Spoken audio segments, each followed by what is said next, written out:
Forgive me. The delay is. I take the blame for the delay on my end because I'm running on Hispanic time, and I can say that because I'm Hispanic. You know what I'm saying? Miss Taylor, are you there? Woo!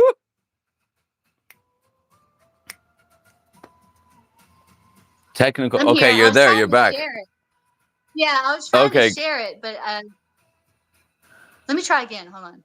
you go ahead. Go ahead. Take your time. Take your time. Make sure you have your beverages, everybody. We're gonna start initiating some cleansing, everyone. This is the first ever collab here on Mystic Wolf here. So thank you so much, Miss Taylor Divination. Please check out her channel.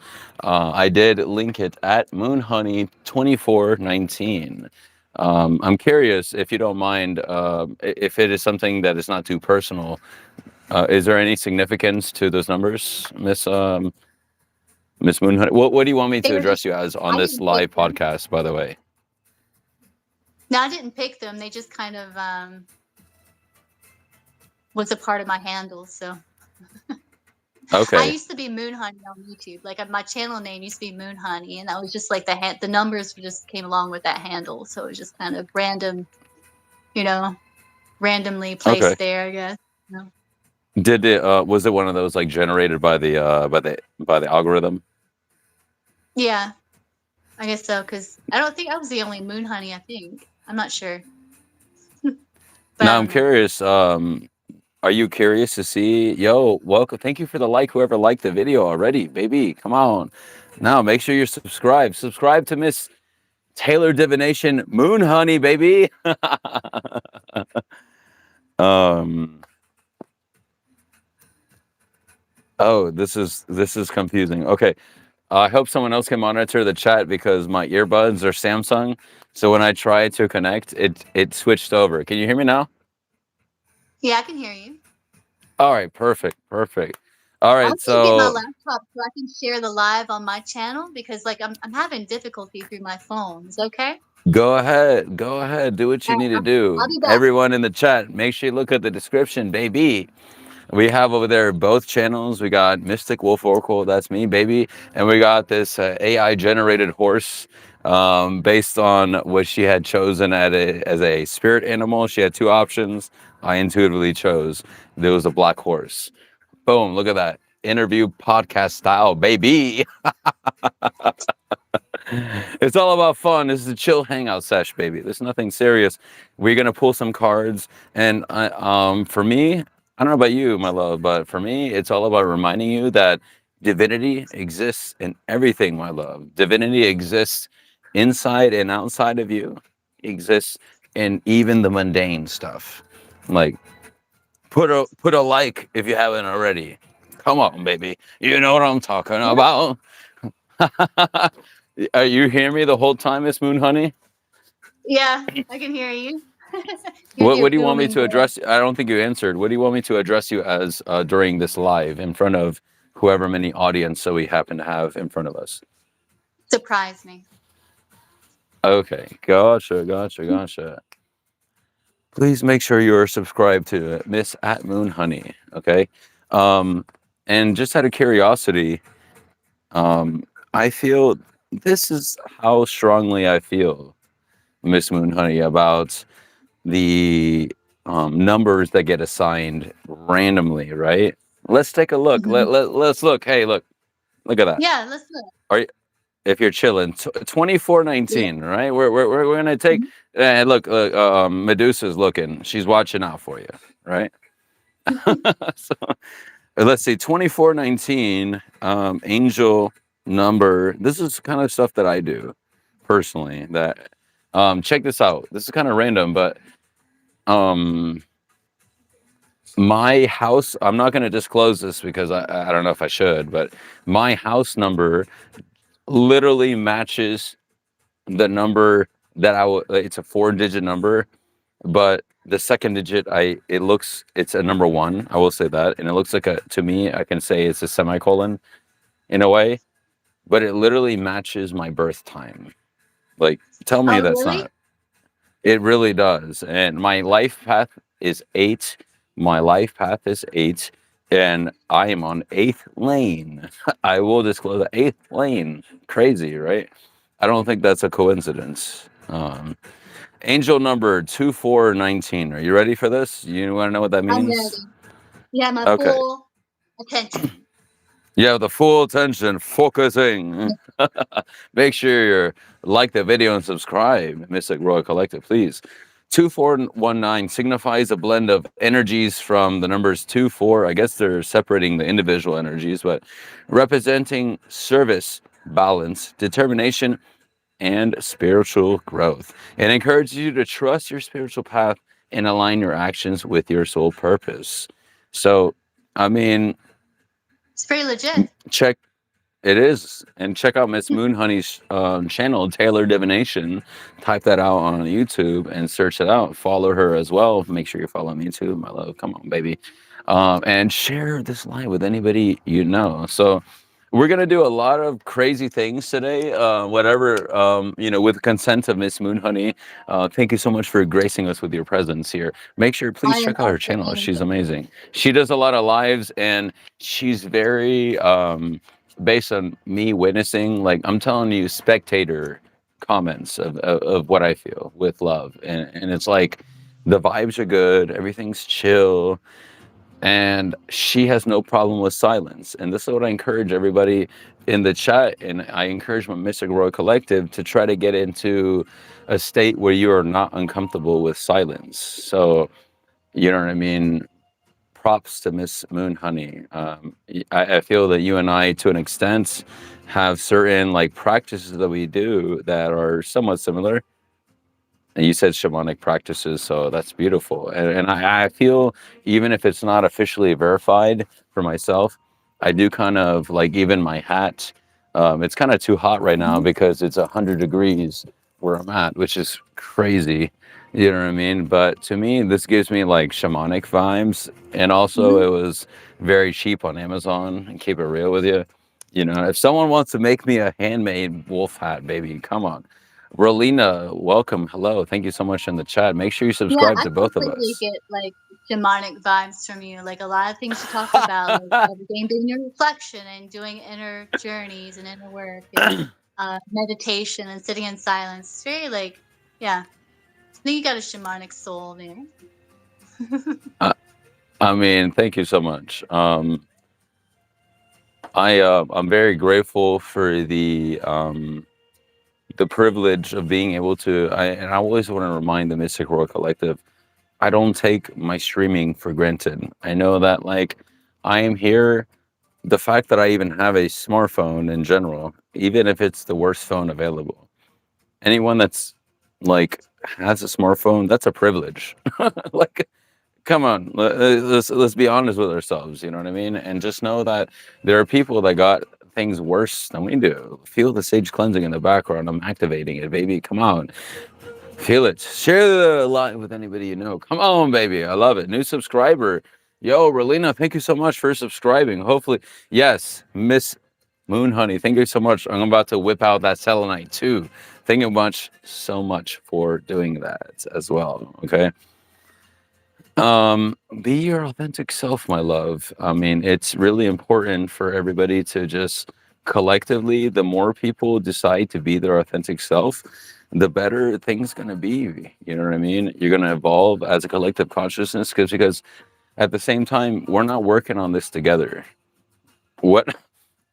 All right. This is the closest thing to anime, so hear me out. But Avatar: The Last Airbender. Come on now. Have you seen that, Miss Moose Honey? Have you seen that? That was in my I have time. seen Avatar, yeah. Yeah. Okay, well, Avatar, the blue people, right? Yeah, with the The blue.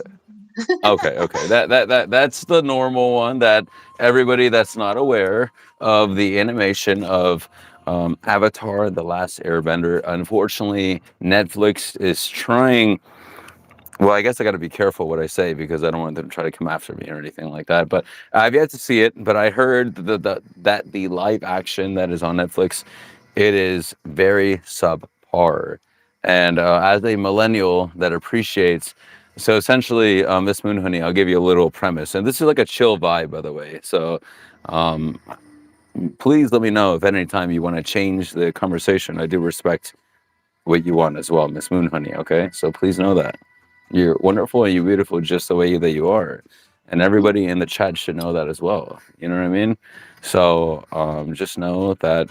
Yeah, come on now. Thank you so much, Me new too. subscriber Lena, Lori. Hey, Lori from her chat. Yo, you're here too. Thank you. Oh, I hit the mic. Thank you. If you subscribed from earlier, baby. Yo, Divine Woman. I think I saw your name on her chat. Yo, thank you so much. Make sure you're subscribed too. That's beautiful. Feel the sage cleansing, everyone. She whipped out the selenite. I'm gonna whip out the selenite too, as promised. There is a person that makes some beautiful artwork here. Literally, like the pendants that I have now. It didn't come like this when I got it. I promise, because I use it a lot. That's just because I love it. You know, Goddess Hecate, right here with the nice face. But I wear black for my uniform at work, so I wear this with me all the time. That's the thing about like witches stuff. If you associate as a witch, is that like you got to make sure you got to use the stuff that you have, you know what I mean? And to me that means more than just something that looks fresh.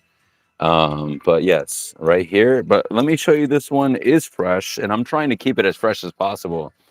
It is of Goddess Lilith. Look at that. Doesn't that look beautiful? So With beautiful, yeah. a gold sheen obsidian, so obsidian or onyx, both by the way, does help to remove negative energies. So check out the store name is Sophia's Dreaming.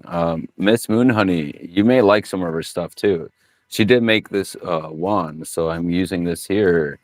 Yo, Divine Woman, thank you so much. I'm glad you're here. Lori, I'm just here because of that. Yeah, Miss Moonhoney, her lives are awesome. I'm so glad to have her here. I'm going to solidify the selenite that she had put as well. You know what I mean? We're all equal to one another. Selenite right here. Um, Rose quartz for a sense of self love and acceptance. Thank you so much. If you consent to said cleansing, remember the feather. Yes, free flowing. I literally saw a feather as I was driving up when I got home. So thank you so much, Miss Moon Honey. Please, if you consent to said cleansing, say I consent and we shall continue. Okay, so I'm going to cleanse the area. I always like to start and ideally end with a cleansing and closing. Okay, hold still, please.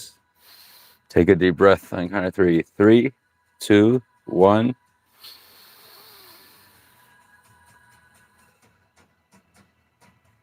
Thank you so much. Right now, we are putting protective force fields over you and everyone here in the collective. If you are here, even if you don't come at the very beginning, it's possible that you could receive a divine message, or even a flash on your own end. Remember that even if I don't say anything, sometimes your guides will tell you something on your own. So just know that you are completely divine, just the way that you are. Okay? We're going to move some stagnant energy before we begin. Are you okay with that, Miss Moon Honey? We're going to Mhm. kind of try our best to, whatever our guides allow, to I can move up and assist. stir up. Please do stir up any Okay. stagnant energy that's going on up in here, because I want to empower the collective to figure things out on their own. You don't even need my Appreciate. guidance. You don't need anyone's guidance technically, but sometimes we do need to talk to other people. Do need to get out of the hermit zone. Okay, so if you consent, say I consent. But what we're gonna do, Miss Moon Honey, thank you so much for taking the secondary on there, doing the extra sealing of cleansing here. Okay, and if you allow it, we're going to whip up and stir up any energies that you feel that may be stagnant. Just know that once you consent and accept to this, 3-3 could be significant in the near future. Things may happen, but allow them to happen, because if you consented to this, it could be evidence of what is meant to stir up in your life. And sometimes we are meant to have tower moments. Let's keep it real, okay? Stay still, take a deep breath. 3, 2, 1.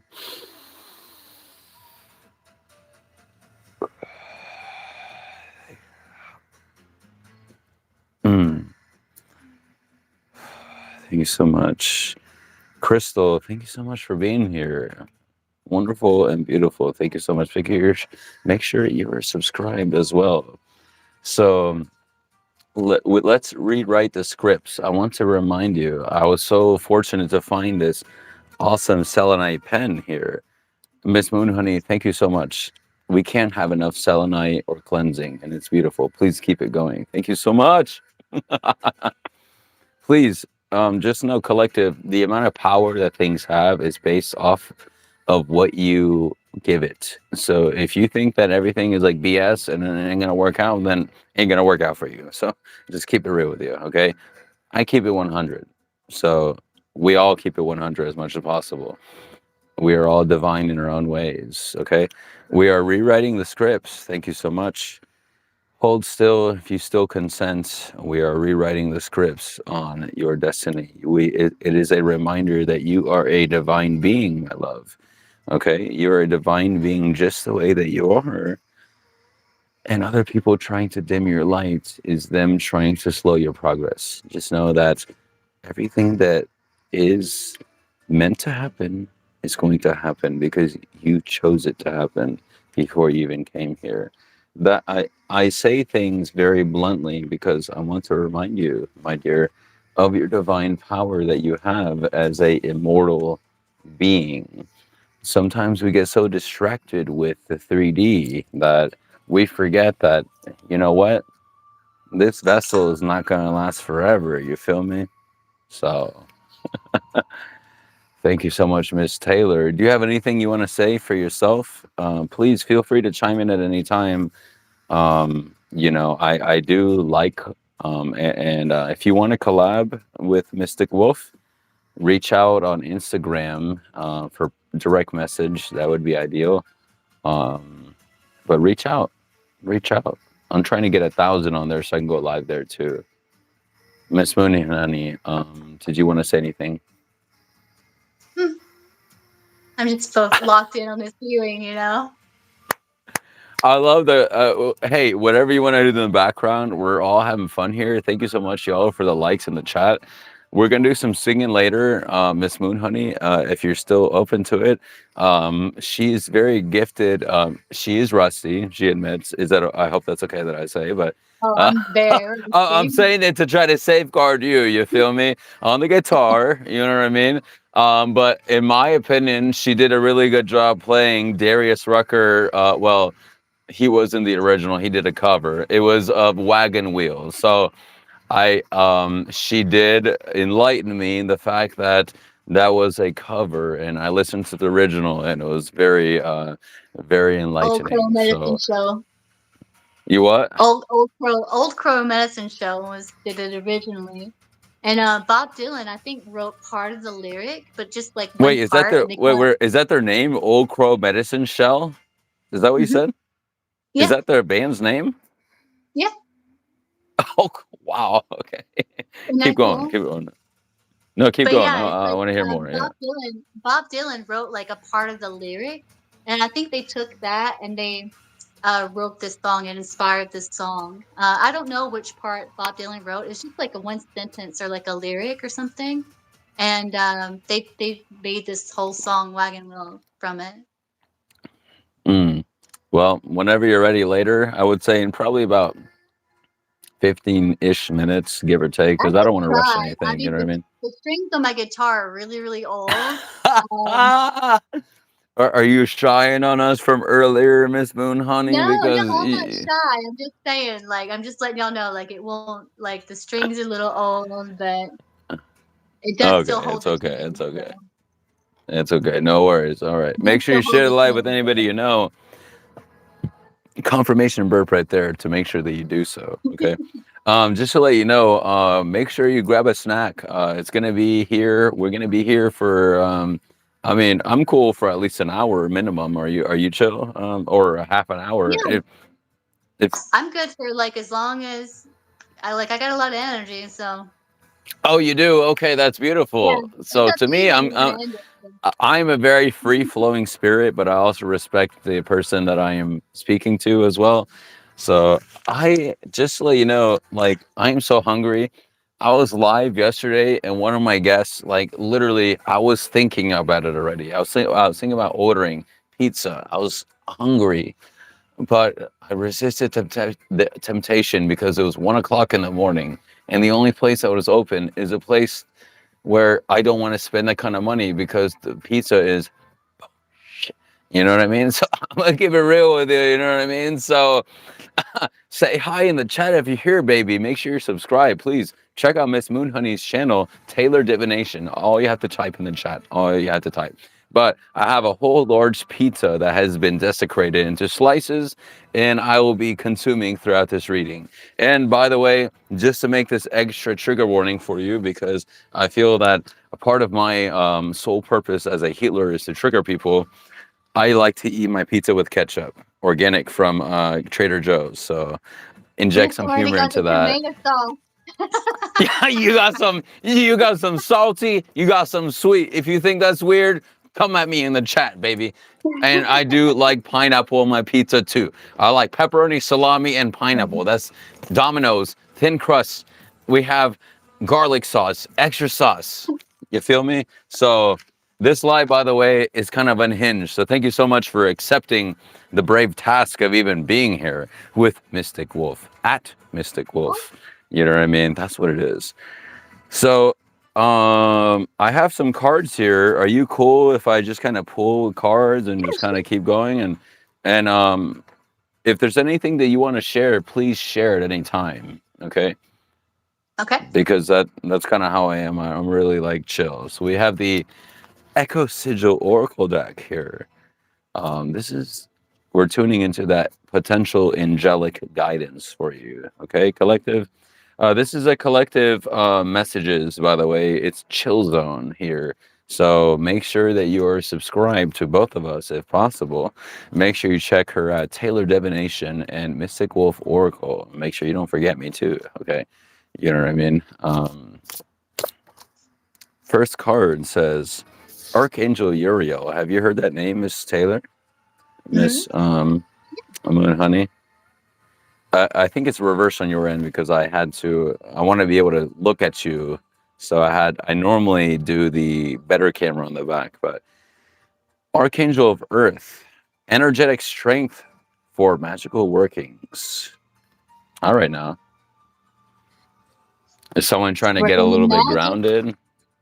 And by the way, as I'm pulling cards, I encourage you, Miss Moon Honey, Magic. to to give your own intuitive insights as well as I pull cards, because this is a collective reading and this is a joint collaboration, and your pin, like, your insights matter. So I hope you know. Yeah, Please I think that's say. about like grounding yourself, so that you can tap in spiritually, using like earth energy as well as like higher vibrational, like, well, earth energy is very high vibrational too. So don't let me rephrase that. Whereas like you're grounded so that you can like ground yourself, center yourself into the earth so that you can do these like healings and energetic work and self healing, things like that. So you don't fly off into the ethers. And And I don't know about you, Miss Moon Honey. Yagmir, by the way, I wanted to make sure I don't like to cut people off if possible. So thank you so much. Yagmir, welcome in the chat. Now you get to see us live in person, baby. Lori, thank you so much for interacting as well. I appreciate it. Any likes and sharing with other people helps. So we're just getting at the beginning, okay? And we are graced with Miss Moonhoney's presence. Taylor Divination, please check out her channel and make sure you're subscribed to both of us. I am eating some beautiful pizza here, which just, as I open this ketchup bottle, it kind of spilled a little bit. But forgive me, I'm just trying to catch up on things. You know what I'm saying? But case in point, though, let me tell you, is I've been craving pizza, and I got a pizza, and I eat it with ketchup. So no judgment. I'm saying that to intentionally trigger everybody in the chat. So come at me, baby. And all right, so we're gonna pull some. It's kind of like a chill sesh. I was very impressed by Miss Moon Honey's playing of rock me, Baba, like a wagon wheel. I'm not. preview right there. It's going to continue, you know what I mean? And maybe we can even, this is a chill sesh, you know what I mean? This is, I feel that, by the way, my oracling is different. I'm gonna just keep it real with you. My oracling, I feel that I share archetypes with the Heyoka shaman personality, which is like the sacred clown personally. And I feel that some of the best medicine that we can have, and I encourage people to have more, is genuine, true, authentic laughter. Just like being authentically yourself. And I'm gonna keep it real. What you see is what you get. So I know it sounds crazy, but this unhinged self, this is due to a lot of healing, baby. I be looking in the mirror, baby, Mystic Wolf in the mirror. Mm. You know what I'm saying? Come on now, Wolfpack family. You got to make sure you accept yourself for you. Exactly. And yes, of course, she's amazing. Yes. Make sure you subscribe to her channel. So I'm being a little vulnerable and giving a little backdrop of myself. But yes, please, Miss Moon Honey, at any time. This collab, by the way, is just like a chill session. It is meant to part of healing, in my opinion, is happiness and activating the solar plexus chakra, and you know, also remembrance of our divine power that we have within ourselves. You know what I mean? I think that's super important. You know what I mean? Because the less that you are able to rely on other people for your happiness, the better. You know what I mean? And then you'll stop asking those questions. Oh, is this person thinking about me the way that I feel they should be? Or is this person, you know what I mean? You'll stop thinking about those things because you know what, baby, you could validate yourself. Maybe you're powerful. You know what I mean? And I did give Miss Moon Honey a disclaimer. I am very unhinged and also very 100% and very blunt. That's that wolf energy in me, and I can't help it. Which is the reason, part of the reason I personally do not do live questions. I trigger part of my journey is triggering people to enhance healing. So um, it's a catch-22. Thank you, universe, and God. It's not easy either. At the same time, Miss Moon Honey, if you know, you know. If anybody else knows, you know. You know, nobody can really like relate with you. Yeah. Keep interacting in the chat. So, first card I have was we talked about the Archangel Uriel. This one showed up here, by the way. Archangel Hamaliel. Here it says, "Ooh, I'm a Virgo, so I don't know. Archangel of Virgo. I don't know. There was an archangel for different zodiacs. Do you know about that, Miss Moon Honey? I did not.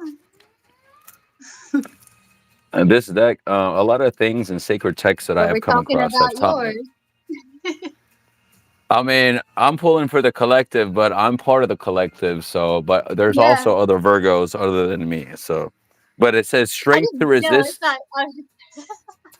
That's not what Go I ahead. meant. What? No, no. That's not Talk what to I me. Talk meant. to me. I'm just talking about. Well, we're talking about yours now. That Virg gang. See that? Look, I put that generous amount of ketchup here. Mm. Mm. Thank you.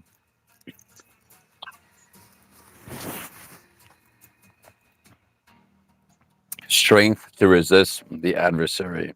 What is the adversary to you, though? Um, what is the adversary, Miss Moon Honey? Hmm. There's no wrong Well, answers, by the way. that can be a complex question or a very simple one, because I have no need for enemies in this life or the next. Um, so there's no real adversaries in that way, only teachers. But then you can also be like your own worst enemy at times. So it's kind of like a complex question. I mean, I'm down to listen. Whatever you have to say, talk to me. If you have any, it is kind of complex, like for real. Hmm. A lot of things can be. They can either be really complex or super simple. But then there's layers because we're in this. We're complex creatures. with their complex emotions and thoughts and feelings and experiences, and so beliefs and things. So it can get quite complex, or it can be quite simple.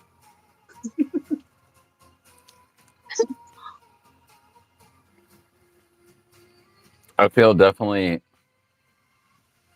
like I will say just up front, and I always try to remind people that obviously the where you were born and this your environment, that means a lot. Obviously your upbringing, the people around you, your environment, which whether you believe, do you believe in simulation theory to an extent ish, Miss I'm Moonhoney? curious. I think there's some truth to that. Um, but I don't think it's the way we're thinking. I don't think it's like some sort of computer program or anything like that. I don't think that's what it is. Um, I think it's more complex than that. It's like universes within universes.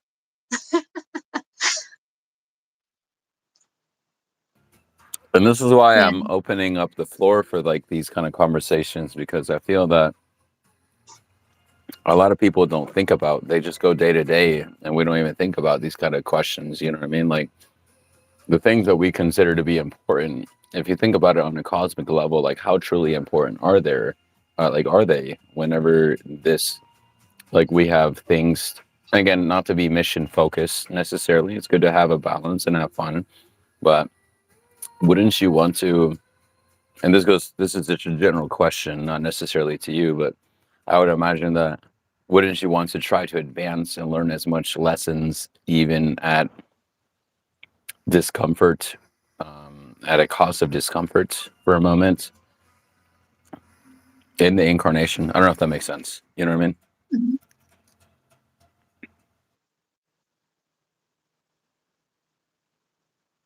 Yeah, there's growth through resistance. Like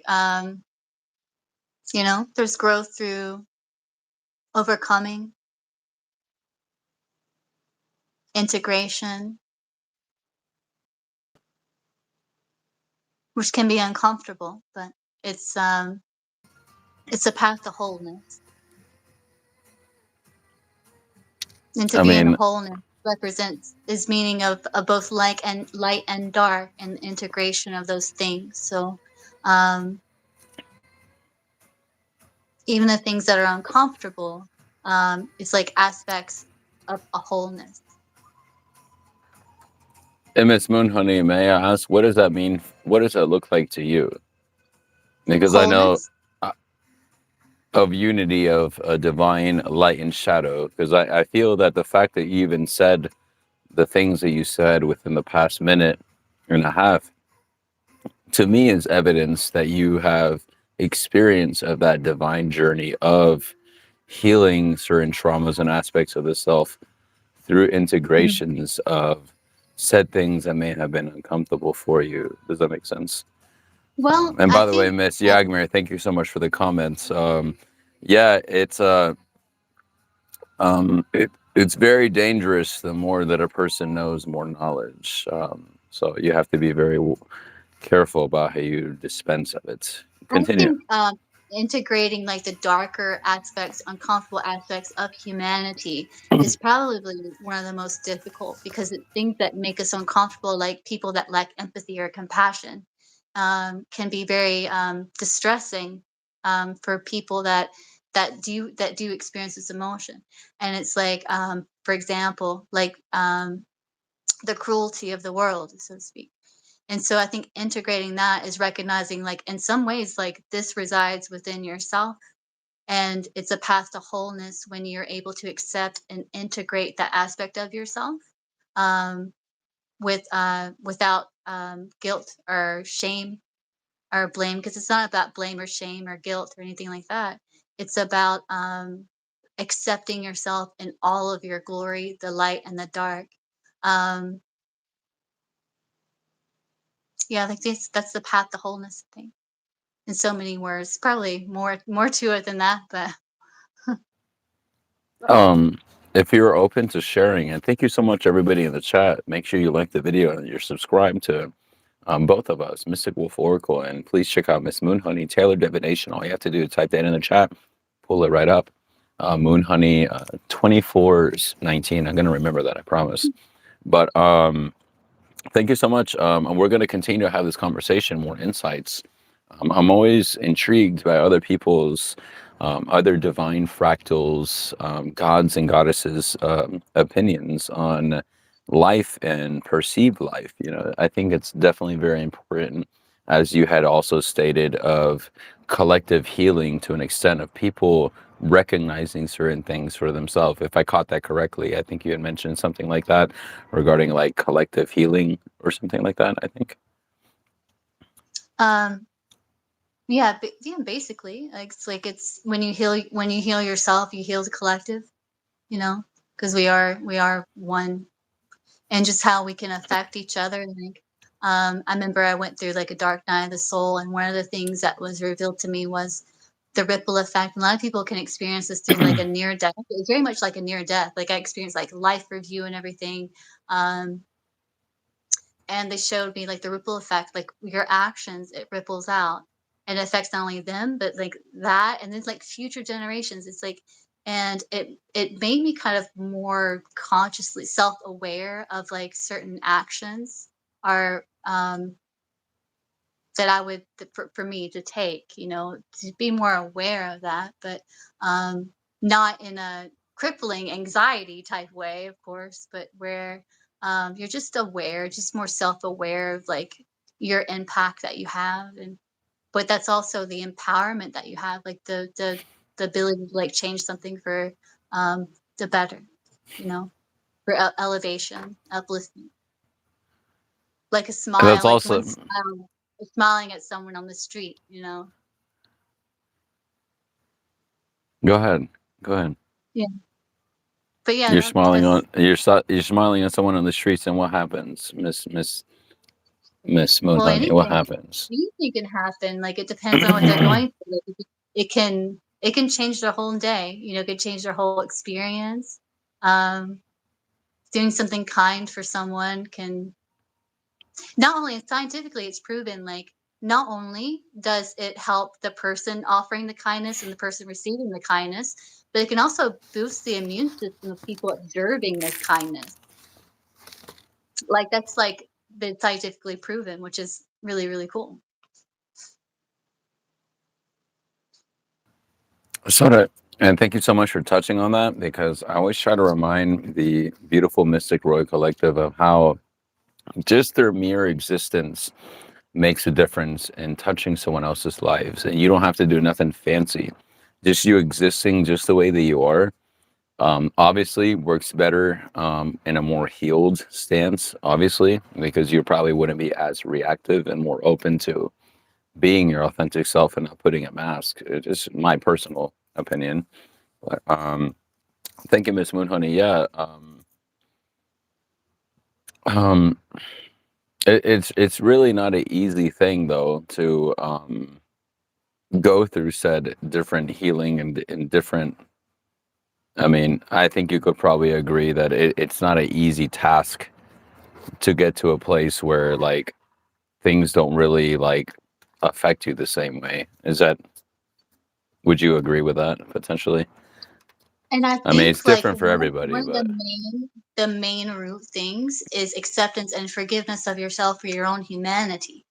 Um, because then when you accept and forgive yourself for your own humanity, which is really nothing to forgive, it's more like an acceptance, but forgive yourself for um maybe actions that maybe you wish you could have done differently or you would do differently now that you're wiser. Um, it's much easier to accept and forgive this in other people, but it has to start with you. You're like the main root. That's the root problem because a lot of times we hold on to things or like have a hard time letting go of certain pains because the one person we haven't forgiven is ourselves and that situation. And so once you're able to do that, it really that's the root. You pull it out by the root and it's easier to let the situations go once you forgive yourself, accept and get that lesson, that experience, that wisdom, carry it forward. After that, the pain's unnecessary. Um, and it's like the self work is very difficult. I mean, thank you so much for touching on that because I personally believe myself that it all starts with the self. Love starts with the self. Healing starts with the self. And personally, whatever way that you, whether you're healed or unhealed, no matter how you are on the inside, that is going to reflect in your day to day life. I mean, personally, I know that sounds like the blunt truth, but I like to I like to be keep it 100. You know what I mean? As she does as well. You know what I mean? Um, and so it's definitely an encouragement to anybody listening, if you need to hear this, that your mind has so much power in developing your existence and developing the reality that you live in. So please be careful with the stories that you tell yourself from day to day. And again, this also has to do with like potentially downing yourself, which some people do, you know what I mean? And, And pause, that can happen whatever, without them pause, being consciously aware of. It can be like, because it's subconscious, so it can be kind of sneaky. But if you tell yourself, I you will know, be consciously aware of what I'm telling myself, you'll start to become more aware of these thoughts. And then it's like catching them, reframing them to something more truthful, um, so that you can reprogram yourself to where you feel more in alignment with truths of self, you know? Because a lot of times it can be really sneaky, like, it's like a tape recorder, the subconscious, and it'll play in the background, this, like, music, so to speak, oof. haunting music, and you're not aware of it because it's like you're on autopilot. But if you tell yourself, "Okay, I will be aware of the thoughts I'm telling myself," you'll start listening and you're like, "What? I don't even believe that. That's not even true. Why am I telling myself that?" Thank you, Miss Moon Honey. May I say something if you're done? Yeah.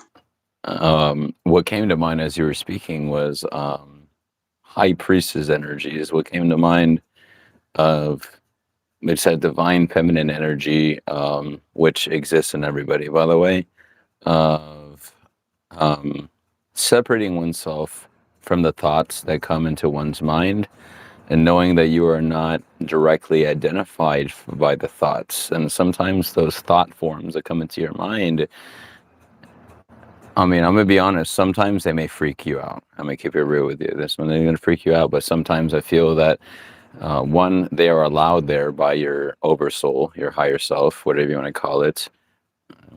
The reason why that certain things keep coming into your mind is because the universe, in my eyes, is trying to get you to learn a certain lesson. If you see everything as a sense of growth and of opportunity, you start seeing life less as a hindrance and as a pressing thing. Let's face it, there's always room to grow and we always want to grow, but sometimes it's so easy to give in to the societal norms of being comfortable in the sadness and depression because not gonna lie, sometimes that can give a person the validation that they desire, even if it's kind of misplaced. Just be careful. I don't know if you agree with any of that, Miss Moon Honey. Hello, Kel Yeah. SS64. Thank you so much. Go ahead, Miss Moon Honey. You have anything you want to say? No, I was just saying that's Kaylee. Hey, Kaylee. So glad to have everybody. Thank you so much for inviting people over. But yeah, Miss Moon Honey, do you have anything just in general? It can even be off cuff random because we still have that song to sing soon. So just so make sure that you are getting as prepared as possible. Nothing comes to mind. I'm just kind of like, I'm just going with the flow over here, Missy Wolf. Just riding the waves, man. I hope the mute button is working as I'm crunching on the big parts, Yeah, I but didn't hear can't grow a tree on the it. concrete. What, Mr. Yagmir? Reminder to you: Thanks, Kaylee. you ever seen you ever see the grass that grows through the concrete? Imagine that's you getting through all the BS that exists and flourishing regardless. Think about that. That's how powerful you are. You are breaking cracks in that concrete, which was a layer meant to suppress you. No more. You know what I mean? Thank you so much. Um, you know her name. What is it? I'm reading the username. Oh, Kale Kaylee. SS60. Kaylee. Thank you so much, Kaylee. Miss Kaylee, for dropping in. Hopefully you're subscribed as well. Make sure. I'm assuming you're already subscribed to Miss Moon Honey as well. That's beautiful. Mhm. Um, so we left off with Archangel Virgo. So I think potentially what I'm getting, we got two Earth cards. I mean Virgo, and then we have Archangel of Earth, Archangel Uriel from the beginning. Strength for magical workings. So it's probably, again, to me, that's more of focus on the power that you already have within yourself. And I feel that the circumstances that have brought you thus far to this point have make you resilient, my love. Archangel Hamaliel, if I said that I'm correctly. really curious what the next card is going to be because I'm seeing like a theme. I'm seeing like a theme here. It's almost like it's guidance on how to heal. It's like grounding yourself and then dealing with the challenge, the adversary, right? Making so I'm curious what the next card is going to be. All right, so Miss Moon Honey, top card or bottom of the deck? I'll let you choose for the collective. Mm, top. Trying not to influence. Oh, top. Okay, cool. Cool. All right. So the top card of the Echo Sigil Oracle deck. To continue this, I like to do at least like three. Three is a good number. Victory, baby. That's what it's about. Victory. Absolute accomplishments of all goals. Look at that. Isn't that awesome? Claim that victory. Make sure you like the video and share. Subscribe to Miss Moon Honey and myself, Mystic Wolf Oracle, because victory is right on the horizon for you. Miss Yagman, What's you're the still in the bottom chat? card? Go It's ahead, like what? the bottom. What's the bottom? What's on the Oh, bottom? you want to see the bottom? Is it the Yeah. bottom? Okay, I know you couldn't resist. Yeah, centering and balance. Talk about that Yeah. misalignment here. Here, you were doing roll call. Thank you, Miss Yagmir. Centering and balance, finding the middle path. To me, that's that Yes. dualistic acceptance, right? Yeah, that's the healing. You're not. Go ahead. Go ahead. I have the middle path. I have no needs for enemies in this life or the next. Mm-hmm. Everything's a teacher. Do you consider yourself a teacher, Miss Moon Honey? I think everyone's a teacher. In a way, everyone's a teacher. If I, someone's willing mm, mm, mm. to That's not what I understand. Yeah. asked you. I said, do you consider yourself a teacher, not everybody else? I know we all have the capability of being a teacher, but some of us don't want to. You, This you know what I you mean? can Let's get keep it into real, you deep know? discussion. You can get deep discussion with labels and all this stuff, like, but This is free. I do I This is do Mystic Wolf. This is resonate Mystic with that. Wolf. You're free. I do. Well, I don't. It's hard to like label yourself when it's because it's like I'm not like just say like I can't be pigeonholed. Don't try to put me in a box. You're a No, divine um, goddess. Well, I I would think never, and I wouldn't expect anyone to try to put me in a box. And I'll be like, deflected. No, Medusa's got our back, anyways. You feel me? So go ahead. but yeah, I guess yeah, I would consider myself a teacher. I think we're all teachers. Yeah. Are you a healer? Are you a healer teacher? I feel that way, yes. I resonate with that. I don't know I what else can I would sense, be. I can sense the humbleness exuding through your veins. Thank you so much for being a divine, humble soul, and not trying to flaunt it. And by the way, it's okay to admit that you're a divine healer, and that it's not coming from a place of ego. You know what I mean? There's a difference, I feel, between the people that use that obviously as a place of monetization and not from a place of authenticity, which from what I've seen so far, Miss Moon Honey, you have proved above and beyond. And I think Miss Yagmir and everybody else, Miss Yagmir, if you want to be your evil scientist, I would love to see that TV show. You should record that TV show. I think that'd be awesome. You got the musical skills. Hey, maybe you and I go live on another time. The thumbnail for this live, I created it specifically for this live based on her request of a spirit animal. I had her choose. She gave me two options. So, future people that want to go live with Mystic Wolf, send me your at least like maybe two spirit animals, and maybe we'll come up with something, and you'll be immortalized. But Miss Moonhoney, thank you so much for having you. I'm about to partake of myself, and it's you do that. You know what I mean? Thank you. Yeah. But is there anything you want to say? You said I'll make all men go. What? Do you have something against the L'Oreal Paris because you're worth it? Look, Miss Jagmir, what? You know what I mean? Because I'll be doing that. You know what I mean? It took about over a year and a half to grow this baby you're talking about. So, anyways, this is actually the longest I've ever had my hair, real talk. But, anyways, um, hair is tied to your intuition, FYI, if you didn't know that. So, in addition to men, like women already biologically being tuned into the feminine aspect already, typically a lot of women have longer hair, a lot of them. So that makes them even more in tune. I'm not saying you have to have hair to be in tune with your intuition, you feel me? But we got to admit that tools, crystals, and things like that, even parts of our body, that's why people tattoo certain, you see, I write certain sacred sigils on myself. This is just regular Bic pen, you know what I mean? But alchemy is a thing. What do you think about alchemy, Miss Moonhoney? Can you give me any insights on your belief on alchemy? Um, in what way? You mean like in terms of healing, like balancing out like integration? To me, it's like integration. Well, for me, when I think of alchemy, I think of um, like converting an energy, which, for example, could be a To negative energy, to c- to converting integrate, it yeah. to a source of power. Like, if you ever heard, I'm of the belief that if you send someone energy, good or bad, it's still energy.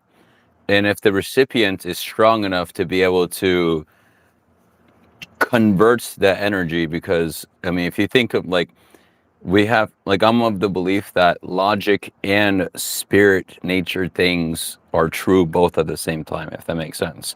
So let's just assume that when they say energy can neither be created nor destroyed, only transmuted. So if I were to agree with that premise, right, that means that any energy given to me consciously or subconsciously, if I am an adept, and which essentially means someone that is skilled enough in this case to be able to pick up and manipulate energy, that way that, like, that's why they say, there's a saying, they say good publicity, bad publicity, they're still talking about you. And in my opinion, if someone is strong enough to harness those energies, this is how someone can be authentically themselves and be unfazed by haters and things like that. Because it's like, you know what I mean, the fact that haters exist and people come in and try to chime in your chat, to me, is evidence of something that was triggered within them, that in my opinion should be something that they should look into. Does that make sense? And I'll achieve, like, including you and Jack Missile. Dang, I'm gonna put extra blockage on my protection, my hair, baby. You feel me? Say I goodbye. love Say you, Miss goodbye to all Jagmir. that You're work. amazing, though. You're amazing. To all that work Just you've because done trying to grow the your guy hair in the out. X-Men, just because that guy in the X-Men is in a chair, he's bald and he's still badass. I don't know if I can say I that. think Just Jagger's because gonna be like, I ain't gonna have, huh? I think Jagger was gonna say say goodbye to all that time and effort you put into growing that hair, because God all that dang, work you hell put into no. growing that hair is gonna be gone. She gonna make sure you Hell shiny, you no, shining Jagmir, clear. no, She can no. see her I thought you loved me reflection. more than that, Miss Jagmir. What the heck? Come on now. She wants to see her reflection like shining in your head. Hey, take a look So at she Ice can Cool touch your beautiful H2O. hair. What'd you think of that karaoke? Did you watch it? Did you get a chance to watch it? Yeah, it was really good. Yeah, I liked it. That was my hair 1 year ago. Mm. It was like here, and now it's here. Thank you, universe. At least for So, now it is. Wait until Yaga like has her way. ultra witch Yagmir, the first. Go Taylor, make them jelly with your hair. You do have nice hair. Yeah, it's long. I think, and it looks Oh. very like. Do you straighten it, or is it naturally straight like that? Mm-mm. No, I just brush it. If I don't brush it, it's kind of wavy, but Okay, yeah. See, I try to use minimal chemicals, but I think my hair in general is on the finer side, in general. And yeah, all I do is like comb it like you, and it helps. That's awesome. yeah. Um, so are you ready for that song? You ready to sing? Is that what it is? Because I feel honestly like I'm okay. We got 3 cards. We ended up on victory. We're probably gonna come back to cards. Um, Uh, let me we go ended on get it. some. Let me go get it and let's see. Okay, I'll go get my guitar. We'll go see. perfect. Everybody say hi in the chat if you're here. Make sure you subscribe, baby, and share with anybody you know. Yeah, know what I'm saying? I'm eating some pizza. It's called Home Run. Apparently, it's more natural ingredients, so they say. And not gonna lie, it's a home run so far. Like literally. Mm, mm, mm, mm. Not a sponsor. At Mystic Wolf, you Let's get see. everything on this channel. You get action. You get ASMR. You get everything here at this channel. If you Let me believe, you see if believe. You know, I you know. Which one are we doing? Are we doing you want to do wagon wheel? Is that what you want to do? yeah, let me remember it though real quick. Go ahead, please remember it.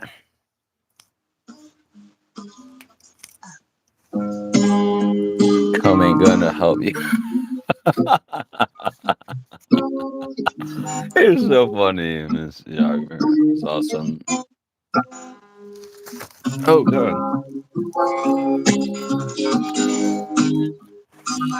Wagon wheel.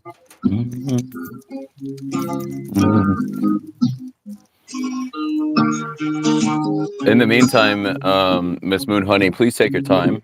I'm going I think to. I got it. You do? I think so. Yeah. Okay, no rush, no rush. I was gonna pull a card or two, if anything, but um, I don't know the lyrics, so I'm going to. I don't know the lyric by memory, so I'm going to pull Do that you want to up try to sing it here together, very or do you want briefly. me to play it and you sing it? You what? I don't know how we would harmonize together. We could try. I'll let you sing it. Then if I want to It's gonna be. I'm not gonna lie. jump With in. the if there's any latency, it could be a potential challenge, but we could still try. Um, I know that you. Is the melody of the Darius Rucker the same? Is the melody the same? Like the speed? Because Is it? uh, Heading down south to the land of the pines, thumbing my way into North Carolina, staring up the road and pray to God I see headlights. yeah, it's God the damn. time. This is gonna be the timing here. It's like I know it like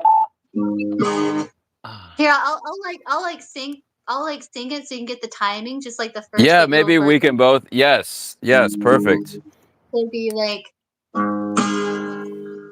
and For down anybody that south doesn't to know, the pine, on my way to North Carolina, stepping off the road and praying to God I see headlights. headlights. Made it down south in 17 hours. Picking me up, okay, your dog would smiles. Hoping for running, I can see my baby tonight. There we go. So rock me, So mama, rock like. me, mama, like a wagon wheel. Yeah, Rock it's gonna be me, like that. mama. Do you get the Huh? timing? Do you get the I think timing? so. I Okay. think so. So Was I getting it? You can sing along too. Mm-hmm. Okay, so it's gonna go like I'm gonna play it like for two bars. Mm-hmm. Not 2 bars, but It's okay if you sing too, by the way. I think that would be better because it would help. It would help keep track. yeah, I'll just like start like let's see. So do you wanna like just no. So, yeah, so when you hear me hit that note there, you can jump in. But really it's like Mm-hmm. it's gonna go like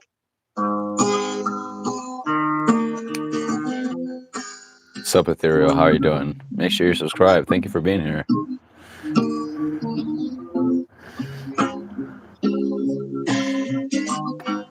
Heading down sound, laying on the pines. Some of my way to North Carolina. Like that ish. maybe I'll look at you and I'll nod and I'll be like, that's when you kick in. Like when you do it like that. Because the I mean, guitar kind of up for a little bit before the yeah, yeah, song yeah. started. Uh huh. We'll do our best, and even we can We'll do just our best. say, If yeah, not, exactly. But I'll catch up to where you are and sing along with me this time, so we'll practice. Okay, sing along, so that way I know we're on the same page. Okay. So okay. take it away, Miss Moon Honey, Miss Guitarist, because you're doing the So harder you work want me right to now. I'm gonna start? keep You it want me real to with you. start singing? Did you come in? You can Like continue to sing with me if I'm getting off track. You know what I mean?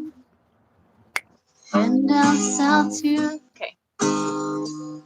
Are you ready? Yes. And To the land of the pines, thumbing my way into North Carolina, staring up the road and pray to God I see headlights. I made it down coast for 17 hours, picking me it's up. off time. It's off time. It's It's a okay. little We could faster. It's like again, like I and said, sing down along with me. That will help. the pine, on my way to North Carolina. Caroline, stare North out the road and Carolina, pray to God, see headlights. made it through Made it most down south, 17 now. hours, picking me Picking me up, up in dogwood flower. dogwood flowers, Yeah, you're singing it hopping really for. slow. Okay, I gotta Really sing slow. slower. Like, no, you sing it a little faster. I sing. Okay, I sing faster. You're supposed to sing, yeah. At least that's how. Like I'm used to playing it on guitar. It's a little faster. Let's try to do the Let's start the Rock Me Mama. I know that one very decently, so Okay. maybe we can do that and give the audience a little something. Here, This is our you first. ready? This is improv, by the way, everyone. We just randomly did this and decided to do this. So give us some grace and credit, my love. You're beautiful and wonderful.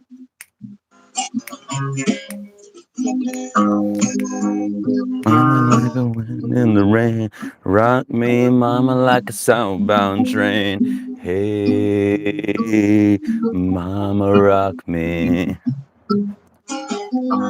Rock me, I'm like a down in the wind. Walk me down in the southbound train. Hey, rock me. Down on the train. I think honestly that was pretty good. Even that little smidge, that was pretty good. I think you and I gotta rehearse. We gotta rehearse a little bit more. You know Nutshell? Alice in Chains? The song I don't Nutshell, but know. Alice in No, I don't know that one. No, I never heard of that one actually. By the way, check out. I think Miss Moonhoney, you posted one video publicly, right, of your playing. She's in the zone. Nutshell. No, that was good. Hold on. How's it go?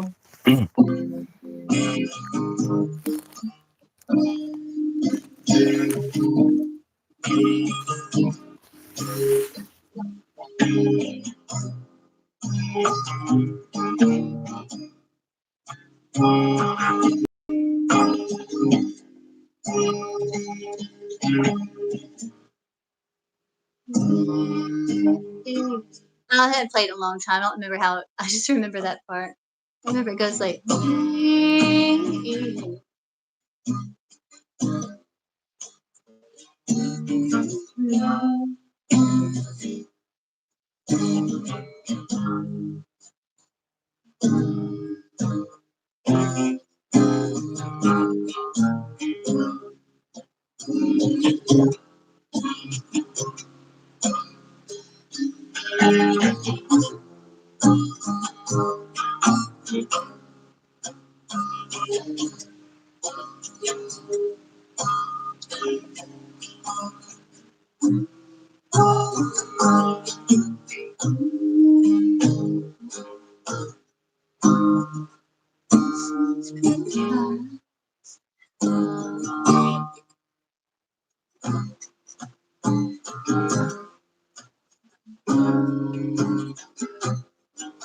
I remember how. I don't remember where the chorus comes in. Never mind. With that one.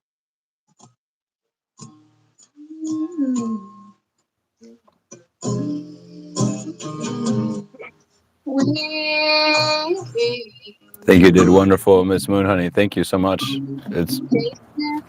I'm enjoying myself.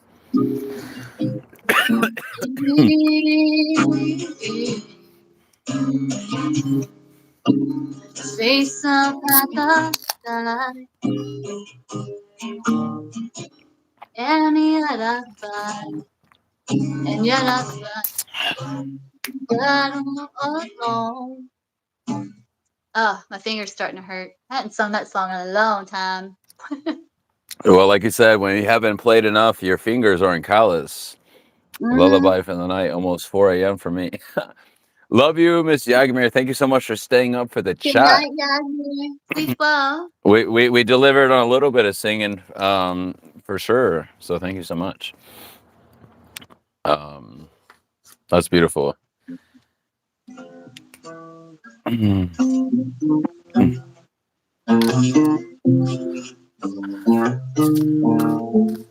Keep going, and I'm going to pull some cards in the background as you do so, okay? We're in ultimate chill zone. We're in relaxed, elevated state, everybody. Enjoy things just the way that you are, and enjoy life just the way that you are, okay? Because confirmation burp right there, there's time for you to exercise your creativity right now, my love. I face my mental blocks by weaving them freely into a web of vibrant creativity. I feel that to an extent, this is your mind, though. You know what I mean? Does that make sense? Like, maybe in your mind, it feels very weaved. It feels very like so much stuff going on. You know what I mean? And Goddess Lilith is encouraging you to tap into your divine creativity, baby. You know what I mean? Just like she's playing the guitar, you know what I mean? Tap into your own inner passions, baby. Whatever that is. Vibe and just free flow with the flows of life and what life is meant for you, my dear. Okay. Make sure you like the video if you haven't already. Glad to have you. Wait, I think I just remembered a song I knew. It's I don't know if you know David Mayfield. He does a song called "Breath of Love." It goes like, It sounds nice. "A breath of love in the air, kisses my ear like a song." Wait, and it blows its fingers all in my hair. How's it go?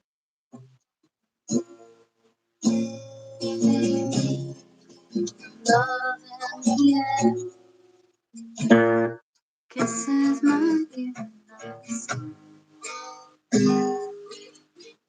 Wait, it's all in my hair.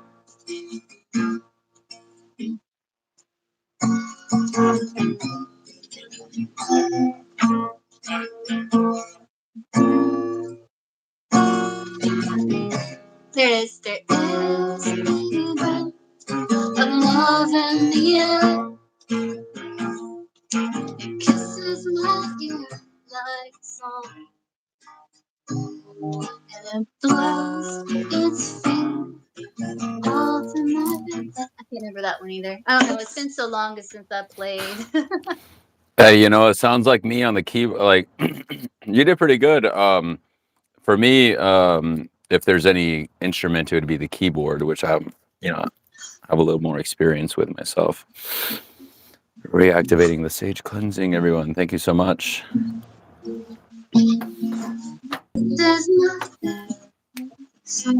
We're gonna pull a couple more cards here. We're vibing and doing a little of everything, my love. So for those coming in on the chat, divination exists in everything. And right now I have a lovely guest here, Miss Moon Honey. Thank you so much for being here. I'm saying these things repeatedly from time to time, just so you know, because some people are coming in and out of the chat. But it's a reminder to you, my love, that even in the midst of everything that's been going on in your life, there's no need to fear. Your guides are with you. But it may be you may want to consider some level of protection. And I would say the best kind of protection you can give to yourself is focusing on yourself, in my opinion. That's the best kind of protection, when you are securing and you are feeding the energy of your own auric field. When you allow yourself to exercise the power that you have been given from the beginning, you allow yourself to exercise that divine power. It can manifest in many different ways. And it's possible that by you allowing yourself to be you and to exercise in your own inner divinity, that it can allow you to even extend that protection out to other people. Does that make sense, my love? I'm pulling cards, Miss Moon Honey, from the Lilith Queen of the Night Oracle deck. If you have any inquiries for the collective that you're curious to see what shows up, we're both here in this live, so I want to make sure that you feel, as long as you're chilling, you feel me? So Yeah, I was just like trying to remember that song. I think I remember it now, but I'm not. I'm not okay, sure. as long as you're vibing. Sometimes I can talk too much, so please enjoy Miss Moon Honey's playing in the background, and check out on her channel. You have one video for sure live, right, of your playing? Is that for sure? Oh yeah. Yeah, check out on her channel. She's got a video of her playing live in front of people. Really good, actually. So please check it out. Lilith and Pisces, 50 could be significant. To me, that's kind of middle ground, though, if you think about it. 50 being like smack dab in the middle. You're halfway to being 100. Sometimes you're not being complete. Yeah, confirmation with that noise. You hear that? Sometimes you ain't being 100% with yourself and authentic with yourself. And sometimes you're a little disillusioned with the stories that you tell yourself. So that, with all the grounding energy that we had earlier, and again, take what resonates and leave the rest. The cards, in my opinion, from start to finish, they may or may not correlate all into one big reading. And that's where it's up to you. 133 could be significant. It's up to you to decide for yourself. And Dreamer, by the way, lives in Pisces. Maybe you have a dualistic nature, but it's always important to get a certain kind of balance with the light and the shadow. Does that make sense? Feel free to comment in the chat, say hello, please. If you want to ask, it's try to direct personal questions to either of our channels, respectively. This collective reading, but if you just want to say hi, you know what I mean? I am sensitive and creative, deeply connected to the energies of the earth and the cosmos. And I think, my love, this is just divine proof of kind of the journey that you're taking. You know what I mean? Sometimes you may circulate back and forth on the same thing, and maybe you be a little undecisive from time to time. What making me think of that is when I see these koi fish going back and forth, kind of you literally in that yin and yang format. You know what I mean? Yeah. I have certain decks, Miss Relina, that have like kind of yes or no. I like to do when it comes to questions. I like to do a little intuitive tests because I feel that deep down, even though it sounds kind of crazy, I feel deep down. Maybe you could put whatever thoughts you feel on this, Miss Moon Honey. Sometimes I feel when people, and this not specifically you, Miss Relina, just someone in general. I feel in an intuitive sense, a lot of people deep down know the answer to their own question before they ask it. And sometimes hearing it out loud, it would be confirmation sometimes. But I feel an innate desire, even if someone is reluctant to take a decision on something. That's what I'm feeling to say right now. Sometimes people still kind of know intuitively, but having a little extra oomph and like confirmation helps sometimes. That's like the human aspect. Would I don't know. What do you think? I think sometimes, yes. I think sometimes like people like intuitively know the answer and they're just wanting like um, confirmation or Mm-hmm. you know verification in some sense. But sometimes people are seeking an answer that they may not currently are aware of. Um, and they just need clarity. They like what she's saying. Sometimes it's confusing. They just need clarity um, about certain things. You know.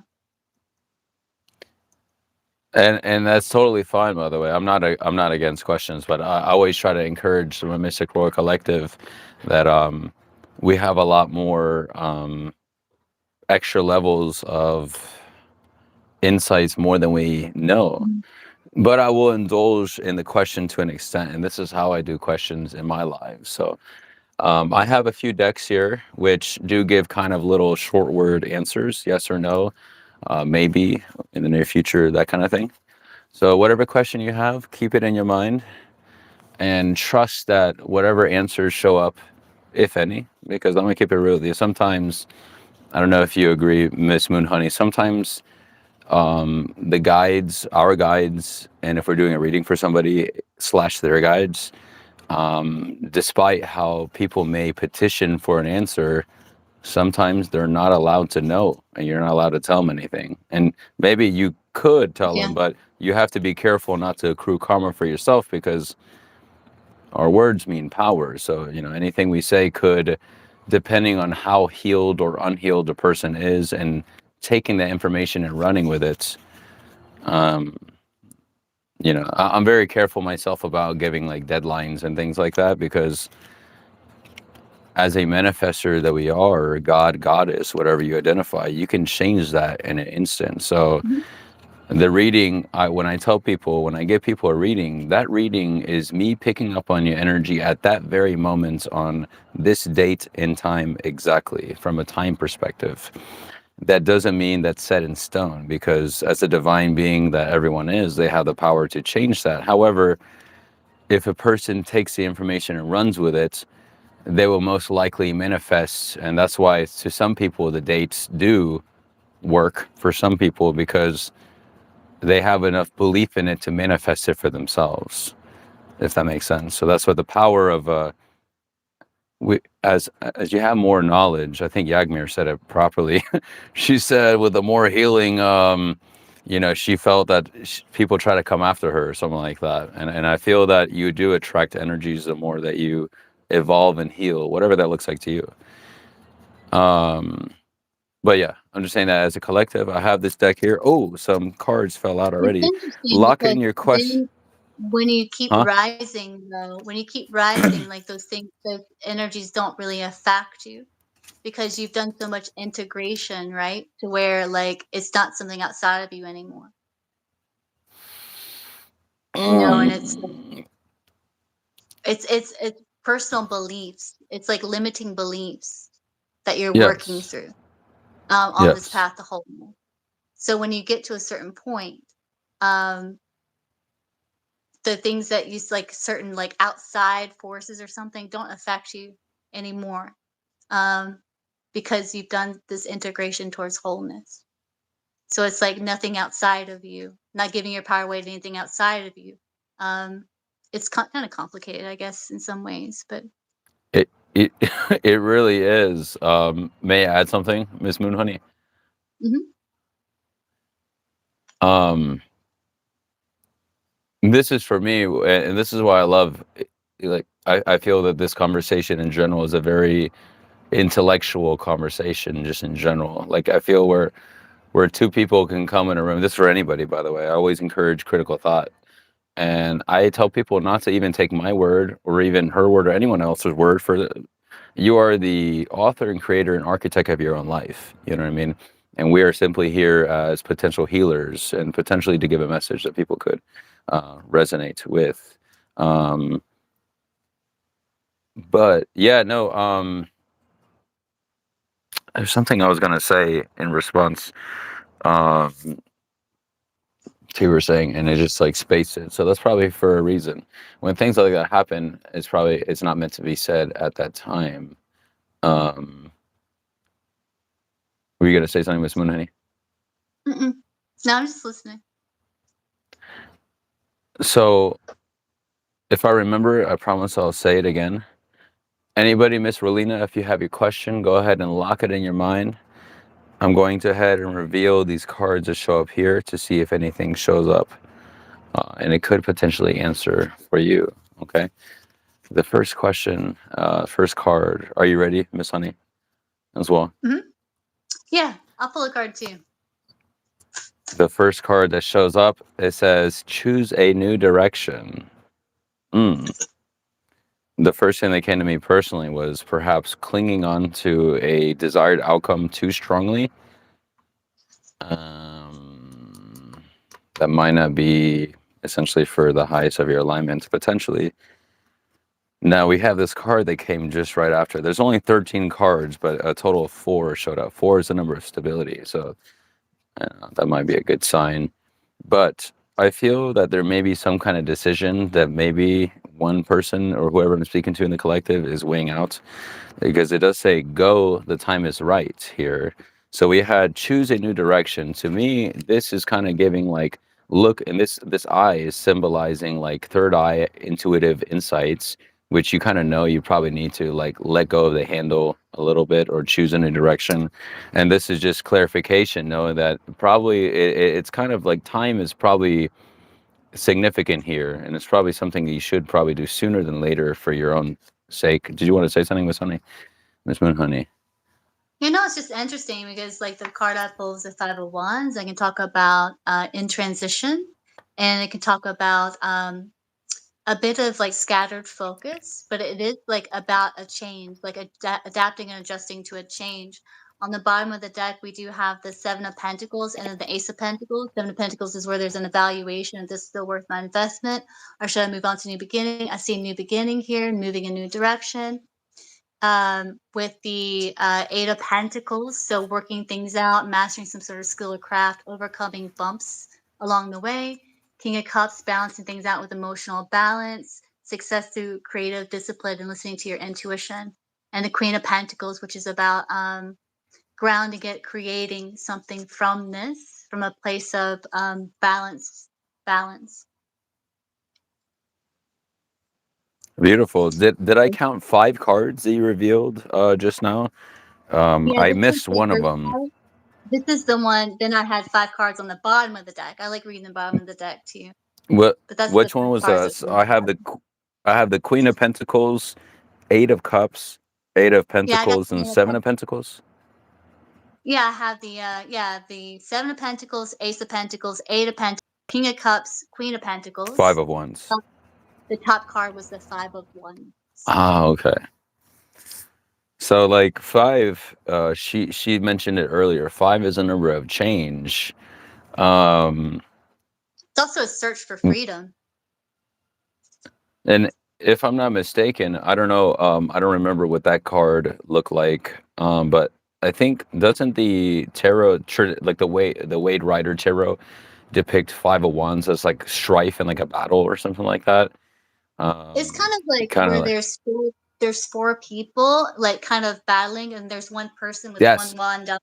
So a lot of times I read the Five of Wands as seeking a solution, um, finding a solution, kind of clearing things up. You know, um, But it can be a card about like competition, training, debate, um, things like that. Shifts, change. It's also like the 501s can show up when we're in transition, when we just closed out a cycle and we're starting a new one. So we're adapting to like a new phase of life or something like that. And I don't know about you, but for me, like at least at the beginning of my of just doing a lot of healing, and it still is. I'm not gonna lie. From time to time, change is very uncomfortable, depending on which area it is, and sometimes the kind of change is not the kind of change that one really expects, if that makes sense. But And even just and the the mind. change could look like disintegration, which is part of change, and that's what kind of right now what's pulling to me is that 501s you mentioned earlier, which is the change, but also misplaced fire and misplaced passions is kind of what kind of stood out. So maybe, ex people pleaser here, nice to meet you. You know what I mean? And like, I feel that sometimes, if you have certain tendencies of trying to please other people over yourself, you can, if you're not careful, you can misplace your energy and have it scattered all over the place. And to me, I feel that's kind of tying to this choosing a new direction in a way, because even the decision that you're toying with whoever I'm speaking to in the collective right now, I feel that the decision that they may be toying with could, if they're not careful, could be coming from a place of a people pleasing. So they may need to potentially reanalyze for their own sake. Um, that's what came to me personally. But um, I have two more cards. Do you want to interject? Do you want to say anything in the meantime, Miss Moonhoney? I'm enjoying this, by No, the way, and yeah, I think this is a same beautiful thing. shared insights, and my goal is to create a safe space for everybody. So I hope, and I always encourage everybody speak up, be authentic. She talked about, and I wrote it down, by the way, on a napkin. That's all I had. So she pulled the Queen of Pentacles, Eight of Pentacles, Seven of Pentacles, and thank you, by the way, of saying take stock in Yeah, the things. Go first ahead. card was the 7 of Pentacles, and then it was Uh-huh. the Ace of Pentacles. Typically on the 7 of Pentacles, Oh, remember there's Ace, like not Ace, like ACE. yeah, it's like the Oh, I bottom of thought the I heard eight. so the first card is the 7 of Pentacles, and then the next card is the Ace of Pentacles. And which is Mm. interesting because in the Rider Waite, the 7 of Pentacles, there's 6 pentacles on the bush, 1 pentacle on the ground. And that can talk about being on the fence. Do you continue to invest or do you take the lesson and move in a new direction? And this is saying taking the lesson, moving in a new direction with the Ace of Pentacles. And then the Eight of Pentacles, like mastering something, like working on this new beginning, this project, this job, whatever this is, for the taking talents and skills in a new direction with the Ace of Pentacles, as you're hunting for treasure. Then after the eight of Pentacles, there's the King of Cups, which talks about balancing emotion. It's like overcoming. It's like mastering some sort of skill. And sometimes, like how we can um, kind of get thrown off balance a little bit if we're adjusting to like learning a new skill, learning new knowledge, adjusting the change. The King of Cups, though, is a master of balance, and so he's like balanced Mm. on that rough water, and he's able to maintain his focus. And then it goes to the Queen of Pentacles where she manifests. She's very related to the magician because on the Rider Waite, there's the same roses and stuff that is on the magician's card, which she manifests Oh, from I didn't notice that. her inner world out. The queens are about giving birth and creation. They're also teachers. Um, so when it comes to this outward achievement with the King of Cups, it's going to give birth to some sort of stability here with the Queen of Pentacles. And it's also, you're also acquiring wisdom that you can share with others from this experience. So this can also be like a teacher teaching others what you've learned along this journey as well. That's beautiful. Thank you so much. It was a decent amount of cards that showed up. So I have in total. So it was both the ace and the eight, both came out Yeah, of Seven of Pentacles. Pentacles, Ace of Okay, so Pentacles, I Eight of Pentacles. Yeah. okay. Um, so if I may, unless you had more you wanted to add, I don't like to cut people off. Um, kind of what's coming to me because I wrote it down here. Because like I like that you mentioned one of the first ones was the Seven of Pentacles, and I always talk about like seven, at least on in a worldly sense, is generally known as lucky, very lucky, you know what I mean? But I feel that sometimes in the midst of potential luck or whatever, like we can be, if we're not careful, we can be too blinded by distraction and illusion. And, so That's interesting taking because in stock is numerology, what you said. yeah, the 7 can be a card of initiation. It can be a card about, like, trials and tribulations, like, challenges and things like that too.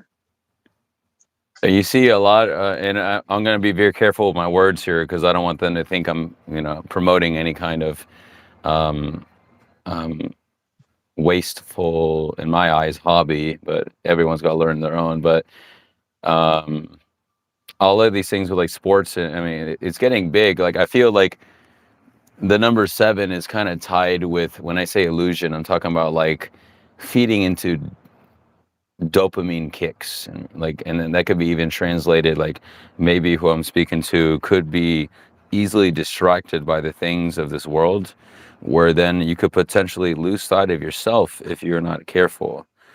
And sometimes that also means making the hard choices. Seven of Pentacles, again, what she had mentioned that showed up, taking stock of what you have already. I will say make sure that whoever we're speaking to, both of us, make sure that this is not bad advice for anybody.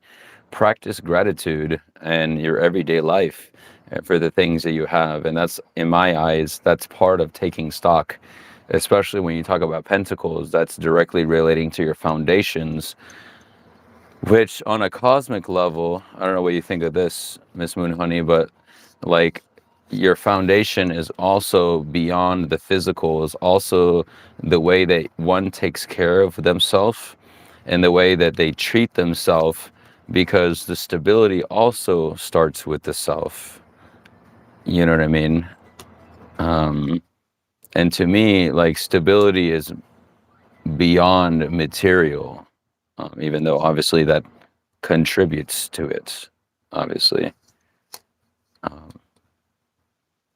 go ahead. Yeah, and spiritual is in the material. Spiritual is in, like, it's all connected, so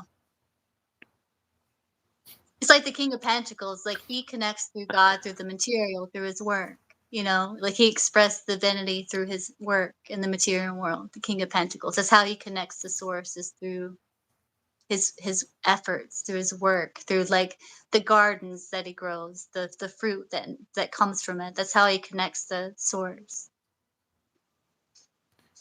And you said King of Pentacles, and then you did pull the Queen of Pentacles. So that Queen of to me is Pentacles. that, yeah. So to me, that's that divine Mr. Time Short Reel. I've seen you before. Glad to have you back. Yeah.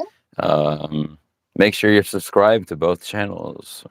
You're beautiful. You're wonderful. Queen of Pentacles. So whenever I see the masculine and feminine energies, so respectfully, now we're talking about the Queen of Pentacles, that divine feminine energy. To me, that's kind of like that is your connection with divine source, like you said. And the king for me, and again, each person is different. There's nothing wrong with the way even numbers, the meanings the numbers have, it differs from person to person. But I feel that the masculine energy specifically relates to the visible representations that exist in the physical realm, specifically because usually the left brain, right brain, left side is feminine for everybody, is how I see it. Right side is masculine, which is energy put out. So I see it this way, like we receive energy from the universe. If you are intentional about it, you can do this. Anyone can do this. It don't even have to be in the way I talked about either. It's different for everybody, but like I envision like receiving energy and downloads from the universe with your divine feminine connection that you have to source. So in this instance, when I'm reading, and the reason I'm explaining all this is because now we're tying it back to Queen of Pentacles, where it's like, well, now I have the divine knowledge of what I need to do for my stability moving forward. What I absolutely, it's a knowing, it's not a doubt, even if it shows up reverse, because I read reversals too. And I always tell people that reversals doesn't mean that you don't have that within you, but there may be a lack of awareness or knowledge of the severity of it, or maybe a time to take action because we got go. The time is right, right? And real briefly, I do want to share the next card. We have two more cards that showed up on this. Miss Relina, if you're still here, thank you so much. But get more information is the next thing. Um, and I'll just read the next card. No need to worry. That's a good thing to think about. Whatever it is that you were pondering in your mind, no need to worry. I feel that divine connection of stability that you desire from the Queen of Pentacles that Miss Moonhoney pulled earlier. As above, so below. Eight of Cups, I think you said also showed up. Is that right, Miss Moonhoney? Mm-mm. Or no? Okay, No. it was Eight of Pentacles. Okay, I wrote that wrong. But the King of Cups, I feel that you can tell me what you think, Miss Moonhoney, but I feel King of Cups, given what I was telling you about, like the masculine energy, kind of like representing like what people see, or maybe the physical elements of certain energies. I feel that this collective I'm speaking to has a very stoic nature to them, or has a way of masking the things that are truly going on in the inside. So on the external, they seem very well put together.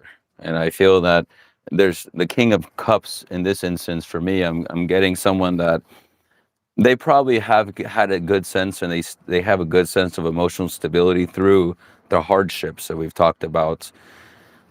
But just be careful of not letting it be a mask. I don't know. Kind of came up there. Miss Moonhoney, take it away. Anything. It's both of Well, us I too, just by the wanted way. to I share, like, talk I too think much. I need to get dehydrated. I like the talks about the kings and the queens. Like, I read in a book one time, they're like, um, the queens will teach you how to do something, the kings will show you how to do it. And Mm, it's like the same thing like with the emperor and the high priestess. The emperor discerns the messages from the high priestess. The emperor also decides what seeds are worthy to be planted in the empress's garden. Um, so I thought that was interesting. With the King of Cups is a master of balance. If you look, he's holding a masculine symbol in his left hand on the right away and a feminine symbol in his right hand. He's like the master of balance. He represents like all of the elements. Um, I love the King of Cups. I feel the King of Cups symbolically is someone that can't really be messed with. Like, has been tried so many times, and it's like, nah, bro, you ain't gonna get one over me. You know what I mean? With love. That that's Yeah, I guess it depends on the what you get from it intuitively. Because sometimes you can be see the King of Cups can be someone who has, like, a boiling, like, temper underneath or something. It just depends on really. what you get from the interpretation. Yeah, because of the rough waters, you know? But, yeah, there is that Mm. stoic quality about him. Um, but, yeah, I always like the master of balance because of the symbols. He's holding the masculine symbol in his left hand, the feminine symbol in his masculine hand. So it's just like, and he represents like logic and emotion, and just like he's just a master of balance.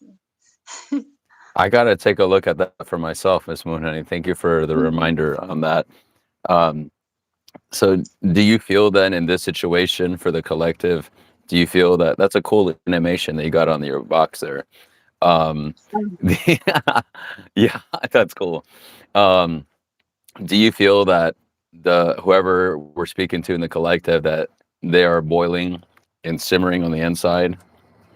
I think for that particular reading, like what I'm getting is like the success through creative discipline and listening to intuition. Because I think with the Eight of Pentacles before, Eight of Pentacles is like mastering some sort of skill or craft. Um, Hmm. and I think it's about could like persevering, self-disciplined, even like when you're adjusting and you're learning something new, and maybe you make a little mistake or you chip something. It's about being like the spider's web, adaptable. Because the spider doesn't go, "Oh my god!" Like when you ruined its web, right? The spider doesn't freak out and go, "Oh my god, I did all this work." The spider just gets to it and he just fixes the web, and then you know, um, stays balanced. I mean, I don't really understand what's going on in the spider's mind, but they seem to just take care of it. You don't see the spider throwing a tantrum when you mess up their web. They just go right, they just fix it. They just adapt and they fix it. You know, me personally, I don't mind spiders as much. Usually, granted, the ones that I encounter in my area are very small and they make a little web in the corner. But they do eliminate that in hornets and wasps. You know what I mean? They eliminate a lot of pests that I don't want in my place. Um, so that's the whole thing with nature. It's the cosmic balance when you don't try to fully control nature through external means like pesticides and things like that, and allow nature to take its course to an extent. You know what I mean? Because obviously, like, there's some areas that you know need a little bit better foundation. But the case in point, I got distracted by spiders here. Do you have spidey senses, Miss Moonhoney? Yes. What does that mean to you? Did you watch the movies? Did you watch? I haven't seen all of them at this point. They've made so many I now, haven't but seen all of them. But yeah, I saw the I original think I ones for sense sure. things. The what? I said, yeah, we sense things. You can sense little things like, you know, because like it's Yeah. interesting because like when I was training to be a shamanic practitioner, we were taught like we're surrounded with this energetic field, right? It surrounds you. And we can communicate with each other through this energetic field. It's a transmitter and a receiver. And Hmm. so that's the vibes you're picking up on. It's like these energetic fields communicating with one another. Um, and then, like when a trauma happens, it leaves an imprint on that energetic field, which acts like a computer program. So, if something triggers that, it pumps this dark energy into your chakras. And so, what I do is I cleanse the chakras and I override this imprint during healing. So, like, because a lot of times, even if like you go through psychologists and stuff and you work through things, you still feel like, man, it still affects me. It's like you've talked through it, you've worked through it psychologically, you've healed it and all of that, but you still get the triggers every now and then. It's because that imprint's still there on the energetic field. So, but Do you anyway, feel that's fascinating? You brought that up, and forgive us. I think we're having it just showed a part of my eye there for a second. Let me I'm having some technical difficulties. Maybe that's the matrix kind of kicking in right there because it reset the live, I think, a little bit. It shows 10 yeah, your minutes voice in. sounds quieter. Oh, does it really? Am I getting a phone Yeah. call? No, I'm not getting a phone call. That's let me one moment, please. Okay.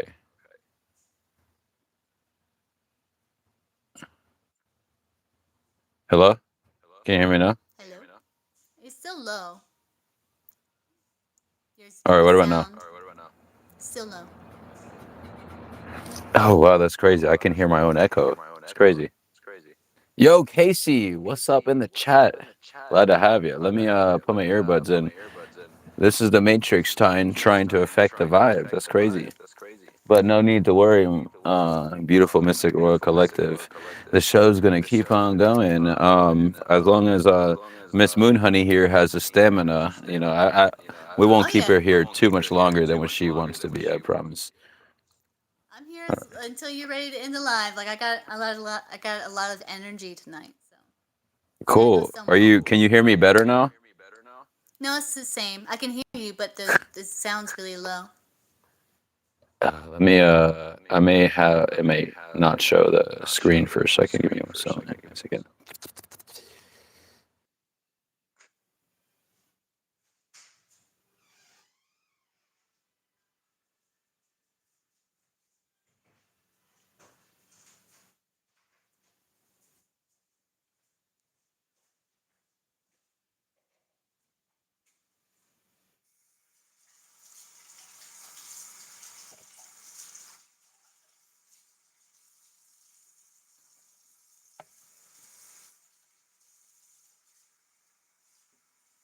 Still there, Miss Moonhoney. Yep. Okay. Still low. We're not live yet. We are live, right? Yeah, we're live. It shows preview, and I don't know why. Earbuds. They're like deciding to update at the I think worst we're possible live. time. Yeah, we're live. Keep listening to Miss Moon Honey in the meantime. Audio sounds good on Mystic's side. Moon Honey is quiet on the live. Okay. Oh, that's weird because Mystic sounds quiet to me.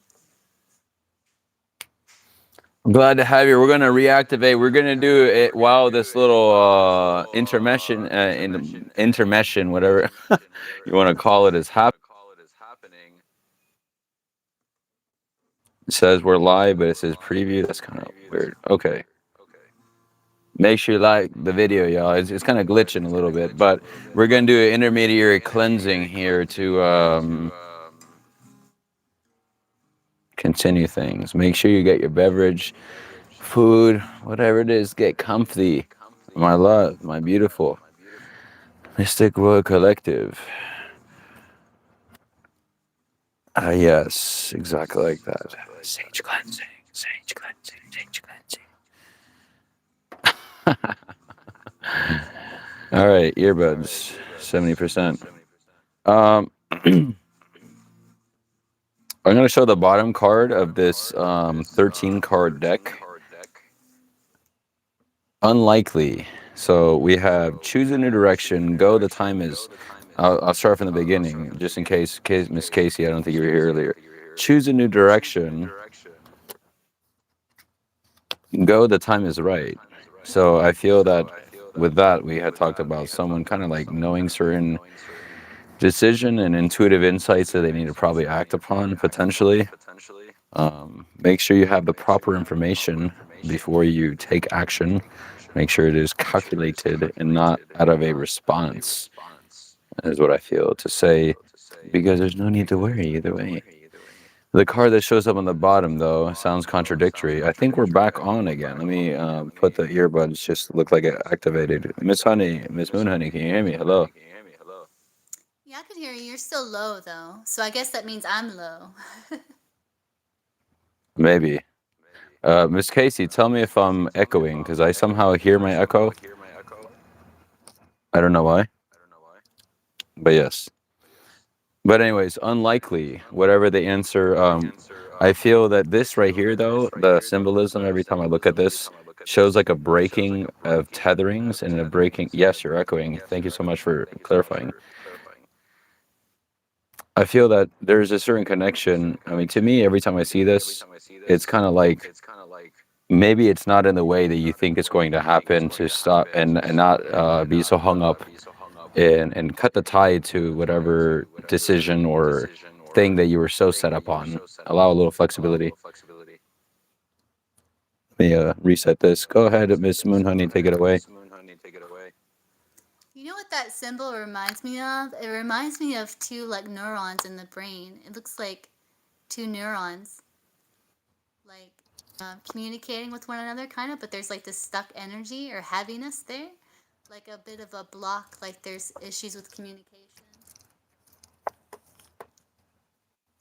You see what I'm talking about? It looks like two neurons. That picture that you just showed on that card. Oh, this. Okay, I had to reset my Yeah, earbuds, so yeah. It looks like two neurons. Like that's what it reminds me of in the brain. like a disconnect in the two hemispheres. Yeah, like there's communication there, but like there's other stuff around it. Looks like heaviness around it. It's interesting, but we can look at it as like connecting or like pulling apart too. So it's interesting.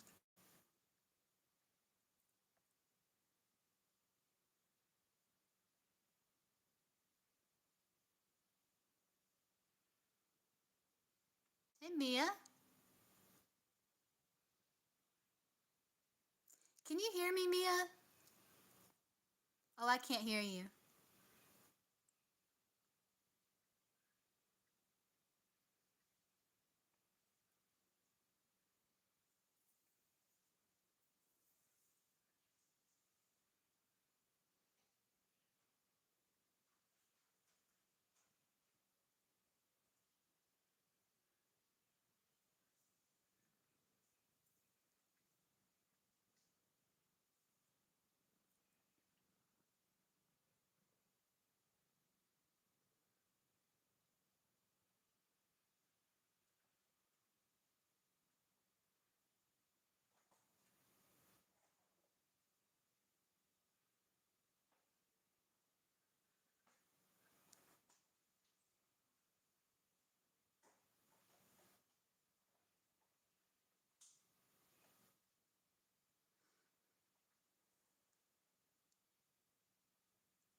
can't hear you. Okay, how about now? I think now, right? Yeah. Yes, it's still low, but yeah. Did you have like it showed like preview before, right? So do you have like another link opened or something like that on your phone? You know what? That's a good question.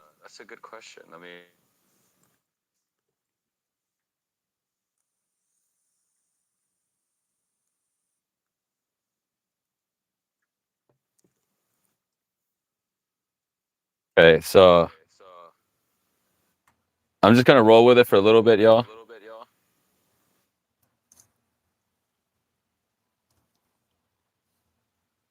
Thank you, Miss Moon Honey.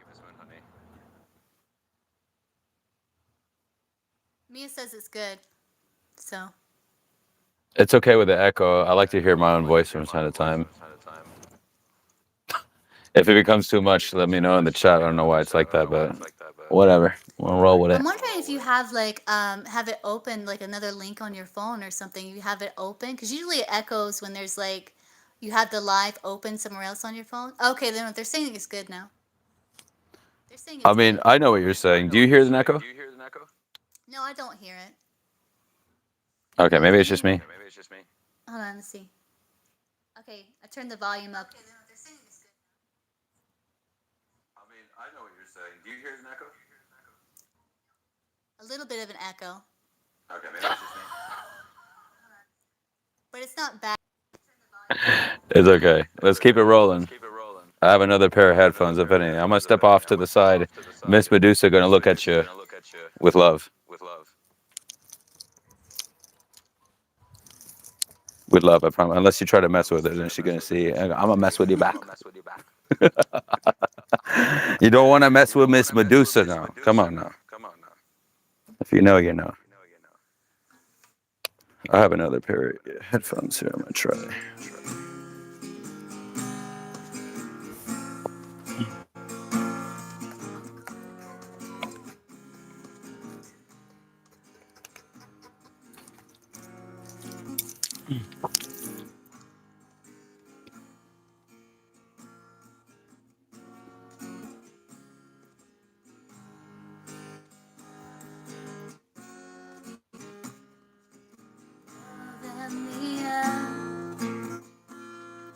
Yeah, you know, Miss Casey, that's that Matrix be trying to affect the vibes.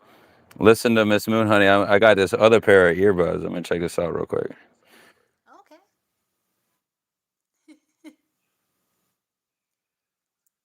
I was trying to play and sing this song, but I think the guitar is out of tune than what I'm used to singing it in. So it's like there is a breath of love in the air. It kisses my ear like a song, and it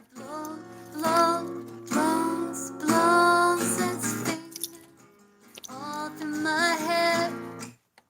I think it's. I have to get used to singing it. I'm like so rusty. This, I found this at Goodwill, like LED lights, baby. I'm still I have an echoing. electric. I have like a $2,000 electric guitar. It's like a Reverend. I never play it. I need to start playing it again.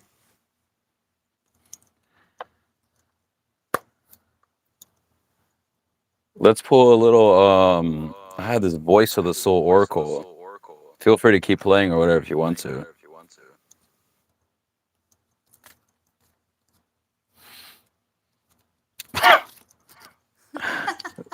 Does someone have regrets here? RGB Pro vibes. I know, right? I think though regrets. Um, in my eyes, one moment. In my eyes, regrets come from a place of having a little bit of shame on the self and not fully like forgiving the self. That's kind of what came to my mind personally with like regret specifically.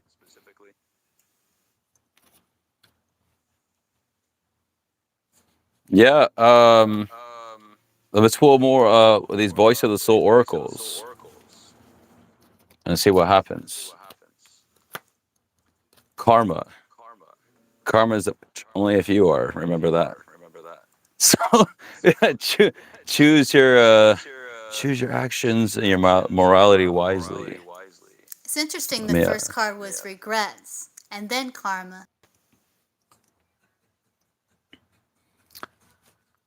it's probably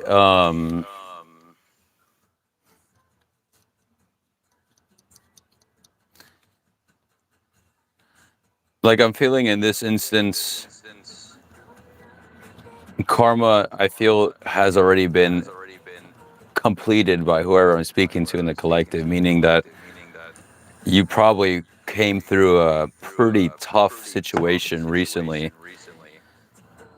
or are finishing a situation that was karmic. It could have led to certain regrets, but I feel just it's very important to say to not have any, um, not give yourself such a hard time for the way that things played out. That doesn't mean that you made all the right choices and everything like that, but just know that given the experience that you had at the time or lack of experience, take what resonates and leave the rest. For who I am speaking to personally in the collective, I feel that either you have, I feel that this person has a certain level of evolvement and has been through the trials, hence the karma, and they may be even witnessing certain or getting hints of others in their past that have done them wrong, and perhaps hearing through the grapevine, not that you're wishing them, because you should never wish anything bad on anybody, because remember, as a collective being that we are, any intent or lack of intent towards another divine fractal is coming back to you.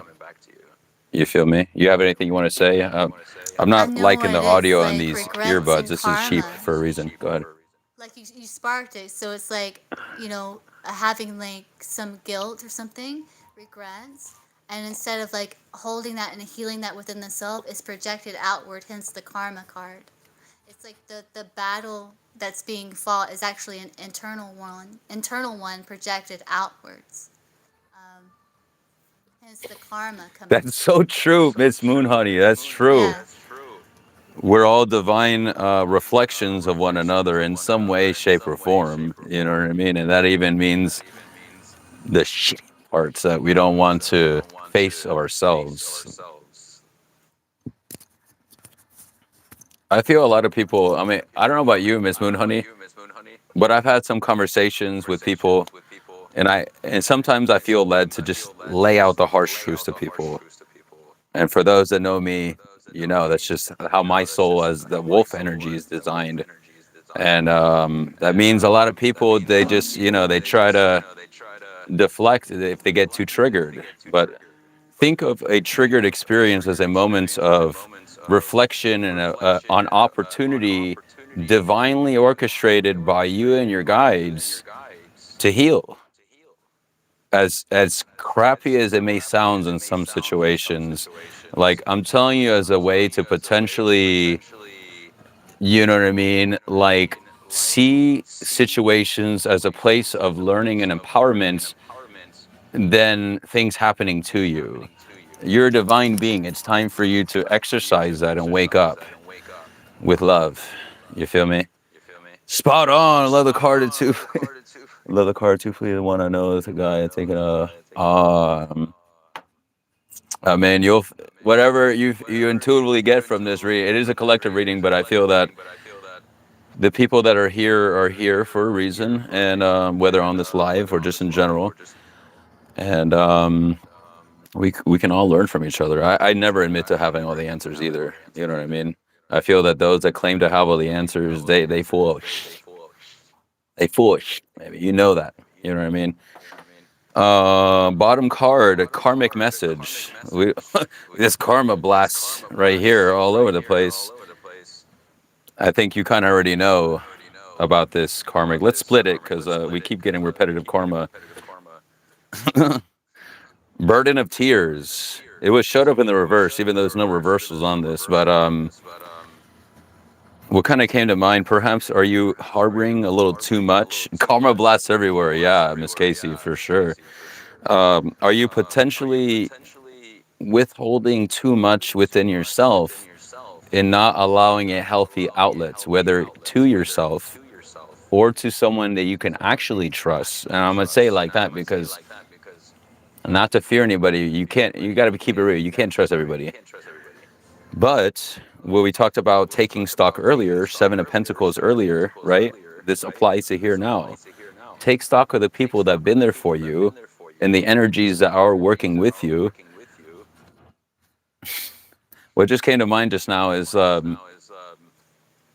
follow your own path and don't try to feel that other people's connection and your supposed lack of connection to certain deities or guides or certain insights, just because you may have people in your field that express those things. I'm feeling imposter syndrome right now. I'm feeling who I'm speaking to right now is not allowing themselves to be fully themselves based on things and stories either one they told themselves or based on upbringing, whether it be like some people unfortunately were raised up feeling that they had to prove themselves in order to gain any kind of love, and that's very unfortunate because those kind of things affect your dynamics as well. Anything can affect your dynamic, but at the end of the day, it's as a divine being, we have to also make sure that we are taking accountability for our own actions and the fact that we are choosing even to allow these things to affect us the way that they do. Does that make sense? Burden of tears, essentially. So make sure that you are, essentially guiding, not. And this is, I don't know if you can agree with me, Miss Moonhoney. It's very important for people to feel their emotions, even though it sounds contrary. Like, I'm not saying to.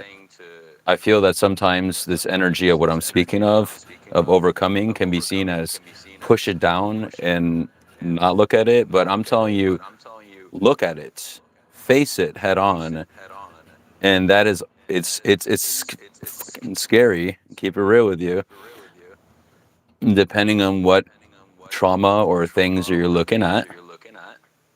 But deep down, you know in your heart what your soul needs to bring up, who I'm speaking to, and you know what you need to release. Case in point. And It's a it lot of helps anger like inside. not I split the labeling deck. something as good or bad. Like this experience was really bad. I was or like this emotion is really scary. It's like don't label it anything. The experience is good or bad. See it just as an experience, just as a lesson, and see these emotions as teachers. So don't label the emotion as good or bad, and then that helps you kind of be able to sit with it. And the more you sit with it, the more you'll feel like, oh, I'm safe. Like I'm still alive. I'm still safe. I can just sit with this uncomfortability for a little bit, even though we're not labeling it as such, right? It's not good or bad. It's a teacher. So what is it showing me? Look at it more as like, what is this showing me? Like, what is this teaching me? Without labeling it as good or bad, you'll be able to sit with it in a way that you'll actually learn what it's trying to tell you without being consumed by it. It's like a level of detachment in that way that you gain when you don't label anything as good or bad. It's like a level of detachment, um, so you can observe and sit in it. And it's just like there's some people that do exposure therapy, where it's like they do something really embarrassing or scary, and it's like if you have social anxiety, like kind of pushing yourself a little bit out of that comfort zone where you feel that anxiety, and feel it as long as you can, because eventually your nervous system will realize that you're actually Continue. safe. And there's nothing to be fearful of, and you'll be able to take it further and a little further and a little further. No, go ahead. I'm listening, Miss Moonhoney. That's pretty much it. I was getting some paper because I was taking some notes on some of the things in general. Just to kind of recap, I do appreciate. Thank you for bringing up some certain points. Um, as I walked away, but I wanted to get actual paper, not just paper towels. um, Exposure therapy. Definitely a big proponent of that. I mean, that's scary. That's scary. But it is, in my opinion, if you allow yourself a moment of surrender. I'm going to talk as I step off. But if everyone can still hear me, hopefully you can say it in the chat. But I think it has a good range. But exposure therapy definitely is kind of like, if you, I think when you get to a place of, and hey, detached game, that's important. When you talk about level of detachment, and And honestly, it doesn't mean collect. coldness or uncaring or anything like that. It's not. That's not the detachment. Some people see detachment as like stuffing down or like coldness or not uncaring. Well, It's like a and, refined empathy. It's like a refined um, perspective, I guess you could say. and Miss Moon Honey, thank you. It's funny because with you saying that, and by the way, I felt that the people here in the chat, I feel that they're real, that they know exactly what we're talking about. You know what I mean? Um, but yes, I feel that the people that are not there yet and haven't learned certain lessons, they will see your boundaries and your healing as coldness, because they're used to seeing an unhealed version of you. For those that knew you before, when you were enveloped and defined by your traumas, then they look at that old version and they want to try to get a rise out of that old, or try to see if that old version, because they're used to the old version of you. And sometimes when people witness change in front of them, that makes them uncomfortable, because then they're not, that's how we become divine mirrors, and sometimes even make our family and loved ones like irritated on a cosmic level at us, because they're seeing some kind of healing, and if they're not putting in the work, they're going to trigger them without you having to do anything. It's because they're being exposed to you, exposure therapy, but you as a divine healed self can prove and show as a lighthouse exactly where they are lacking. And this is not from a place of ego. You ain't even doing anything. You're just existing, Yeah, which you're is why sitting in it's so that King of Cups important. energy we were talking about Yeah, King before, of where it's Cups, like there's that baby. rough water underneath, but you're sitting there like masterfully balanced, like Yeah, feel their yeah. emotion and stuff, but it's like it doesn't stay calm, balanced, centered. Yeah, Miss Moon Honey. I don't know if it's just me. Tell me in the chat if you hear, I hear your voice coming in and out very much, but it could just be me. Let me know in the chat and make sure you can hear Miss Moon Honey as well. Let's see. I want to catch up with the chat real quick. Let's see. Karma Blast. Let's see.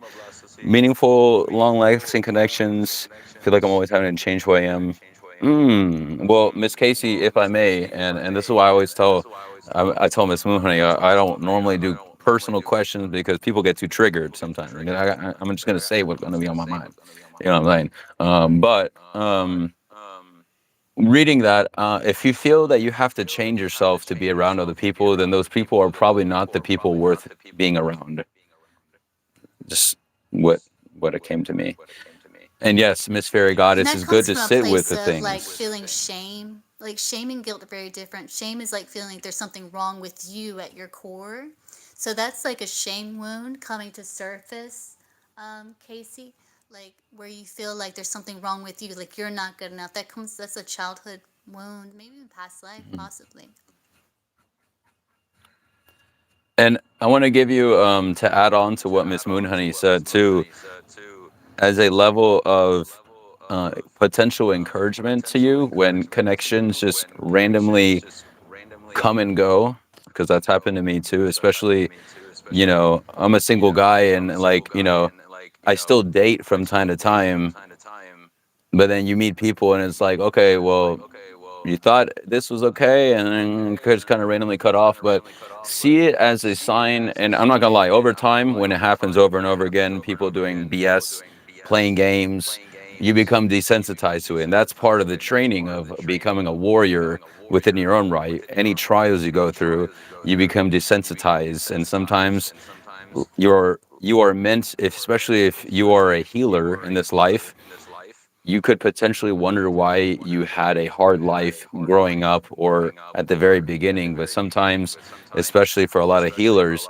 they chose to choose a life where they get all that right up front. You feel me? And then things start to smooth off later on Do the healing work. For me, it was like it was a long. It was like I experienced if they trauma trust from like themselves. birth until like in my 30s, and then I like really started doing that the deeper healing, and I started like evolving from that. But yeah, it can be a long line of trauma because like there's that learning the lesson, you know. Because I think like I had numerology done before, and it talked about, and they told me like I was here to learn about love, to master love, and to master love, you have to learn what love is not. So like that first stage, like I learned everything love was not. So that you can really learn what love is. Yeah. One thing I also want to put out there, and again, that's why these readings, especially mine specifically, entertainment purposes only, take what resonates and leave the rest. But I'm saying this because I'm sure that depending on the severity of one's trials, now again, the fact that I'm here speaking to the collective right now, I don't take that for granted. I am very fortunate to have the things that other people can't even access. So I'm just speaking, for, and I don't even have to give any disclaimers. The whole point is what I'm trying to say is that I think I had it right. What was the last thing you said, Miss Moonhoney? Before, because then I it could was probably get me back on track. I was talking about how was it about like mastering love, learning everything that love is not, so you can. Is that what you're referring to? And then we talked about exposure therapy is where we started before squirreling, I think. Yeah, you were talking about like the healer's path and how like it can be very Oh, like traumatic and bumpy until they get to where they start doing the healing work, and then it starts kind of smoothing out a little bit. It gets thank easier. you. That's exactly the refresher I needed. Thank you, universe, and thank you, Miss Moonhoney. Um, I do want to say this because the journey can be hard sometimes, and sometimes it can be very hard, and sometimes it can put one in very low places, spiritually, physically, and mentally. And just examples of how those things can show up in one's life is like, for example, physically, if you're not taking the rest that you know you need to be taking, the universe will randomly have something happen where your health maybe takes a toll, or something happens, but doing the sage cleansing again, where it forces you to have to rest. That could even show up in a layoff, or it could be in a connection of a very taxing relationship that has been taking too much of your attention to force you to have to put time to yourself. So, and how that could show up, like, mentally. I'm gonna keep it real with you. Not all souls choose to finish the mission. And I'm being very careful with my words there, but I'm also being very, this is a very important thing to know, is that keep going, my love, and just keep going. And your journey, no matter how hard it may seem, and what low oscillating places up and down it may seem, and just I think that for the souls that really got that healer's path, and it's like really got that, like, it will put you at a place where, like, sometimes just when you think things are good, then all of a sudden, boom, out of nowhere something happens. Like, what in the world? I thought that kind of covered this. What's going on? You know what I mean? So I do want to encourage you though. Keep going. Whether this is actually true, what I'm about to say or not, I don't know, because you know, obviously it's all going to be our time at some point. But I'm of the belief that if we decide to willingly end our mission early, you know what I'm talking about, that on a cosmic level, we'll probably end up having to relearn some of the same hard lessons again in another life. How about you? But I don't want to have to do that, you know. So if there's any incentive to keep on going, bring in a comedic stance to that. Now, I will say in some life paths, um, that is something that is meant to happen to teach others a lesson, even those very harsh sounding things.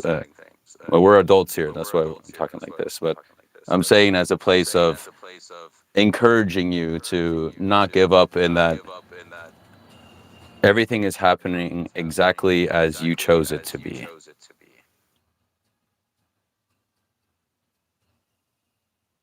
That's my TED talk. You were going to say something. Oh, no, I was just thinking about how like everything's temporary, just like the wheel of fortune, the wheel of life, just like seasons. So the good doesn't last forever, the bad doesn't last forever. That's why it's important for that healthy detachment, so you can learn how to stay balanced, so that outward experiences doesn't throw you off center. Like you're able to maintain some sort of balance despite the weather going on around you, and that takes practice and a lot of healing and knowing your empowerment and like getting in touch with yourself, like getting to know yourself, because there's a long time that I didn't even really know myself really. um, so I've taken that time to really get to know yourself and center yourself and understand your empowerment, and how not to give your power to anything outside of you, because if you give your power to anything outside of you, it fluctuates. That means you're going to go up and down with it, you know, and change is inevitable. And so it's about that healthy detachment, staying balanced and centered amidst these changes. And that takes healing and practice and like reprogramming. Because a lot of times it's so common for people to like to throw temper tantrums or get angry, you know, and it's like but it's not really, you know. It's just so widely accepted to like have these outbursts of um, big emotions and stuff, and a lot of times when people are trying to appease the angry person, you know, we gotta appease the angry person, you know. Um, I'm but curious. May yeah, I, real quick, when you say appease the angry person, real quick, what do you mean by that? I'm curious. well, it's what a lot of times like it's kind of like when someone gets angry, like people want to appease them, like they want to calm them down, they want to, you know. So And it's funny that you say that because I feel that to an extent we live, at least in my side of the world, we live in like an eggshell society where everybody's just afraid of existing and just saying anything in general. Now, granted, we do live in a world of cancel culture, though. I made a quick video just commenting on that, which, you know, nowadays any word anybody says can be potentially twisted, and we have AI, which just adds to it, right? So I feel a lot of these things are mechanisms put in place, even on an indirect level, that keep people from wanting to truly be themselves for fear of judgments. And that detached game we talked about earlier, that you had put emphasis on earlier, which takes time, is super important because it's also about not only as you heal and reclaim your own power and grab your energy back to you, but also like part of getting there, because you probably hear a lot of manifestation hacks or whatever, and people are going to try to bribe you into some expensive spell or some BS. You know, respectfully, it probably works. And if they're paying the money, I hope it better damn work. You know what I'm saying? If they're charging this much money for these things. But case in point, magic is available to anybody, regardless of what you pay.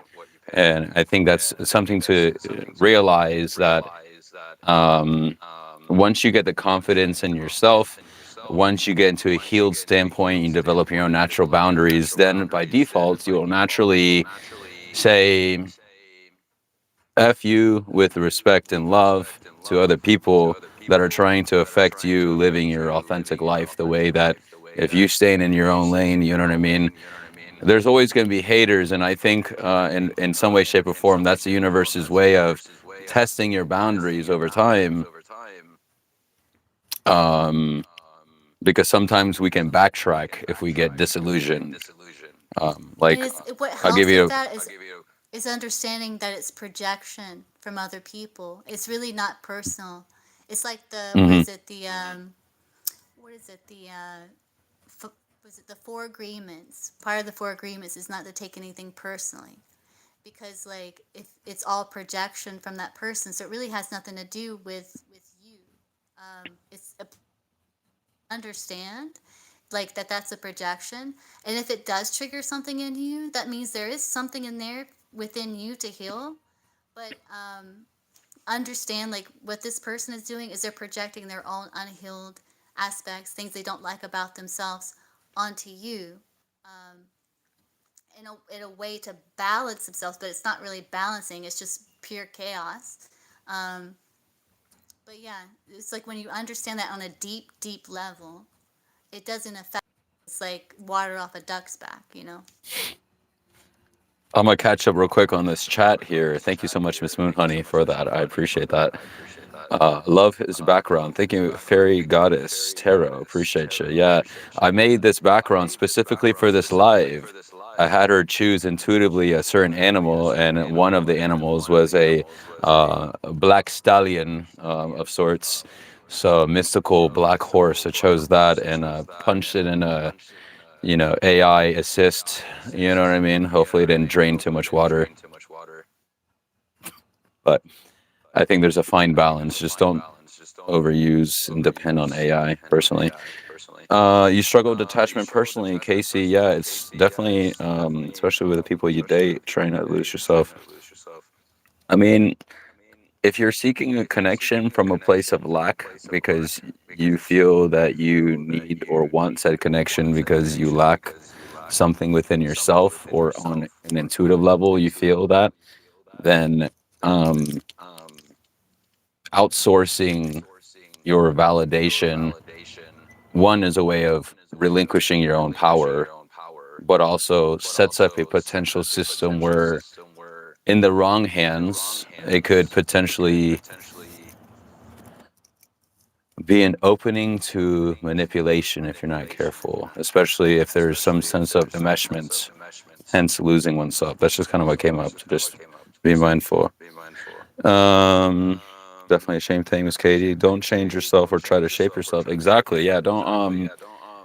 You should be with someone because you feel whole, and if someone is going to be in your life, you shouldn't have to change who you are, but It's they're also going to about enhance. knowing who you are. Like knowing who you are. Because a lot of times we don't know ourselves because we put on these masks, you know, to fit into society. And we kind of lose ourselves throughout, you know, growing up from a child into an adult. We kind of lose who we are in some ways. And so it's kind of like you have to really get to know yourself. And that's like starts with what are your values? What do you stand on? What are your beliefs? Are they really your beliefs? Do you really believe that? Or is that Ooh, like a that's a belief good that one. was imposed upon you, that you just kind of that was ingrained in you? But do you really believe that?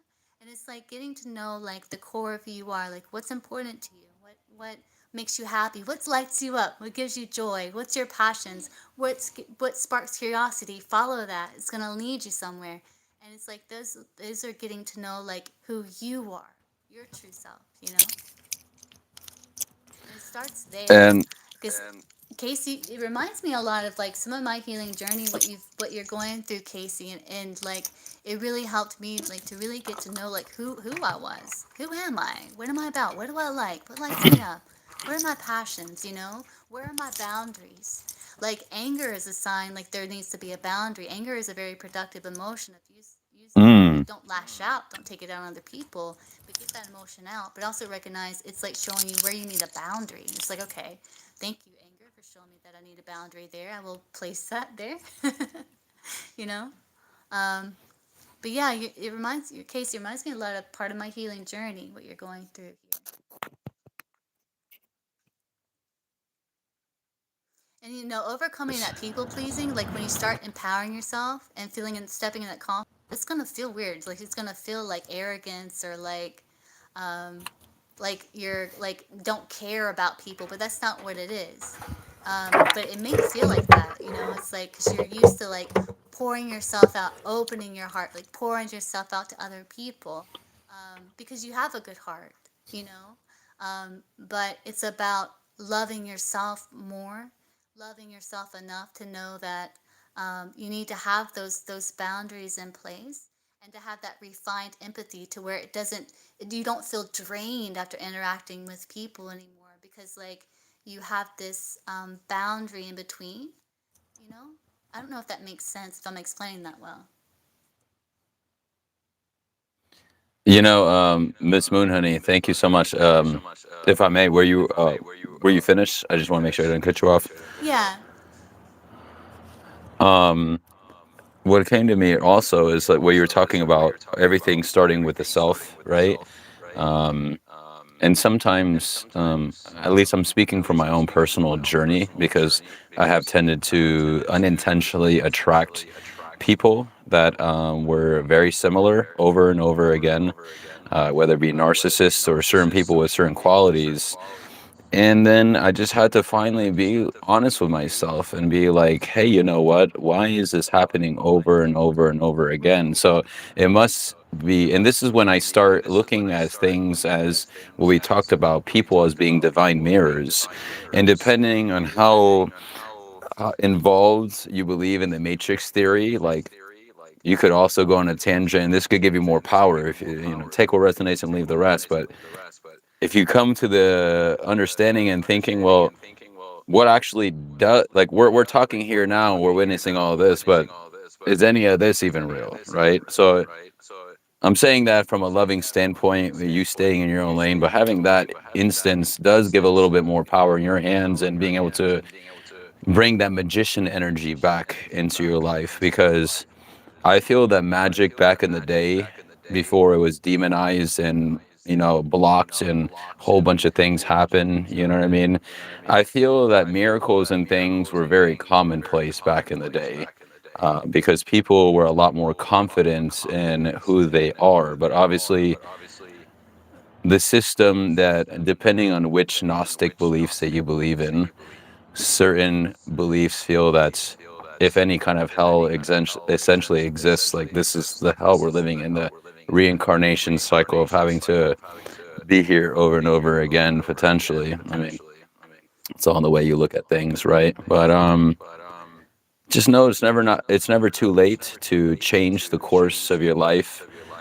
And I say that even if it is like the last day for any one of us here, just hypothetically speaking, we are eternal beings, and even in another life, we're going to continue to heal on a soul level and continue this journey. I don't know about you, that's very comforting knowing that personally, and gives me more power personally. Um, It I'm gonna reminds me of scroll like through the being chat. like a Go ahead. like they call it like a crown chakra person, where it's like you can see the good, you see source in everyone. This is what I had to heal from. It's like I was just this loving just soul. I get healed through this love, you know. Um, and it's like you see the good, you see source, God in everyone, and it's like you stick around waiting for that good to show up, but it never does. And so it's about giving yourself permission to decide who deserves to be around you based on what is obvious, not what is hidden. You know, because it's like you can see the good in there, and you're like waiting for that to come up. Maybe I can get it out. Maybe no. Give yourself permission to decide who deserves to be around you based on what is obvious, not what is hidden. You know. Thank you so Hi, much. Cassie. Yeah. Fairy Goddess and Miss Casey, thank you so much for interacting in the chat. I'm scrolling through them and looking at them, and it's such a beautiful thing to have such wonderful people here, and we're so grateful to have you. So thank you so much for joining us today. Um, I will say there's some sources of knowledge that one can seek and acquire, um, that can, because I love psychology. I love just the aspect of it. And the mind is, again, such a powerful thing. And even on a logic standpoint, if you look at the book Journey of Souls by Dr. Michael Newton, it's a free listen on YouTube, 2-part series. Check it out. But that talks about like the life between lives. And listening to that will change your perspective and give you a little bit more comfort in your direction in life. Check it out for yourself. But Knowledge is definitely powerful, and I don't know about you. Maybe call me conspiracy theory or not, but this is just me bringing awareness to things that are already happening to an extent. Like, if you can get your hands on a book, an actual book that still exists, do so, because a lot of information is intentionally, we already know this, a lot of information is intentionally being held from us that has extra nuggets of wisdom, but even psychological texts and things regarding psychology and manipulation. Hear me out now. I'm not talking about actually engaging. I think it's a powerful, and this is where integration and transmuting of one's shadows really comes into place, in my opinion, is being healed enough to where you have the knowledge and you maybe like learn maybe from your own situations, people that have, you know, manipulated you, and then now you learn and like, okay, well, now I know what to look for next time. It's all about having things in your arsenal, knowing that if you wanted to, as a divine being, you have the power to cause havoc if you wanted to, but you choose not to. um there's a few books, in fact, I would recommend checking it out and taking it for just the knowledge that it delivers. And I would say use this information wisely, because it is a reason why these books are banned in like prisons, for example, because it unlocks things of the mind. 48 Laws of Power. If you ever heard of that book, Robert Greene. Robert Greene. He also does The Art of Seduction, and literally front to back, that's historical document. A lot of he does a lot of documented through history of forms of manipulation and things like that. But if using wisely, you could take that as an arsenal information to protect yourself. Because I'm all about free obtaining of knowledge as much as possible and sharing information. But Miss Moon Honey and I, we talked about this before going live. Just keep being in mind, not all souls are ready for certain pieces of information, and that's why if if not careful with certain levels of information to the wrong ears, that's why it's an extra level of responsibility for people that learn more about their own consciousness, and healers especially that involve other people with the messages that they deliver. There's an extra level of responsibility, because, you know, while the mind is a powerful thing, not everybody has healed enough to be able to take an idea independently and choose for themselves. I don't know if that makes sense. And I feel like I've actually had an experience, like a past life wound with that, where maybe I shared some form of knowledge with someone that used it in a lower vibrational way. And I think in a past life that happened to me, because I do have a bit of reservation with some things because of that, I think. But yeah, that can very much happen. But yeah, I guess you have to use better judgment at times. You had reservations for what? Could you forgive me? You had reservations for When what? it comes to like sharing some things, because I feel like in a past life, maybe I shared some sort of knowledge or something with someone, and they used it in a very low vibrational way. Um, it's very interesting. It just reminded me, who was that philosopher here? Was it No problem, Casey. was it Socrates that was it Socrates that was a teacher to Nero? Was it Socrates? Do you know what I'm talking about? Nero, the Uh, I'm not very well versed in my mythology. I'll be honest with you. was So it? I I'm can't still remember. learning. No, it Like, wasn't Socrates. It wasn't Socrates. It was someone else. I some can't. of my It's philosophers. leaving my mind. But anyway, off that subject. I No, haven't you're thought about good. that in You're a long good. time. But yeah, yeah. So I think like yeah, like some people have to be ready to hear some things, basically, And you know what? because I some think things can be used to harm. they can. Yeah.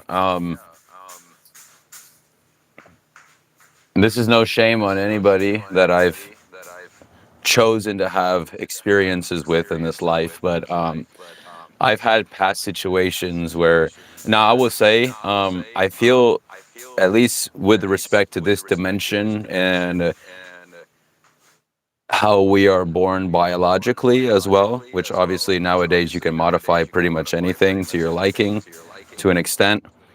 I think it's very important to also identify your strengths based on what you were born with. Because, you know, granted, you could change those things, but I feel like as a biological born male, I think it's safe to say that like Miss Moon Honey biologically would be more in tune naturally to her intuition, even though obviously we're both at the same level potentially if we wanted to be, right? But on a biological level, she probably has a slight advantage. That doesn't make any person less than, but like as a biological or more born male, then maybe certain 3D things I may have a slight edge. It doesn't make sense, but we need both to be in symbiosis. I don't know if that makes any sense, but I feel the reason I'm saying this is because I feel people get so wrapped up in labels and roles and what people have put out by society and what the hell we're supposed to be doing, and they, you know, I feel, yes, we're equal, but equal in different ways, and I think there's nothing wrong with that.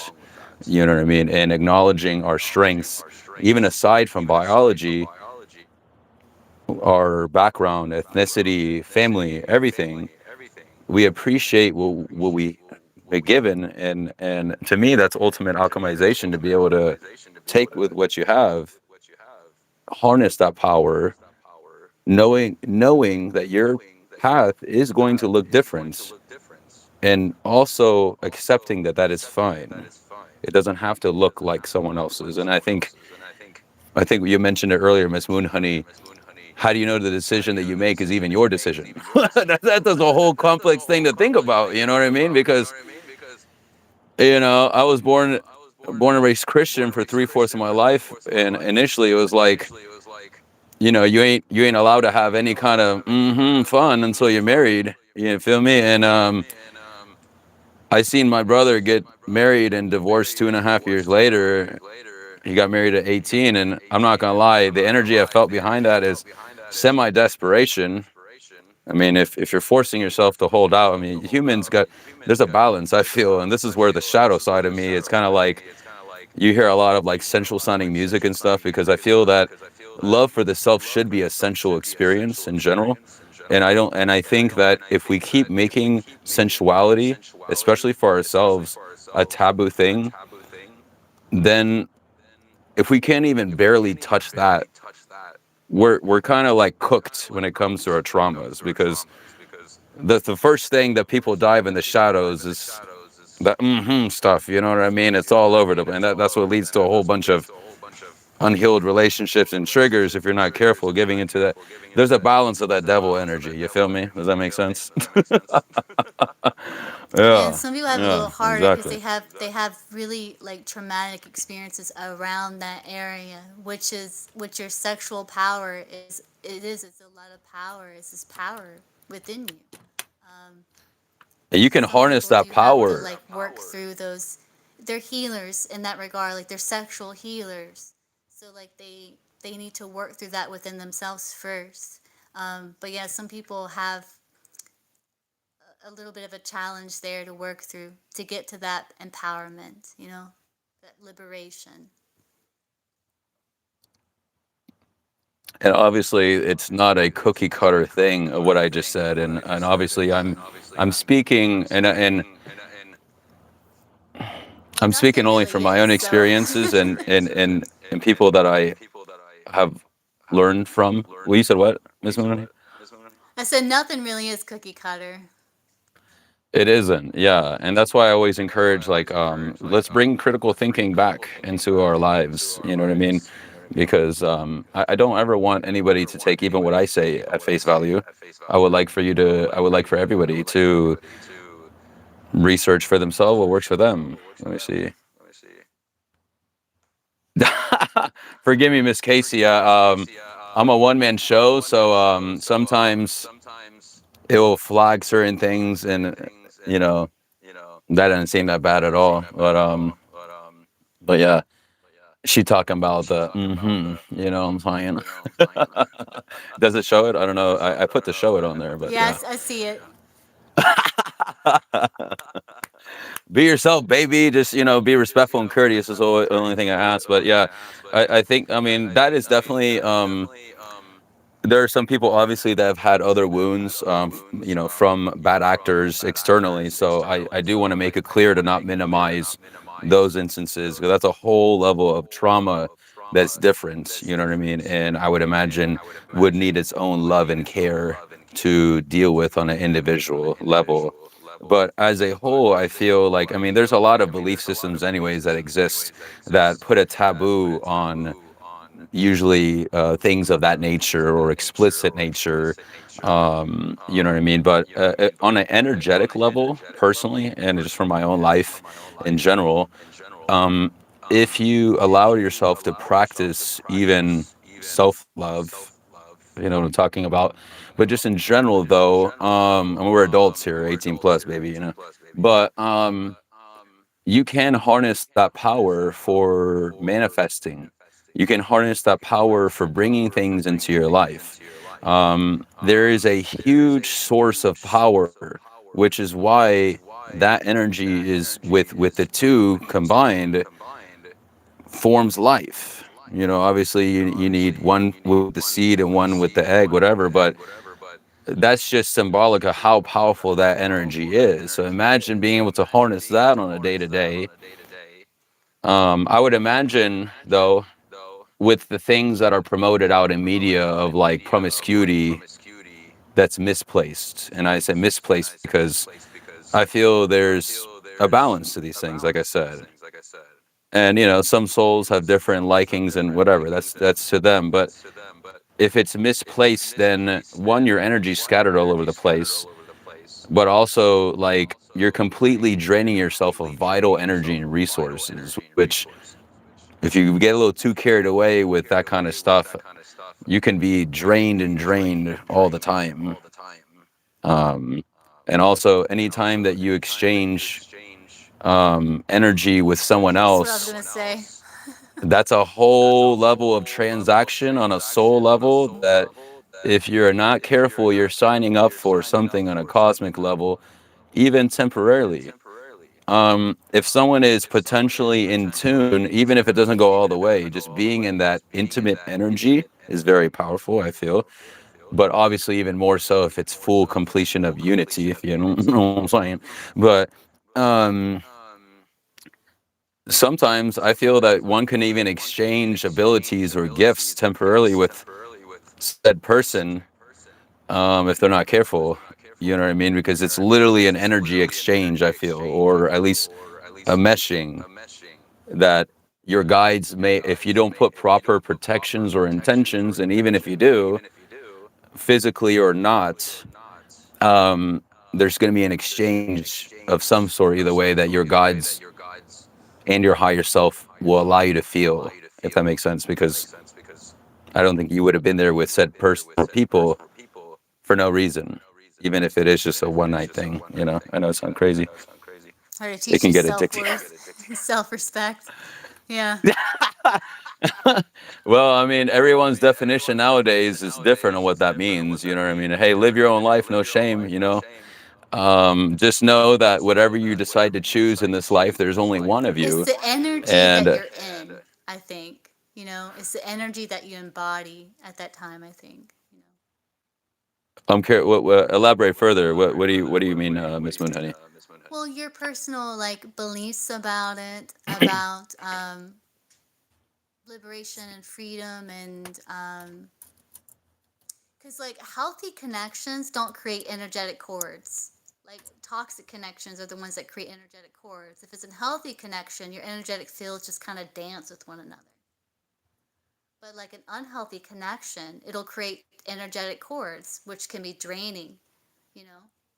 And but if it's a healthy connection, like if you're in a good place in your beliefs and your energy, where it's like you're healthy energetically, and the other person is too. You just kind of dance, you know? And this is with any type of interaction, not just, um, you know, seeing the stars with someone, but it's like with any type of connection, it's like that. So the unhealthy ones create, and the unhealthy is like seeking validation, looking outside of you, looking for approval, like feeling like there's something that you're missing that you're seeking from this other person. It's like the trauma bonds and things like that. That's what creates the energetic cord. So I guess that's what I mean by like with the energy that you're embodying. Um, what are your limiting beliefs? What are your restrictions? What's holding you? You know. That makes sense. And the mindset coming into the experience and what you end up inevitably sharing. Is that right? Kind of. It can like make or break the experience. I mean, for sure. I would imagine.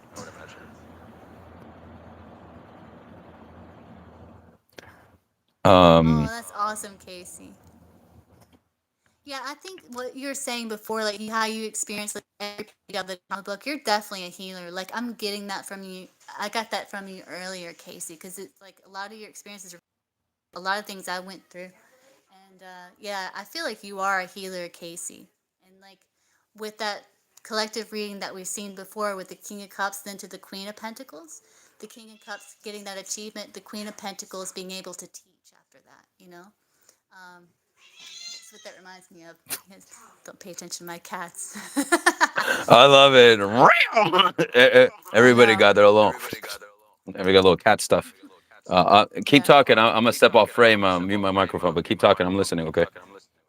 Okay. But yeah, Casey, I'm totally getting like you're a healer. I really do. I really do feel that 100%. So you're definitely a healer.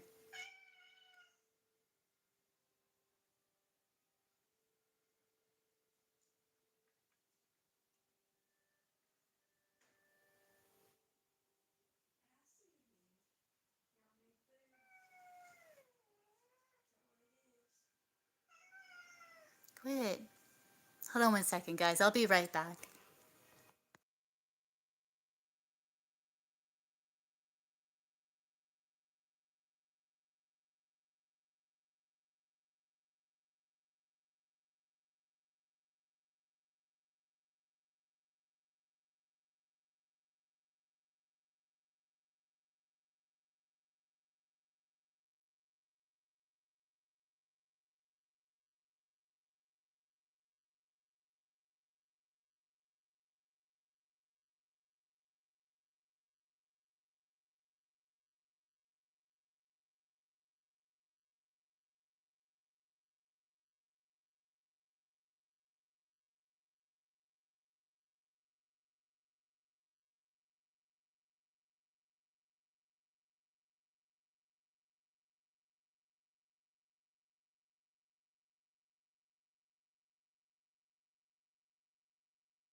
Mystic's back, baby.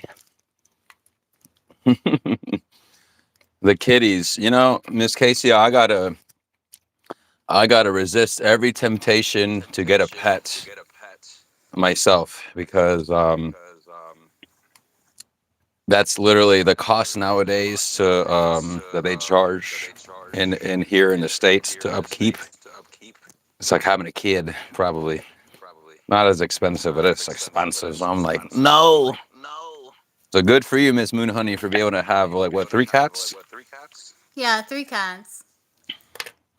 Nice. The little one's the handful. You said which one's a handful? The little one. He's like the annoying little brother to the other two. What's the name of the cats, may I ask? The little one versus the other one. Nona, the black one. Nona's the black one. Then we have Tolly, and then Jasper's the little one. Okay. Jasper made me think of Casper, like the friendly ghost. Can be a I little didn't name mischievous Jasper. sometimes. I didn't Oh name no, that one. I that's named what came to Nona and mind. Tolly though. You have a full breed German Shepherd. Nice. Nice. That's a big dog in the house. Woof, woof. You know what I mean? Yes. The things that we name, by the way, that's the reason I asked it. I feel that the even the pets names that we have can potentially, like for example, a past girlfriend of mine, she had a cat named Athena, that she named Athena after the goddess of wisdom. She's also known as a war goddess in some mythologies as well, and that she has a lot more history behind her. But let's just say that cat definitely embodied some warfare behavior. You know what I mean? So the names that we do give to pets, be careful now. You never know what you're signing up for, because that Athena was powerful. When she wanted to get you with them claws, she got you with them claws. She almost got my eye. She got somewhere on my face, but I got that Burgang in me, baby. You know what I mean? I thankfully I heal quickly, and and they're amazed that you can heal yourself too and accelerate your healing through channeling energy consciously in your mind to said areas. You're welcome. You didn't know. Yeah.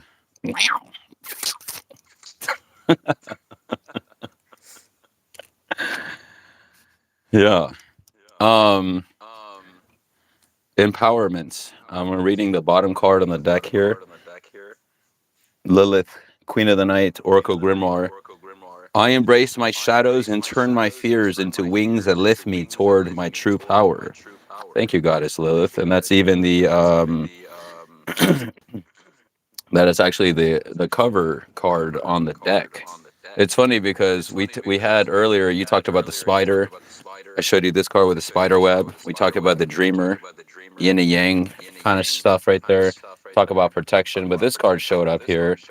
I need to cover her up just a little bit there, and it shows like kind of that encounter with the serpent and Eve, but depending on goddess Lilith is a goddess of many things, but she's also known as a dragoness, and I can't help but to feel that that was the form that she embodied when she visited Eve. When they describe her with bat-like wings or whatever, she's also known as a vampire queen. But this says duality, what we just talked about. The dual forces within me unite, integrating my wild spirit with my curious heart. Ouroboros just came to mind of the serpent eating its tail, and like representative of like life and rebirth. You feel me?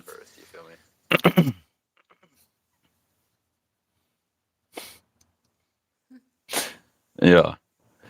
Are you gonna I'm kind of chilling and vibing here. How long have we been live for? I'm trying to also be respectful of your time if you're chilling too. I don't know. Like, I'm good energetically. I'm Okay. good. Okay.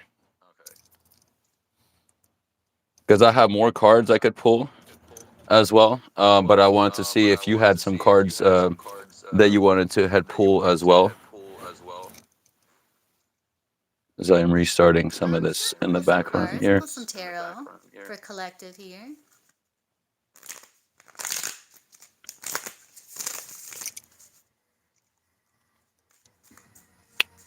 And by the way, I figured out the echo. The echo's What coming was from your it? side. Is it? How? Because you don't have a microphone, so I think you're on speaker, so I'm hearing my own. Oh. I think that's what it. Oh. Because when you unmuted yourself, then I heard the echo again. I was like, oh, okay. Oh, really? Oh no, Ah. it's fine. It's very faint. I promise. It's chill. I'm just here thinking about lunch. Okay, cool, Casey. Yeah. See, that's why I like to have these kind of lives where like chilling. You know what I mean? And I always try to remind people that divinity exists in the mundane of things. And if you believe in that, then more power to you. You transmute your circumstance. What's the first card we got there? Any show up yet?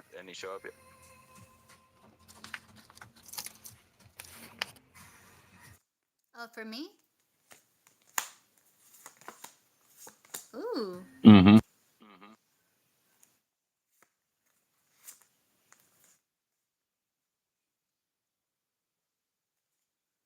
I got the Five of Pentacles, the Eight of Cups, then Justice here. It's like walking away from lack mentality, walking away from insecurity, from feeling lack, from feeling restricted or thrown casted outside the gates of your own inner sanctuary,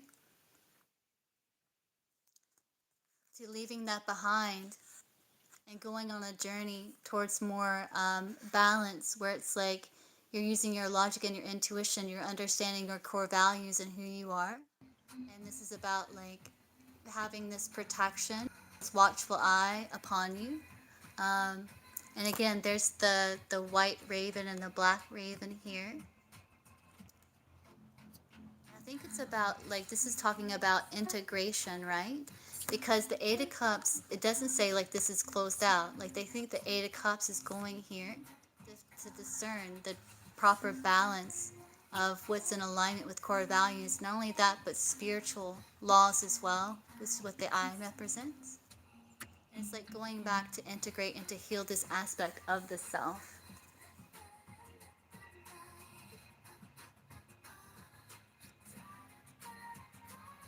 Is what I'm getting.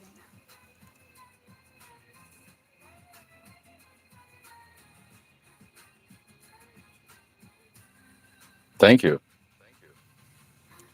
Casey. Don't tap me with a sushi. I love sushi. I love sushi of all forms. I'm eating my alternate food of pizza as my other after someone tempted me. And literally, as I said, that the TV in the background timed out, meaning that maybe it's time for you to share your sushi. That's what it is. Don't send it in the mail, though. Just kidding. Five of Pentacles, Eight of Cups, Justice. Is that right, Miss Moon Honey? Did I get that correct? Yep. A change up in the way, and I feel you did. You pulled the Five of Wands earlier, as well. I mean, a change up in when I see the wands, I also see like passion and energy directed towards manifesting power. Pentacles is,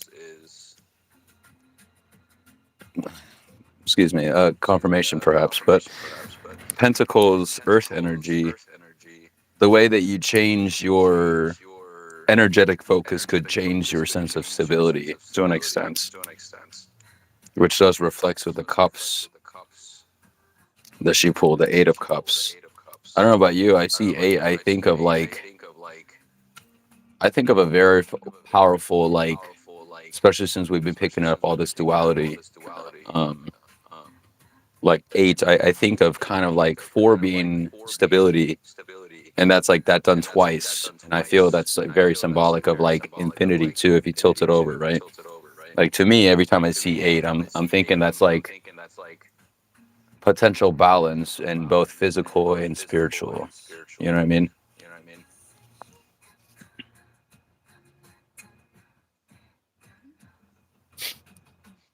I was asking you. I don't know if Yeah, like the infinity. The eight can be like pulling something from the spiritual realm into the material world, and like seeing like it's integrated, like it's all ever flowing. And there's like that connection between the two.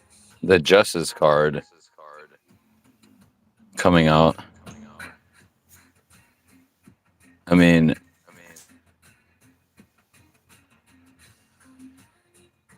just know that the universe has not forgotten you. Thank you for showing that. It's funny because that symbolism, that's a beautiful artwork, by the way.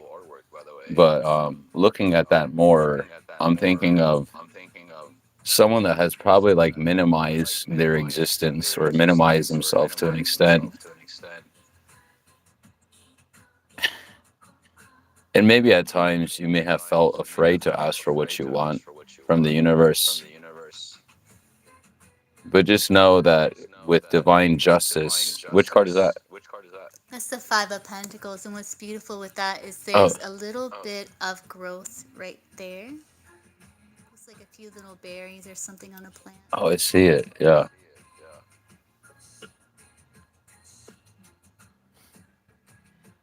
Just remember, collective, that even if you feel like that person in the card right there, because I'm looking at that and it looks like someone that's like feels out left in the cold. she did point out the growth that was still there, is that even if you feel you're not necessarily progressing more than what you're actually probably doing a lot more than what you realize when it comes to healing anyways. And I want to say that sometimes healing can make you think like you're taking a step back when you take time for healing. But I encourage you, it's on a cosmic realm, it goes beyond the Eight of Cups. You kind of had the symbolism I'm looking over there is someone that's had to take this upon themselves for their own journey. Because, I mean, honestly, healing can't be dependent. True healing, in my eyes, is a solo journey. It is not meant to be something that you take everyone and fill everyone in on the details. And by the way, I think that's very important right there. It's important to have certain levels of privacy between you and your spirit team, knowing that the karmic scales of justice are going to turn into your favor and that all the things you have done are not in vain and they are being recorded in the cosmos.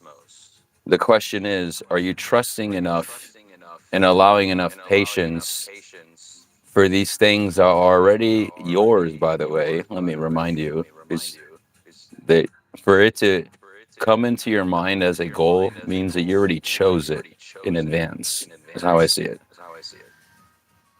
So are you going to allow the universe to play its divine dance and divinely dance with grace with these energies?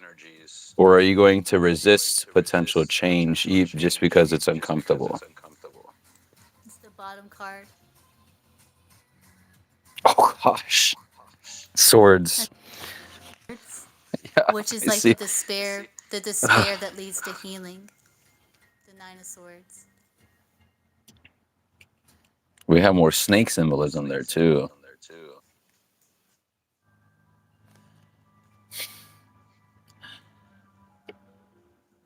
I Nine is kind of like that almost there energy. That Knight of Swords kind of popped out to me personally. But again, all collective, right? But sometimes it can be like your mind can be so wrecked and so like full of so much flowing in your mind. And to me, like that nine energy is like you're it's representative of what no matter what suit it is, it's nearing to a sense of completion, like you seeing the light at the end of the tunnel, and maybe at least you have an idea of knowing what you need to do or which situations you need to potentially iron out energetically or whatnot. Um, Positive energy be with you right now. I feel right now. I'm not saying this lightly. I feel that it's not an easy time for who I'm speaking to right now. So I'm not going to minimize that. But there is a light at the end of the tunnel. And try not to grasp onto hope. I know that sounds contradictory, but let me tell you, hope. A lot of these nice words that we have and we spread out in the universe as potentially good have very lack roots hidden in them.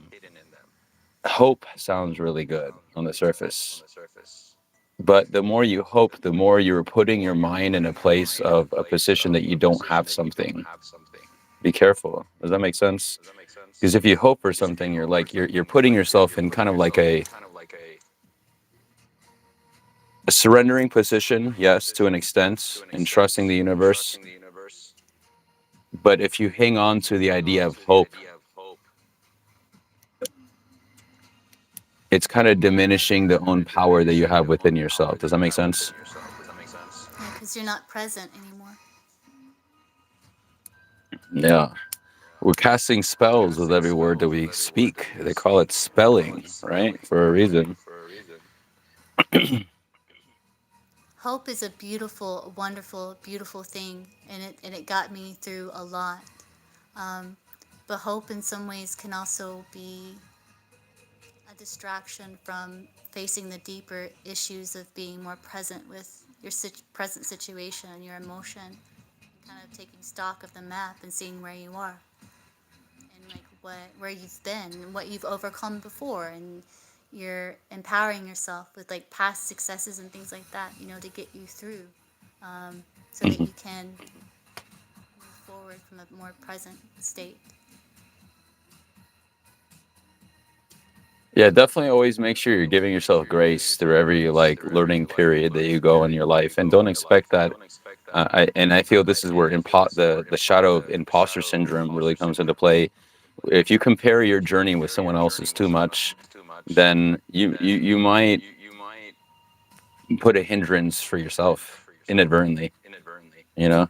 Yeah, everything in moderation and caution, Miss Casey. Thank you, and thank you, Miss Moonhoney, for pulling those cards there.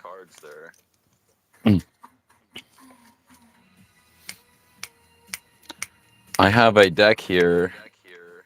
Were you gonna pull other cards? No, I just asked where that was going to lead for collective, and I got the Eight of Wands, Nice. which is about, getting priorities in order, sorting through which thoughts are yours and which thoughts aren't even yours.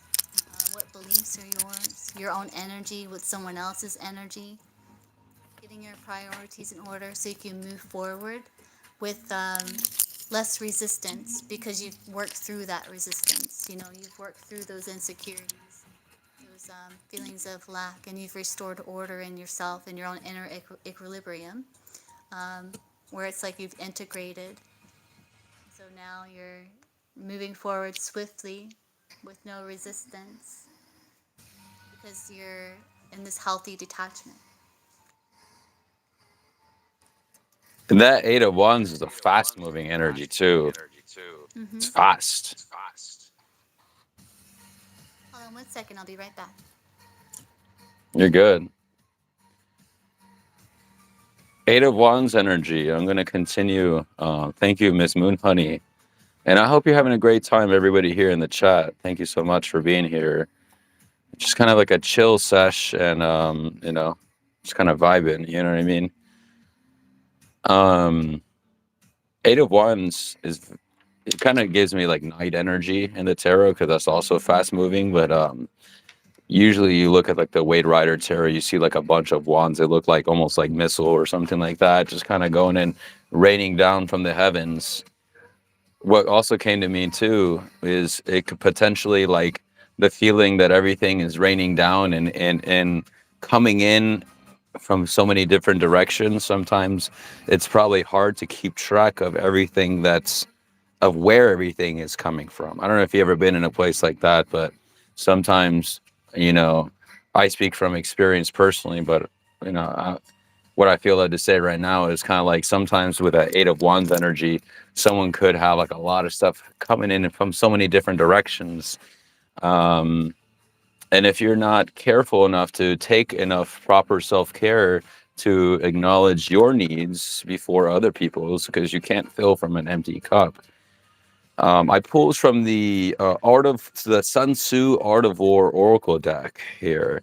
So this right here, if you ever read the Sun Tzu Art of War, he was a war general. But even in the midst of war, there's a lot of information and learning lessons and tools that you can gain.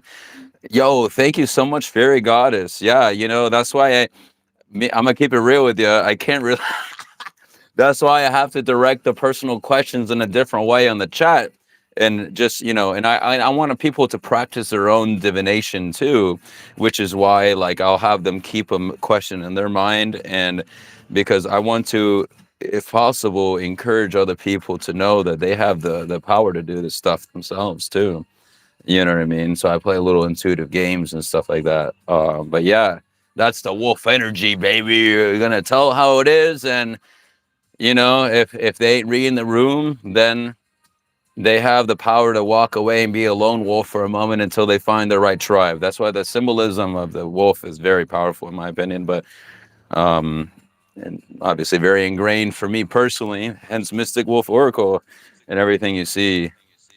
But sometimes you just, I don't know about you, but I want someone, even if it hurts, baby.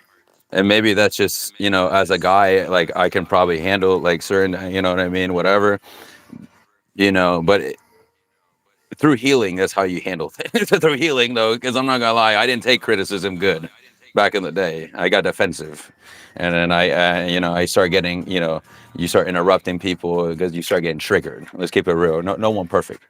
But the card I pulled from the Art of War Oracle deck here, it's time to think. Take time to think. And if you aren't already uh, removing yourself. You mentioned this multiple times, Miss Moonhoney, and I kept forgetting to say earlier, but about separating yourself from whatever thoughts and things that you have going on. That screams high priestess energy right there for sure. And I definitely challenge everybody to try to embody that energy for yourself. I have that on one of my pendants here, one of my mending little pendants. Look at that. This is ham. I had to polish her up a little bit.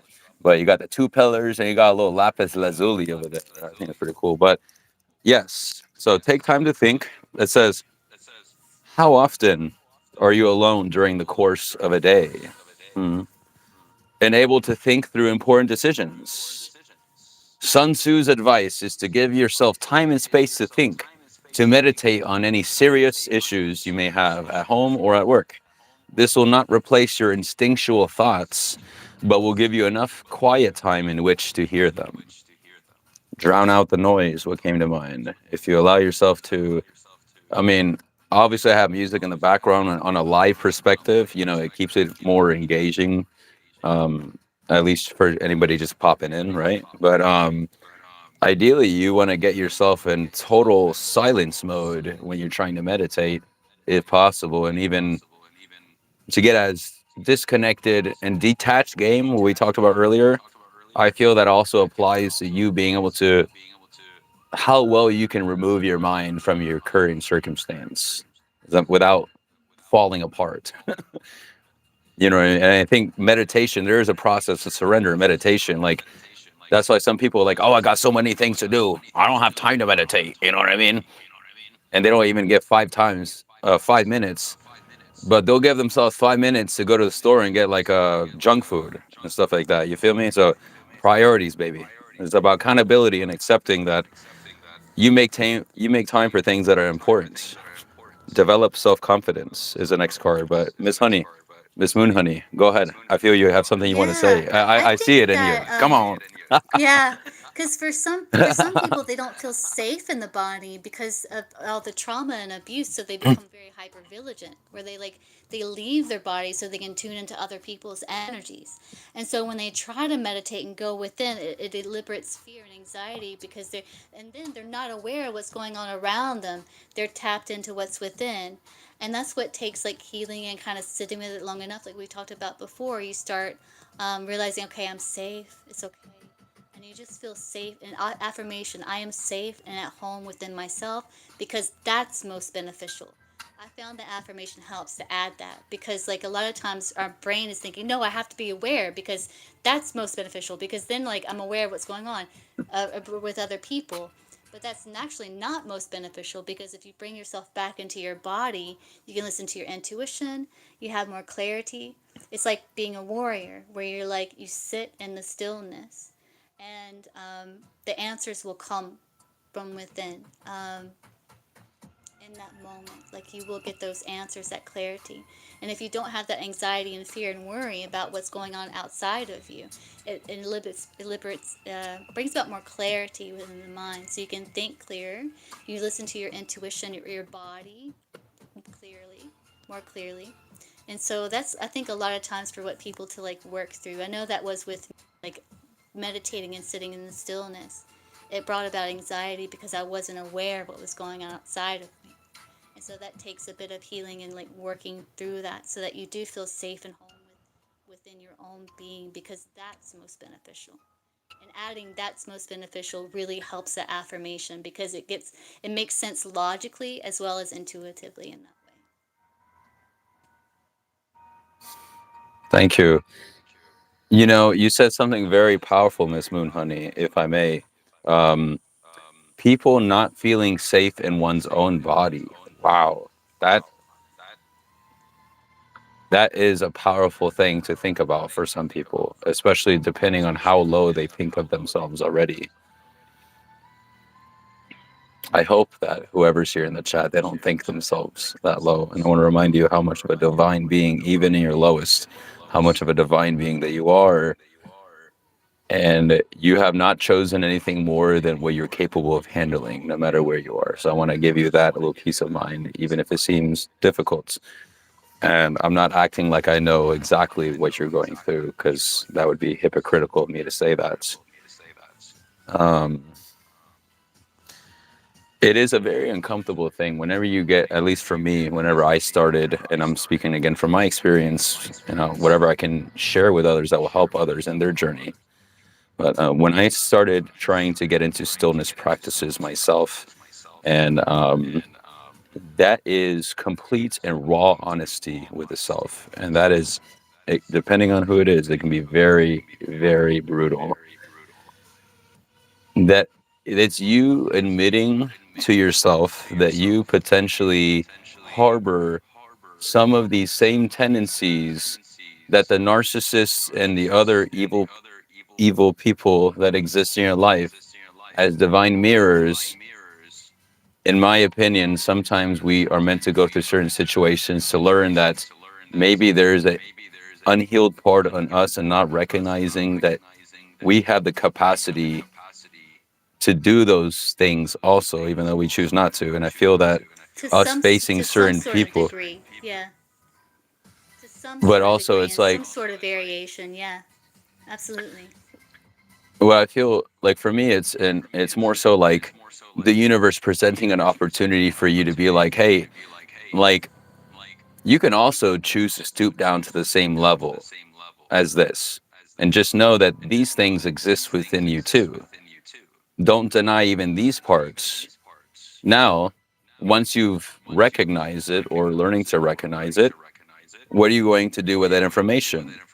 Well, one, you're going to protect yourself because now you have the knowledge. So that's beautiful.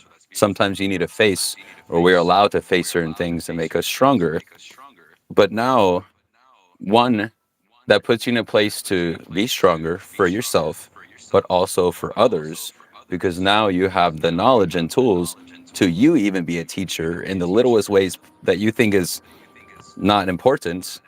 Someone else probably need to hear that.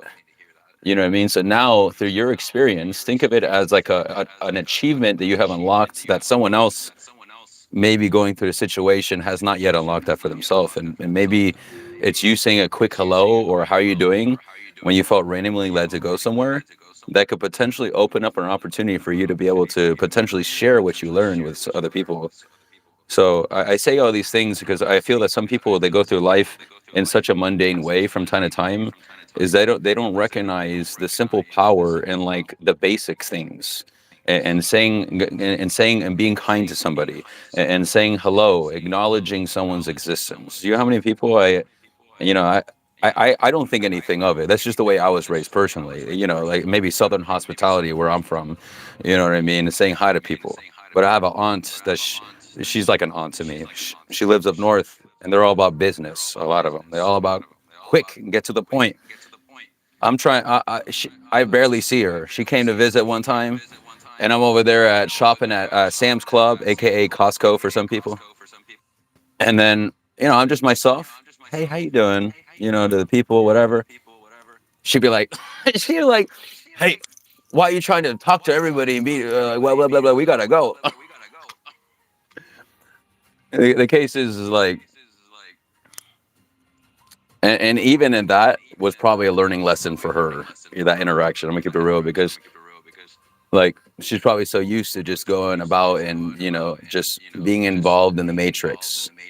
And sometimes I'm just saying it as what we talked about earlier, taking a step back from kind of like the things and the anxieties that may up in your mind, knowing that one, the thoughts that come into your mind may not even be directly tied with yours. It could be advice from your guides giving you the answer on a silver platter. But if you take a step back and take time to think, like we talk about, then you realize that, hey, probably the first thing that popped in your mind that you probably scrolled in your mind 50 tabs ago, that was probably the answer. But you probably if you didn't take that step back and take the time to think, you probably opened up 49 new tabs in your mind, and so of course you're overwhelmed with that Nine of Swords energy.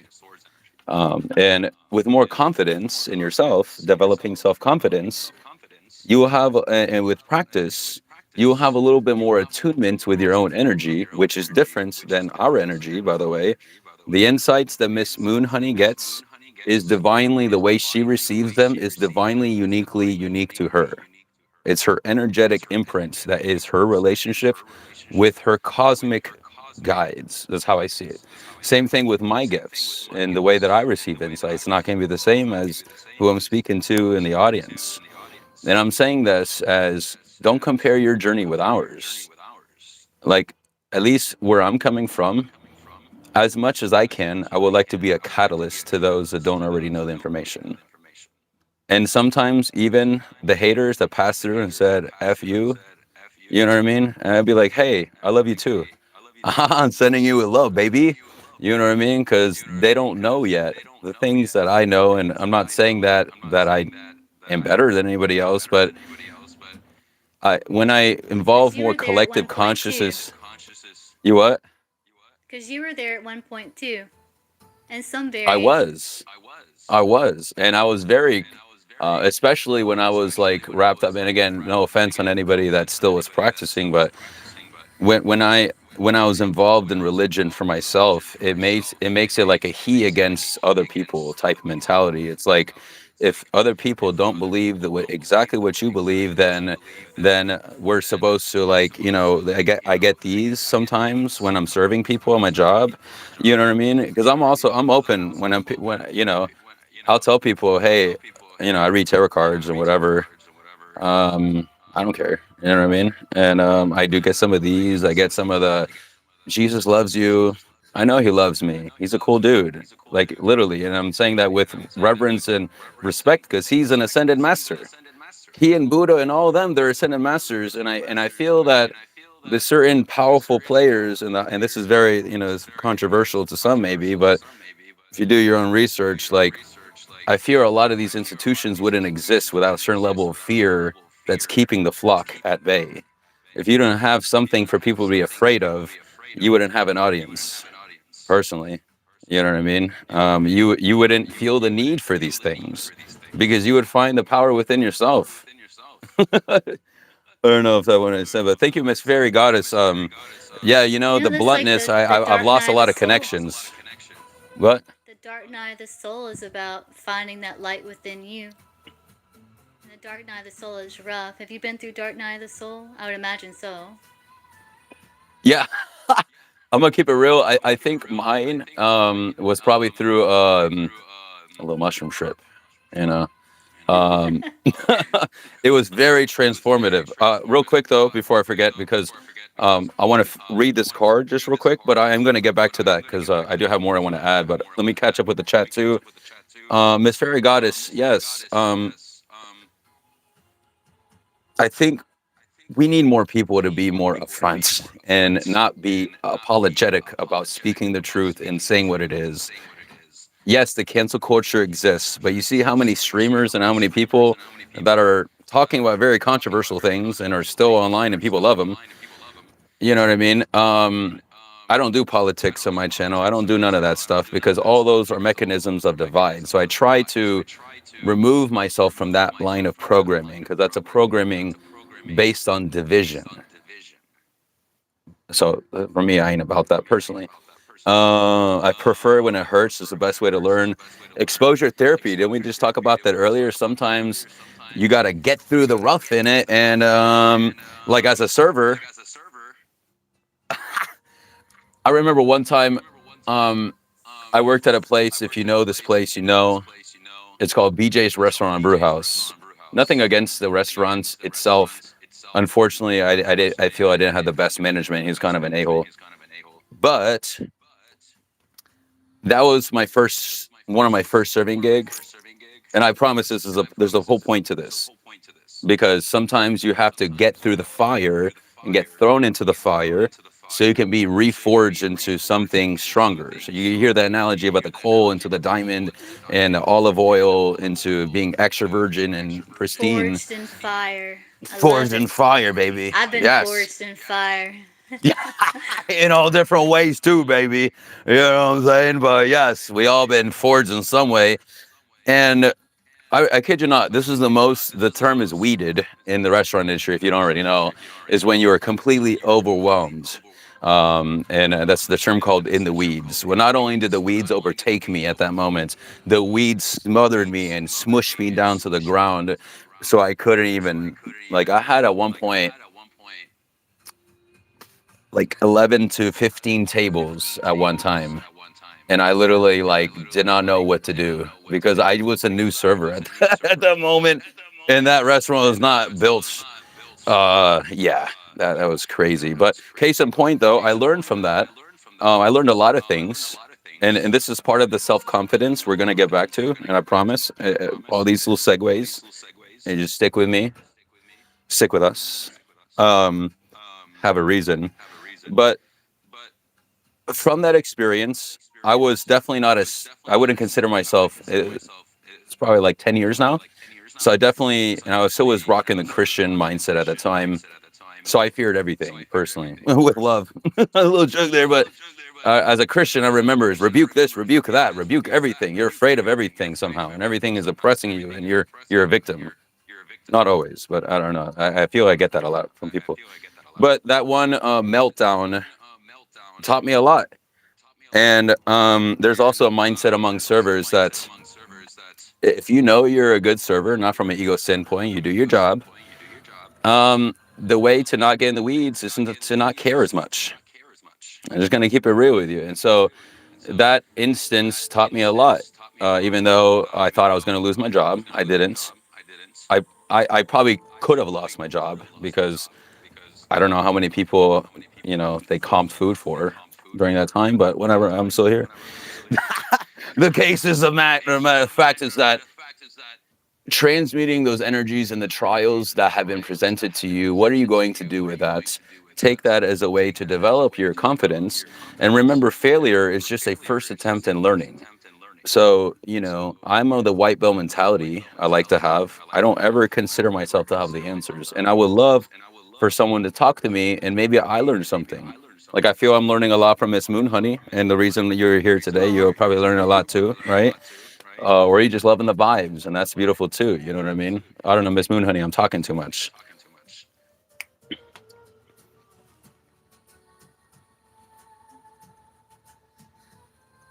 Uh, were you gonna say something? No.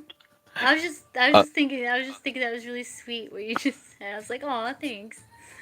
about what? Oh, yeah, yeah, yeah. Of course, got to make sure you, and this goes for anybody. You got to make sure that you give compliments where they are deserved for the Mystic Royal Collective. You know what I mean? It's from a place of empowering one another. Miss Casey says, "My hypervillage is so intense. I practice box breathing. Box breathing. Do you know what that is, Miss Moon Honey? Or Casey? Maybe Yeah, you can they describe what taught that us means that for you." to go into shamanic journey. You actually know what it is. I just don't think you know it's called box breathing. It's where you like breathe in for, let's say, they taught us a count of 7, but I'll say 7 just for the, but wherever how long you feel comfortable. Like you breathe in for 7, you hold it for 7, you breathe out for 7, pause for 7, inhale again for 7, and that's the box. You know, and you just gotta repeat that.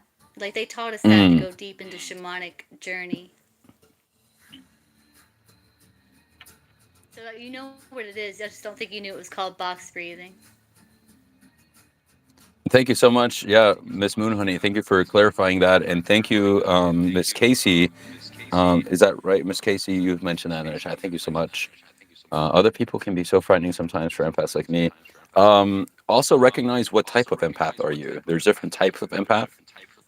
I personally, I feel that I resonate in my journey personally. I share traits with the dark empath archetype and the Heyoka shaman archetype. Um, the Heyoka shaman archetype is known to be a disruptor, as part of my bluntness. I'm very upfront, and that's part of that. The dark empath is I'm very observative, even of little cues. So, as a divine mirror with both of those combined, let's just say that I have a hard time keeping connections in my life because, yeah, I'm just a little too honest. And you know what? That means those people were not meant to be in my life, and we don't waste each other's time. And I think that's beautiful. And take that for what it is for you. If connections randomly fall out, take that as a sign of protection from the universe, protecting you from wasting your time, wasting your energy and emotions and whatever else that could have resulted in worse if they had decided to stay. Because if something flakes out so easily, it probably wasn't as solid to begin with. So you trying to cling after something like that, it's just going to be fragile. I don't know why. I feel someone needed to hear that. Hitting rock bottom and rebuilding yourselves. Yes. I'll be honest, Sue. I think maybe Miss Moonhoney, maybe you could have bounce back on your thought on this too. But I feel that when a person goes through a phoenix like energy or rebuilding or transformation period, especially when done on their own, I don't know about you, but I find that a lot more of a rewarding journey when I'm able to figure it out on my own through my guidance, through my guides.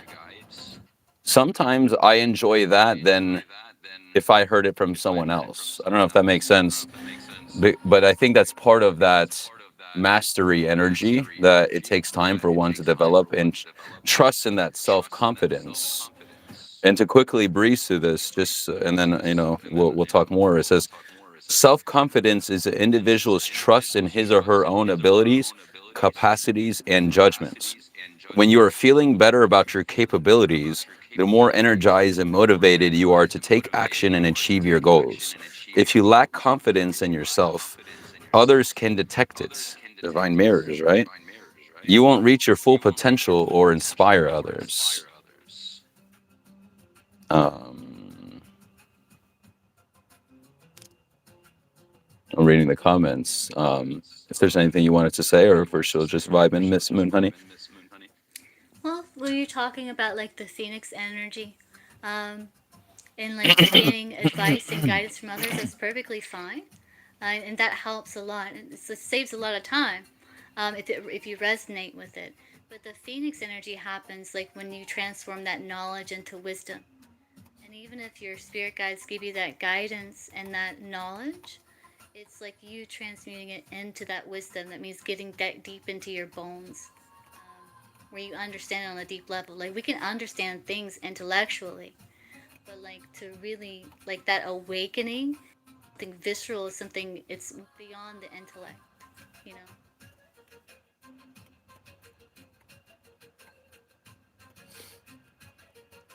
Thank you so much, Miss Moon Honey. If I'm getting correct what you said, it's kind of like almost like a separate shift that you feel on the inside, separate than the normal. Is that right? Like Yeah, what you showed up ever in my like mind had is like a crank. It's like a crankshaft. Like, oh, you've been putting the effort, and then finally something happens, whether shit hits the fan or whatever, where it just and just ignites the oh wow, this is what I've been missing, and this is what I have not been seeing. Sometimes it happens like that, just based on circumstance. yeah, because have you ever had those experiences where it's like, yeah, I knew that, but like now I really understand it. I thought I knew it before, but no, now I really experience it. Like I feel it. Like it's integrated. It's a part of me now. Rather than just something you understand on an intellectual level. You know. And that's a good confidence boost. I'm not gonna lie. It's a good confidence boost when you have like and if you're not careful to balance it out, then you can tread on like being in too ego based on your day to day. But usually, at least in this instance, I feel it's more so like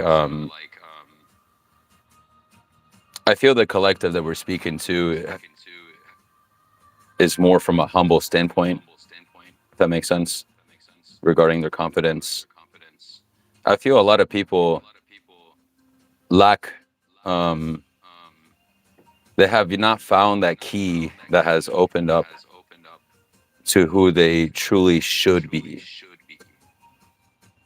And I think there's a lot of pressure on society as a whole to try to have a lot of things mapped out so early on when there's a lot more time to think about these things. And that's how people get wrapped up in like school loans and things like that. Like the brain doesn't develop supposedly until a person's about 25. But then they already have people on full loans and things like that fresh off when they graduate high school, which they probably don't even know realistically what they truly want. I guess it's just a reminder to be careful of the little things out there that can siphon one's energy from being able to tune into the self and develop that confidence for yourself. And just make sure that your confidence is not reliant on an external system.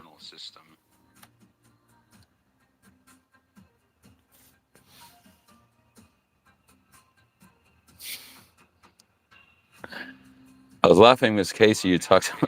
You said, well, let me look at some of these. Aussies are like that too, so chill. Oh, so you in Australia? Is that right?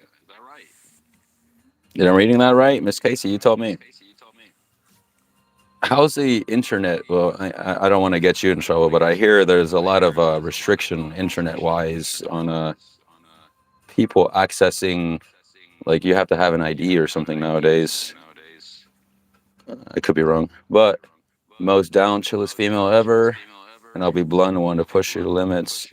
You know, sometimes the choice has got to be made, Miss Fairy Goddess, and sometimes if someone else ain't making the decision, sometimes you got to be the one to, you know, make it for yourself. Take care of yourself.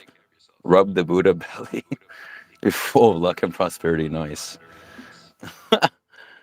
Learning a lot. Yeah, Miss Casey, thank you. It's a pleasure to have Miss Moon Honey here, and thank you. Are you getting sleepy? No, I was just looking at the comments. Yeah, same. And I'm Australian. There are restrictions. Okay, yeah, I heard something like that. I mean, I think unfortunately the global monitoring, because I think certain keywords are also flagged. So I'm just trying to be careful, but that's how important our information and our energy is. Everybody wants it, right? Everybody's trying to figure everything else about us. I don't know. The bottom card of the Sun Tzu Art of War Oracle deck is Embracing Change. 5 showed up multiple times, didn't it, Miss Moon Honey? Change is inevitable, but many are scared of it. Ooh, you scared? Major life events, leaving home, quitting a job, splitting up with a partner, marriage or divorce are stressful. Prepare for the worst, but take the right risks at the right time. Taking the right risk at the right time will ensure you get through it. The best way to prepare for change is to be the one driving it. Baby, let me read that again. The best way to prepare for change is to be the one driving it. You're the change maker. Come on, baby. You're the change maker if you allow yourself to be. You want someone else to control your life? Somebody hold me, Miss Casey. We got you. We got you.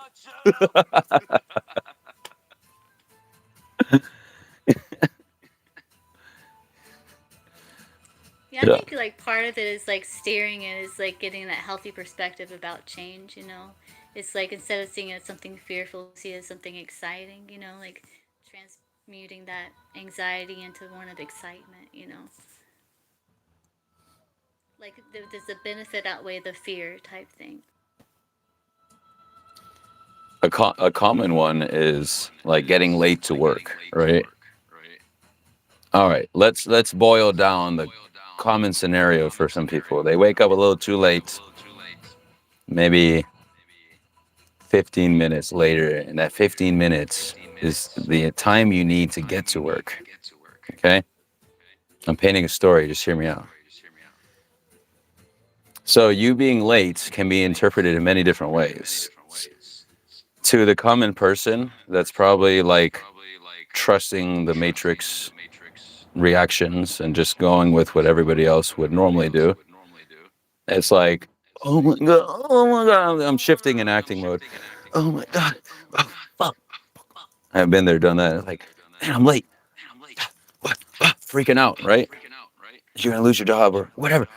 Your mind starts thinking about so many things as happens, right? And then you get to work and you probably over apologize and you probably do so, you know what I mean? And by that point your energy's already like in the gutter because you put it there. Let me just keep it real. It's in the gutter already from opening your eyes. You're probably doing some astral dream work in the divine realms when you're sleeping. And then you wake up an extra 15 minutes because you were accomplishing said mission that you probably needed that time, right? And then now you just, as a divine god or goddess that you are, then you wake up and you're freaking out about a job that's part of this earthly realm. Now, granted, yes, feeding yourself, your loved ones, and I don't have any pets. I don't know what that part is. And I'm sure that's definitely an extra level of stress that I do not know. Okay. So I'm not minimizing that. But again, if we're going back to like the things that are truly important, well, okay, waking up late for work could be one thing, right? But a way to transmute that energy and practicing the high priestess mindsets of separating oneself is like, okay, take a deep breath first to get yourself a grounding. Maybe reach out to Archangel Uriel for them earthly energy, a little grounding, right? Or whatever you believe in. I'm sure you have some deities or some practices you do to give yourself some peace in a quick second. So whatever it is, take a, and you're like, okay, well, okay, I woke up late. I'm probably going to be late. Um, maybe could you have thought that maybe your body, one, needed that extra 15 minutes of rest to function properly? Maybe you getting late to work means that you potentially avoided a horrible collision or something like that on the way. So that could be divine intervention on saving you from potential worse things. So I'm just giving you like mild examples on how you can twist a potential common everyday worry into a place of empowerment. And then it's like, okay, well, I'm gonna make it there. I'm probably gonna make it there late. Because remember, if you rush into things with a certain sense of anxiety and certain mindset, even when you're seeking for answers, by the way, from your guidance, and for you, Miss Moonhoney, you could probably agree, if you're freaking out or not fully grounded and you're seeking for answers from the cards, well, that's a good chance for your answers to be discombobulated because it's simply reflecting your energy that you're putting out. And even if So they're not, you're still not seeing clearly. getting distracted, yeah. King of Wands is what just fell out from the Murder of Crows tarot. This, Miss Moonhoney, did I tell you about the character I created from the Mystic in the Mystic? It's a MRC, the Mystic Royal Collective Universe. So eventually, there's going to be a whole sideline of characters. If you want your own character, let me know, and other people that. Well, we're all Mystic Royal Collective, but there's a character I created called Pechugaso Shadow Warrior, which, I'm half Hispanic. Hablo español. You know what I'm saying? And Pechugaso, if you don't know, Pechuga is Spanish for chicken breast. it's hear me for a moment, but I created before I even knew about this, and then there's a reason I bring this up, right? Because it just brought with this King of Wands, very powerful energy right here. Pechugaso Shadow Warrior was a character I created to embody. He is a shadow warrior, one that embodies the light and the dark aspects within the self, fully in balance. He's a warrior because doing that is not easy. That's why I created said Pechugaso Shadow Warrior. And the AI assist that I use created such an epic image in my mind that I kind of rolled with it, with a chicken head and a humanoid body, like, you know what I mean? And I even made a little animation, from from that. But I'm going back to this. Yes, Chicken Breast Shadow Warrior, Pechugaso Shadow Warrior. But that's what reminded me of this. Someone that is firmly in their power, which ones is that power?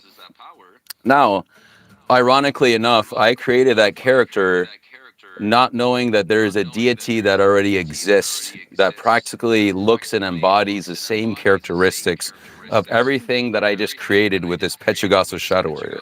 And I don't know about you, that is not a coincidence. That means somewhere in my mind I knew something somewhere, and my body just manifested that character. So if you look up online, the deity is called Abrasax. That's the official formal name. Abrasax, also known as Abraxas. So a lot of people, yeah, shadow word. I don't know if I think he's evolved to where he probably doesn't. He probably says, I envision it like this, like a Pokemon universe where they say, Pechuga. I'd be like, Pechuga de pollo. You know what I mean? Check this out. Check this out. It's a little comedic relief, right? You want to say anything, Miss Moon Honey? As I'm getting my No, props. no, I'm just listening. So I have this. It's Pechugaso Shadow Warrior, right? You ready for this? It is the ultimate warrior of embodying the light and the dark aspects. Pechuga. Just pecking away, man. But I, I have some videos and I have some future videos. I'm a chicken nunchucks in a bandana. Yeah, hey, stay tuned. If you got some ideas, send them my way. I like to wear it like this sometimes too. There we go. Perfect. I think it looks pretty. What do you think, Yeah. yo? Pretty good, right? No, you look hot. Yeah, it's sexy. I ain't chickening out. I ain't chickening out, baby. Eggs of wisdom. Your way. but anyways, yeah, Abra Sax is has a chicken head with a humanoid body. But what my character didn't have was snake legs. And that snake was symbolic of duality, which, just like the staff of Hermes, this right here, showing two snakes, it's all representative of that divine duality and taking charge of that scepter. See that? Boom! Did I just break this? Okay, no, I didn't. It shut off. Boom! You know? I look like an Animal Crossing character. You know, the only one I got into big time was the one on the GameCube, which I still have. It's one of the my first console. I don't think I'll get rid of it. Some good games back in the day. Now it's such an expensive hobby. Juicy chicken with snake legs. I mean, I heard snake tastes like chicken. So take what resonates and leave the rest. For those that you eating some rattlesnake, Miss? You eating some snake there, Miss Moon Honey? You eating some snake? Never have. I heard it's a little tough. Oh, is it? I've eaten gator That's what I tail. heard. Actually, it was fried gator tail. It was actually pretty decent. I'm not gonna lie. I've had alligator before. It's pretty good. It tastes like chicken fish, kind of. Yeah, chicken. Exactly. Yeah, crocodile tastes like chicken. Same with shark. I don't know about. I haven't tried shark. Some of the fish you want to be careful because I hear that high levels of mercury and like heavy metals, depending on how deep and what part they're at. Swordfish, I think, is one of those that's a little higher on the mercury levels. You know what I mean? Tuna. Tuna, yeah, tuna, and that's such a common one. Hmm. Brought it up myself. Kangaroo is tough. Wow. Well, I don't have kangaroos on my backyard. Casey said they ride kangaroos to work. That's funny, Casey.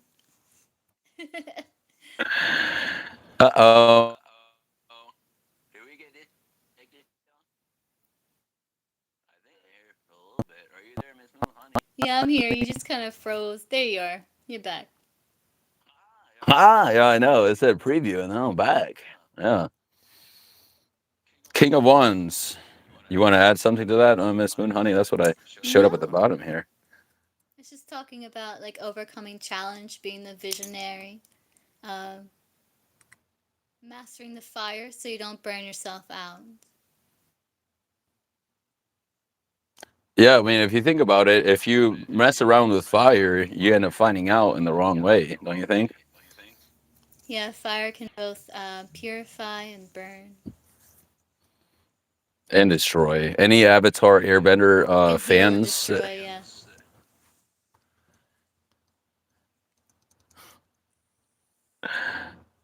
Anybody in the chat say what's up? Chilling. I have a lot of energy, but I'll be honest, I'm like trying to think of where to go next. Do you have any ideas, Miss Moon Honey?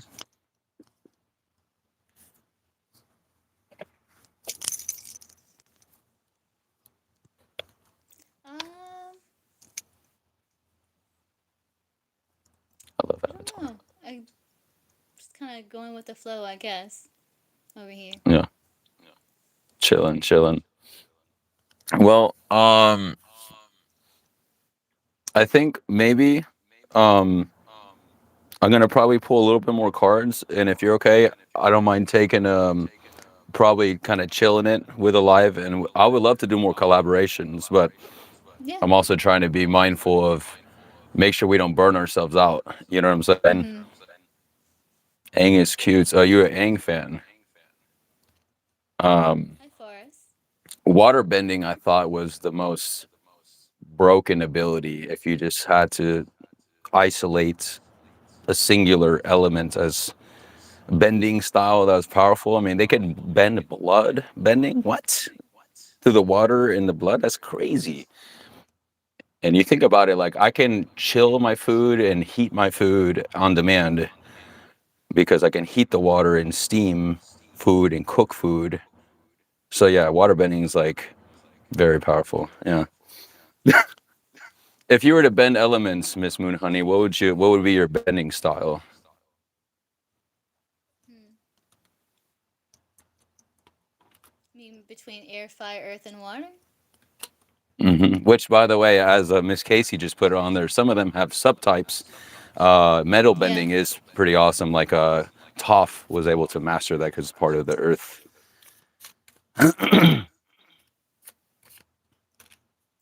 I don't know. Maybe earth.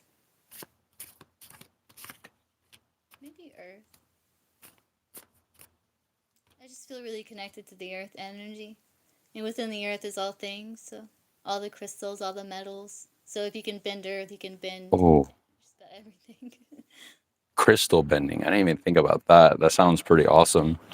Imagine being able to like pull from the ground through just your bending ability a whole moldavite rock that crashed from Yeah. the space. Just pull that sucker out from the ground and just you can probably make your own jewelry in like 2 seconds. Thank you for sharing. I love that. As a always that in asking what's one superpower. Bending, I said water. If I chose superpower, it'd probably be um, Domino. If you ever seen or heard of the Marvel movie, or no, it was Deadpool 2, I think, where he summons a whole team and only one person survives, and it just happens to be the person that has the superpower of luck. And then he thought, like, luck? That's kind of stupid. And then she's like, yeah. And then what happens? All these people getting disintegrated and all like DOA on arrival. They didn't even make it to the first checkpoint. And she somehow magically, through her luck ability, things just magically happen in her favor. And I feel that it's such a good representation of divinity at play because she went full force. That didn't mean that she could just stay back and things happen. Yes, Domino lucky. She still put effort and she still was a badass. and still fought and stuff and still stumbled here and there. But at the end of the day, she has such trust in her ability inside and whatever is going to happen externally that she never had nothing to worry about. And I think personally, that's ideally like if you get to a point of learning, and this is where I tie everything back, that's very symbolic of just full surrender and trust in your guides. And then you can even develop that for yourself if you trust that. And this is a mantra of something I said for me, and you could you can use it. There's no copyright on it. But just believing that I will always have what I need when I need it. I will always have what I need when I need it. And just believing that, you'd be surprised, even if it's like that the last freaking second, you'd be surprised at the amount of miracles when you allow the miracles to come into your life and you allow some space. The less you seek externally, the more I feel you receive internally. That's why even things like, I feel like consumer spending or overconsumption can be very counterproductive. One, you're spending money you probably don't even need. The more items that you possess and you have within your space is a tether point of your energy being drained potentially too. The more clutter, and I'm speaking to myself when I say this because I'm a one-man show and it's hard to keep this place fully the way I ideally want it, keep it real. But clutter and things, the more that you seek externally, those things are, whether you like it or not, they're pulling your energy and siphoning your energy. And that's why you hear some of these like sages or people that live in like extreme, and I'm not saying go to extreme, but like there's certain tribes that exist. So you even see it in the monks where they forego a lot of, they sacrifice willingly a lot of things that people would consider normal desires. Granted, that's their choice, and I'm not telling you to do that necessarily, but I think it's very symbolic of the amount of insights that one can receive if you allow yourself to make a change and sacrifice to an extent, and at least don't do it, don't sacrifice things based, and again, this goes back to what Miss Moonhoney said, make decisions based on what you want and what's best for you, not because someone else had projected it onto you and made you feel that that's what you should be doing. um, but yeah, I feel the less that you seek externally, the more you end up receiving as a way of justice. What we talked about earlier, justice card, just the way that the universe naturally balances things out. If you think you're not putting as much effort externally, like trying to grab, give me this, the more you're going to leave that space open energetically in your mind to be able to receive those things, which I think is powerful. Soulmate manifestation. A lot of people love that love, baby. I'm going to pull 3 cards, and that's pretty where I'm going to end it. Myself here, awakening. I'm going, now this right here, whether you're single or in a relationship, again, love starts with the self. These soulmate manifestations, from my experience reading them, could potentially give you insights of maybe some things you may want to tackle within yourself to be able to receive certain levels of love that you would ideally desire for yourself, if that makes sense. You want anything you want to say, Miss Moon Honey? You guys interject at any time. Don't want you to feel left out at all.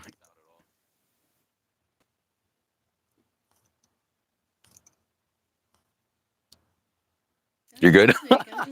I'm watching the show. Okay, good. Um, hold on. I just disconnected myself by accident. Okay, so back to this. So awakening was the first card that show up. The second one was unworthy. Ooh, unworthy. That fell because maybe you don't like what you see in the mirror potentially, or maybe if you're kind of being nitpicky about where you think you should be in your journey. Growth. I feel that's not what you're seeing. I feel that who I'm speaking to throughout this whole message is just an encouragement to have more trust in yourself and also recognize how far you've come to where you are today. We talked about forged with fire, and I see crystals over here. Speaking of growth, don't feel like you have to be perfect for me. Now, the me and I, this is your alleged soulmate or person that you may encounter potentially. Don't feel like you have to be perfect for me. You've already done a lot of self work, and our relationship will be an opportunity to grow together. Self healing is where it starts. And then when someone comes into your life, they should be adding to your life, not feeling like you have to sacrifice core elements of who you are.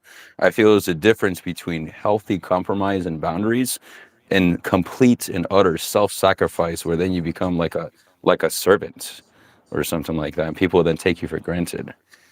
Know that you are not unworthy. I'm going from backwards to the first card. Our love will be the greatest you've ever known. Do you have doubts about your worthiness to receive this love? Oh, didn't we just talk about that? Oh, looking in that mirror. What's staring back at you when you look in the mirror? Is it self doubts? Is it, oof. I feel like I just got like this wave, and this could be who I'm speaking to right now, but I feel like,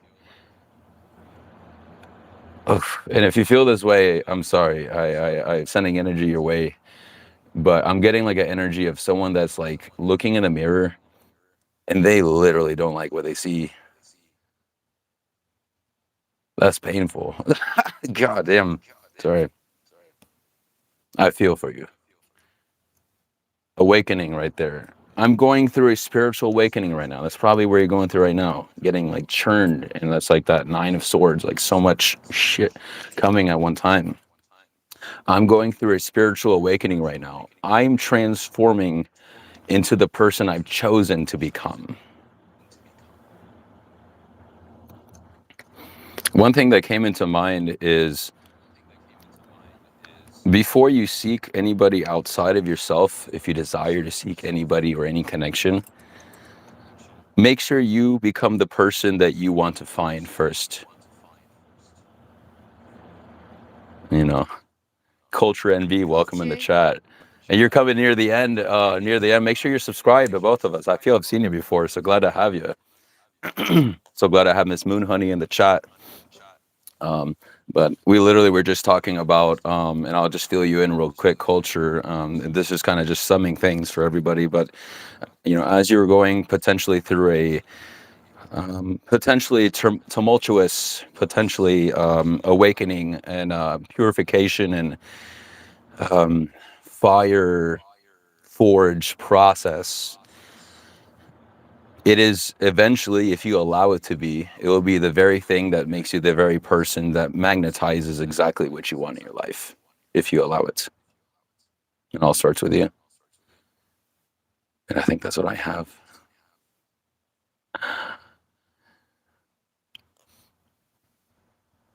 Yeah. Sounded good. Is there anything you want to say, Miss Moon Honey?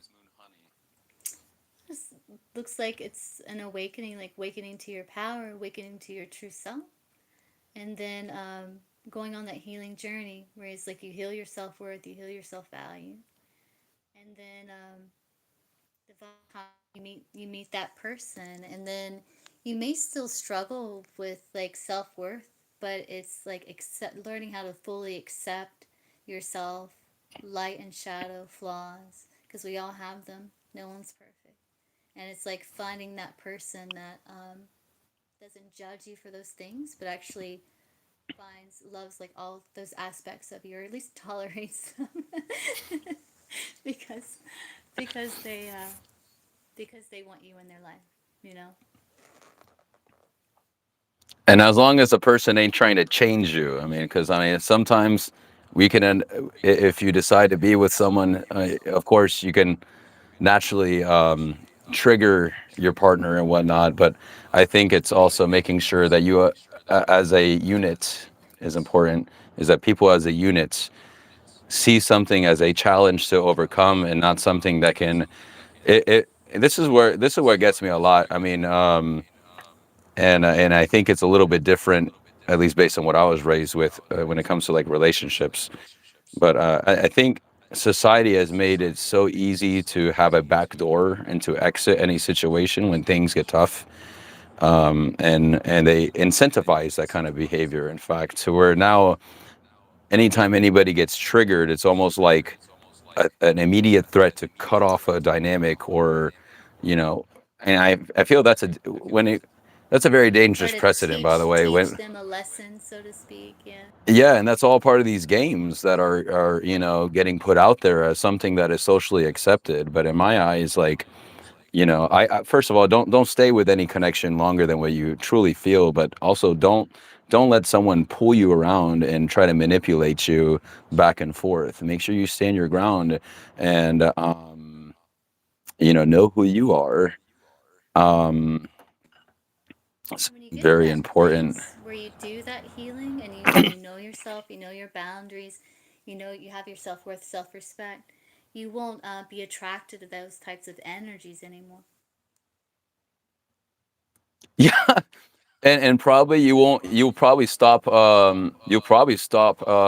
Maybe the universe will have those kind of people show up in your life, but I bet once you get to some solitude, healing deep on your own, your frequency at that point may be so high, and not in an egotistical way, but if you have severed the connections that you totally, family, friends, whatever, that is like bringing you down, and that's part of the healing, by the way. Part of the healing is getting rid of the clutter, the energetic clutter. And I hate to say that sometimes making the hard choices and separating oneself from even our loved ones, if that's what it's meant to. Take what resonates and leave the rest. I'm not telling you to hear end every connection. I was not, no, no, I'm telling you case by case basis, but I'm talking about on an energetic level. Sometimes people, even with good intentions on the surface, they can weigh us down if we're not careful. But yes, Miss Moon Honey, I feel that naturally as people go through like their healing,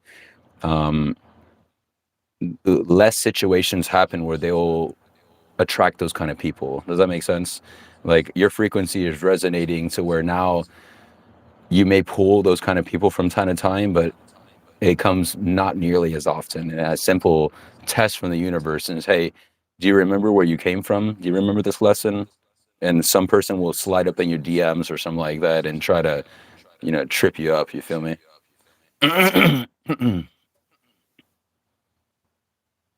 Yeah.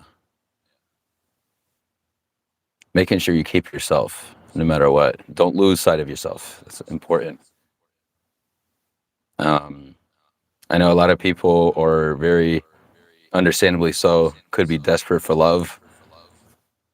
The fact that desperate and love in the same sentence, that doesn't sound stable to me. I'm not gonna lie. So, you know, that sounds like a Because temporary what you're fling. really truly craving is your own self love, like your own self love and self acceptance. Because people that come out that have that energy of desperation for love is because they're seeking some sort of outside validation to tell them that they matter, that they're worth something.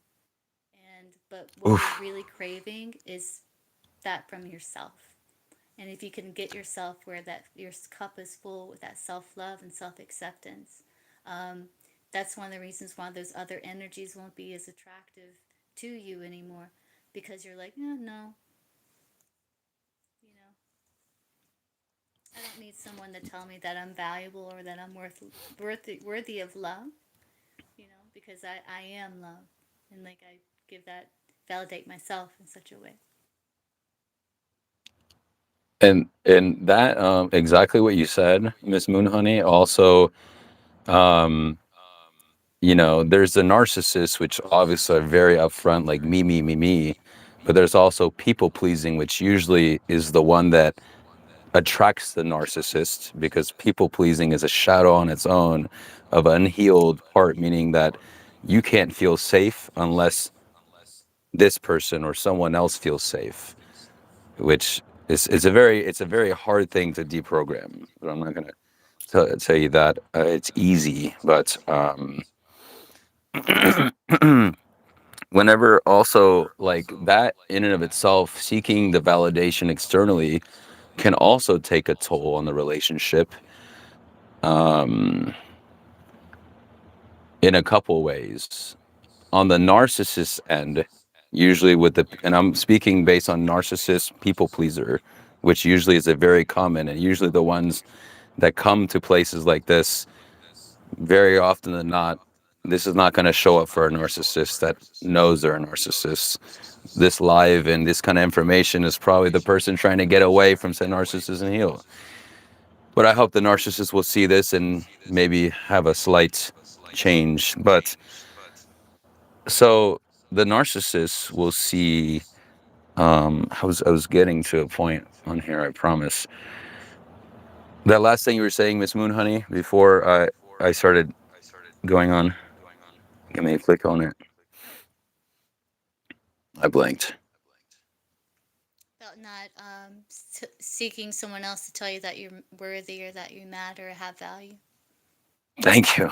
And you'll notice, by the way, that happened to me. But also, um, thank you, universe. Yeah, what that can happen is on the narcissist side, they could potentially project their insecurities and things because the narcissist is that way because they're unhealed in their own way too.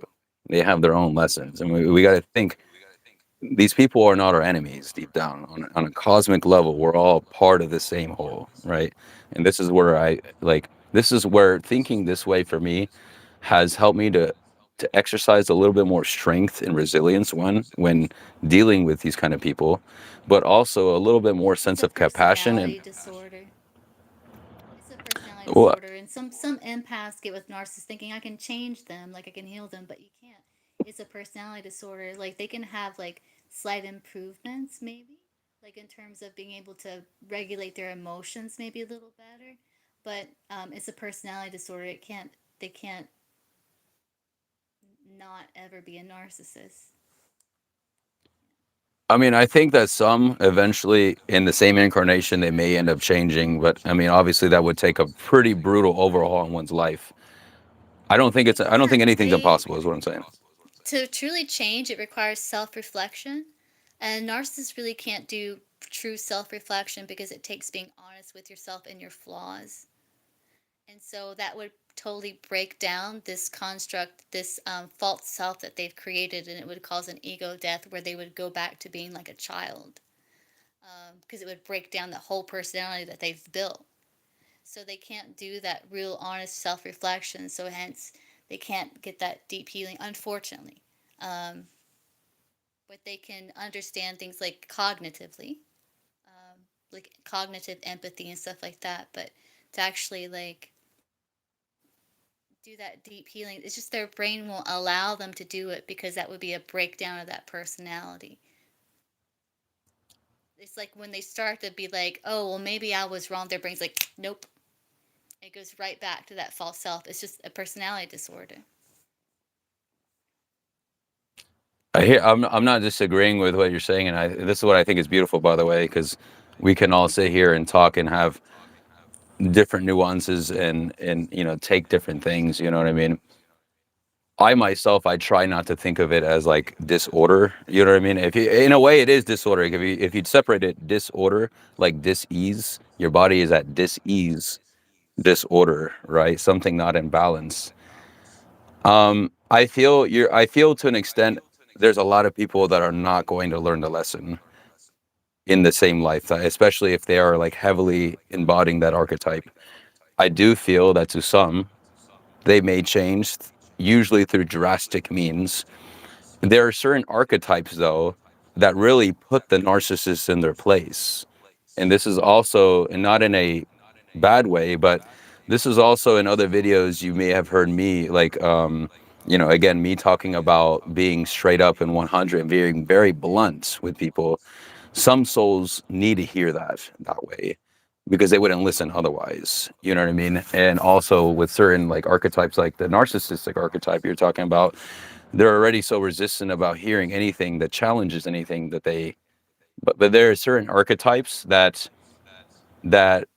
very much so challenge very heavily the narcissistic.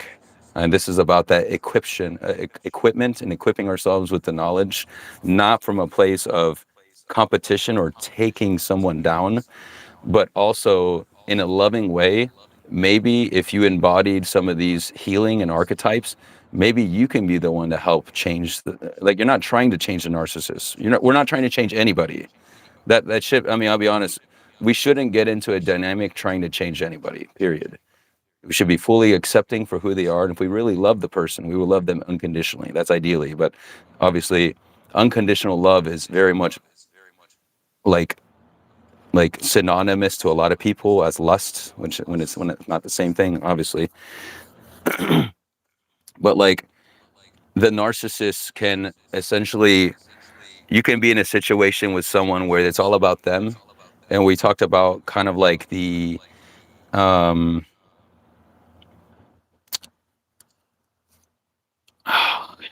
it slipped my mind again. Continue, Miss Moonhunter. You were going to say something. It's only that's the second time it happened, Yeah, like I twice on was the tip of my thinking tongue, and I about lost it. like even if narcissists get like go to a psychologist, get psychological help, which is very rare. Um, a lot of times it just makes them a better narcissist, better at what they do because they learn these techniques. They learn, how to kind of mask it a little better sometimes. Unfortunately, but there are generally like some narcissists who do seek like since they recognize that this is an issue in their social dynamics, and they can make small improvements like with cognitive empathy and stuff.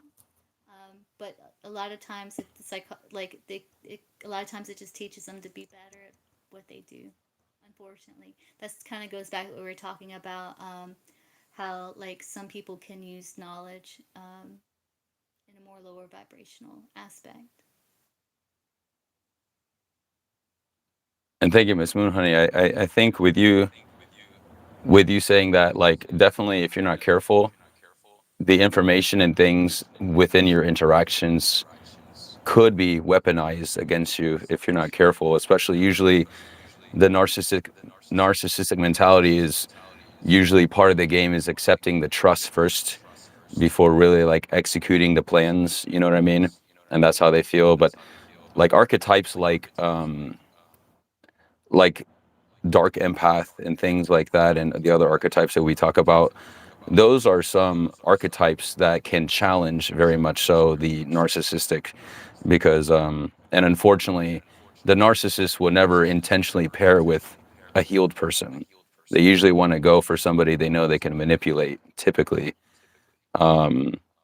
The people pleasers are essentially like the battery providing and even willingly or unknowingly in some situations relinquishing their energy for the other person, and the other person is like siphoning the energy.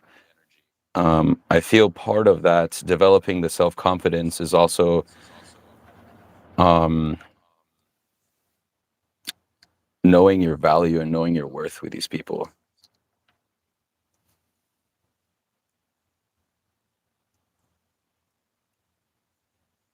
because then you won't take the BS. If you knew your And worth, having you would not. refined empathy, because there's like it is unfortunate. You do feel help but have empathy for them because like they can't change this personality disorder. But again, we were talking about before, like to give yourself permission to make decision about who deserves to be around you based on what is obvious, not what is hidden. And so if this energy is like dragging you down, then how are you going to rise and be of service in your highest potential? Um, you know, Someone is to waiting to yourself hear and your to journey. others. Hmm? To yourself and to others, like be of service to yourself and to others. Um, but yeah, it takes that refined empathy. And we talked about this before about how maybe some people chose certain soul contracts. Like maybe, people chose to have some sort of um, disability or something like that. And we can have empathy for those people, of course, and like help them if we can.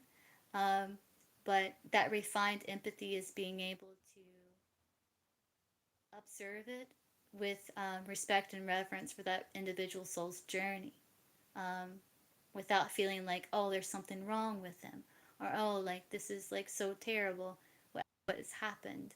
And it's like being able to, because like empaths can get really drained in that way, um, because there's so much dark in the world, you know. But it's about getting that refined empathy, like the evolved empath, you know.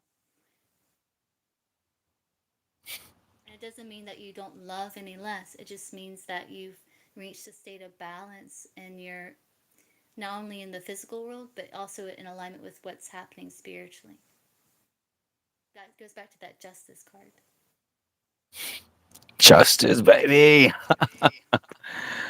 It's all going to balance out in the end. And it's about finding the, not going to either extreme, finding the middle path, as we talked about earlier.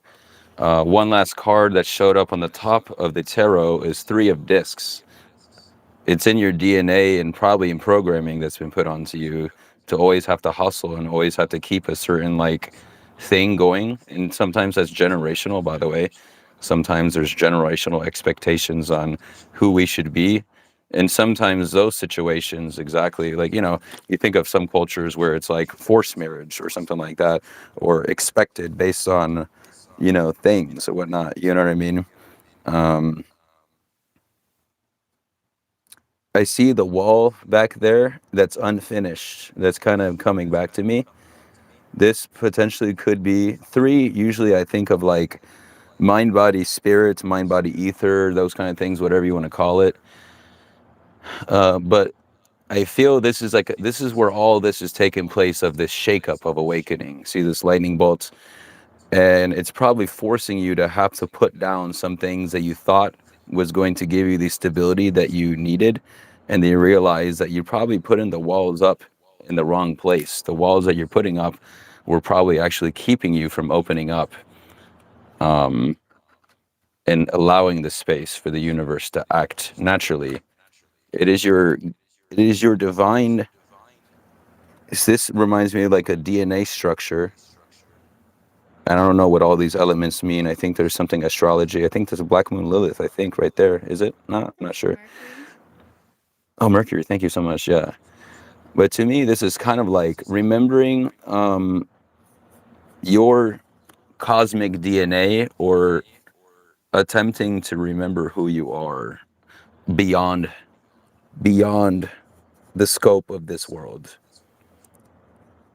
Sometimes we get too distracted by relationships and all this kind of stuff, and you got to think about it. Even those things are distractions that keep us from evolving and learning from the self. Just be careful. And as we talked about, it's all in balance, you know. But That reminded me this of the was an awesome. chakras. The That what? reminded me of the chakras. It looks like the lightning bolt is going towards the heart chakra. Um, and the heart chakra is actually air. You would think the heart chakra would be water, but the element associated with the heart chakra is actually air, and that kind of goes back to that refined empathy we're talking about. But the water is actually in the sacral, um, but the heart is actually air, and this is where we try transcend the bindings of the past. We learn from them and we transcend them. The heart is the bridge between the earth and the spiritual chakras. And so it's like where we transcend the bindings of the past. We're able to rise above them, and get into that fifth element, so to speak. But where we learn from them, we're able to transcend those bindings, those karmic bindings of the past. It's very, the reading's very like synchron. It's like really aligned. Thank you for mentioning about the bridge, by the way, with the heart space. Miss Casey, I think you already left, but thank you so much for all the time and for being You too, chilling with us. Casey. And if you haven't already, make sure, I think she subscribed. Check out Miss Moonhoney's channel and subscribe to her as well. She has a lot of good content. Miss Moonhoney, I don't know about you. Um, I think this is a good stopping point. I think we did a lot of traction, and even as energy workers, I feel we need our own rest too, just in general. Mm-hmm. Because I don't know about you, sometimes when I got off alive, like I'm energetic and alive, and then the soonest, like within like 5 minutes or so, thank you, Casey, you're awesome. Um, Within like 5 minutes or so after getting life, I'm like wiped sometimes, and I'm like, Yeah, you're what? like down the next Because day too. You gotta rest. You gotta recharge the next day. Yeah. Yeah, because even what we're doing right now is putting out energy and transmuting energies, especially, especially you. And again, check out her channel. Um, she does a lot of the readings online where she'll answer questions for you. Make sure you donate first, then question. Um, but that's part of why I don't do that personally with a direct question, because that's a lot of energy to be. It's not that I couldn't do it, but also like I think I talked to you like sometimes you can tell the energy of what people are coming to you about. They're coming from a place of anxiety. You can feel it before they even like fully ask the question. And it's like you want to tell them like, hey, everything's gonna be okay, but sometimes you can't always tell it to them like that. You know what I mean? But thank you so much, Miss Moon Honey, aka Taylor Divination. Check out her channel. Make sure you are subscribed both here, Mystic Wolf Oracle and Miss Taylor Divination. Um, it's been exciting to have you as a guest, as a co-host, guest on Mystic Wolf here. That is my segment, and this is going to be immortalizing at least this one session. If anybody else wants to collab, reach out. And I think you're pretty open to collabs too, Smooth Honey, as well, to an extent. So I always tell people reach out to me on Instagram or TikTok. I do have all those. You're all in YouTube, right? Your main ones are YouTube. Just YouTube. Okay. And this is where I'm like scattered all over the place myself. We'll do this again, I'm sure, in some other format.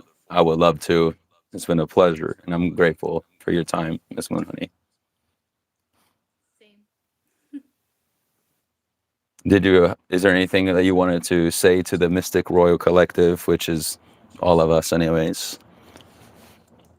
It was an honor to be here. It was a lot of fun, and I think we covered like so many different variety of topics here in this session. Um, but yeah, it was a lot of fun. I enjoyed it. Woo! Yes, Miss Moon Honey rocks culture. You got that right. I'm gonna give you a trigger warning here. We'll do a little closing. I like to do a closing cleansing. If you have a few extra seconds, Miss Moon Honey, Hmm. we have entertained and had invited a lot of energies within the space. Relighting the sage cleansing. When thinking about it, confirmation right there. When thinking about it, I like to envision closing the portal, because through anytime I give a reading, in a way, you are pulling information from different parts of the cosmos. So just like with scrying, how that's considered, even the scrying tablet in your own pocket, by the way, when you turn the screen off, that's a reflective surface. You could even divine with that, but I'd be careful because who knows what you'd be talking on your phone with, right? Don't fear anything. We're cleansing. You're covered, baby. It's about that confidence. That's the thing. You don't fear anything. You say it's a challenge. So I'm video focused game, on you. right? I'm focused on you specifically, Mystic Wolf, because I know we did a lot of talking here, a lot of You're good. energies. So I'm gonna focus on you specifically here. Thank you. Thank you. Cleanse. If you want to accept this as well, Miss Moon Honey, and anybody in the chat, I always say I consent is very accept. important. And sage cleansing and receive. Yeah, she's got the sage. She got the selenite over there. I got the sage. I got this wand here too, from the earth, Mother Gaia. And as we are lighting this sage incense, feel the sage cleansing. Take a few deep breaths if you're able to.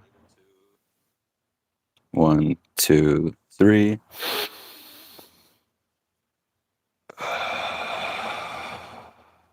So I'm envisioning myself kind of like a vortex of energy, like a protective barrier. So if whoever was here in the reading before or may see any of this footage in the future,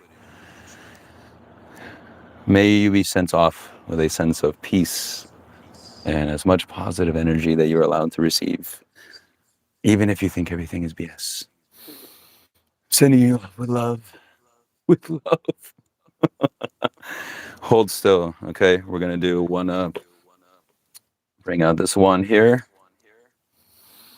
We're gonna stir up any stagnant energies here. You ready? 3, Hmm. 2, 1. Deep breath.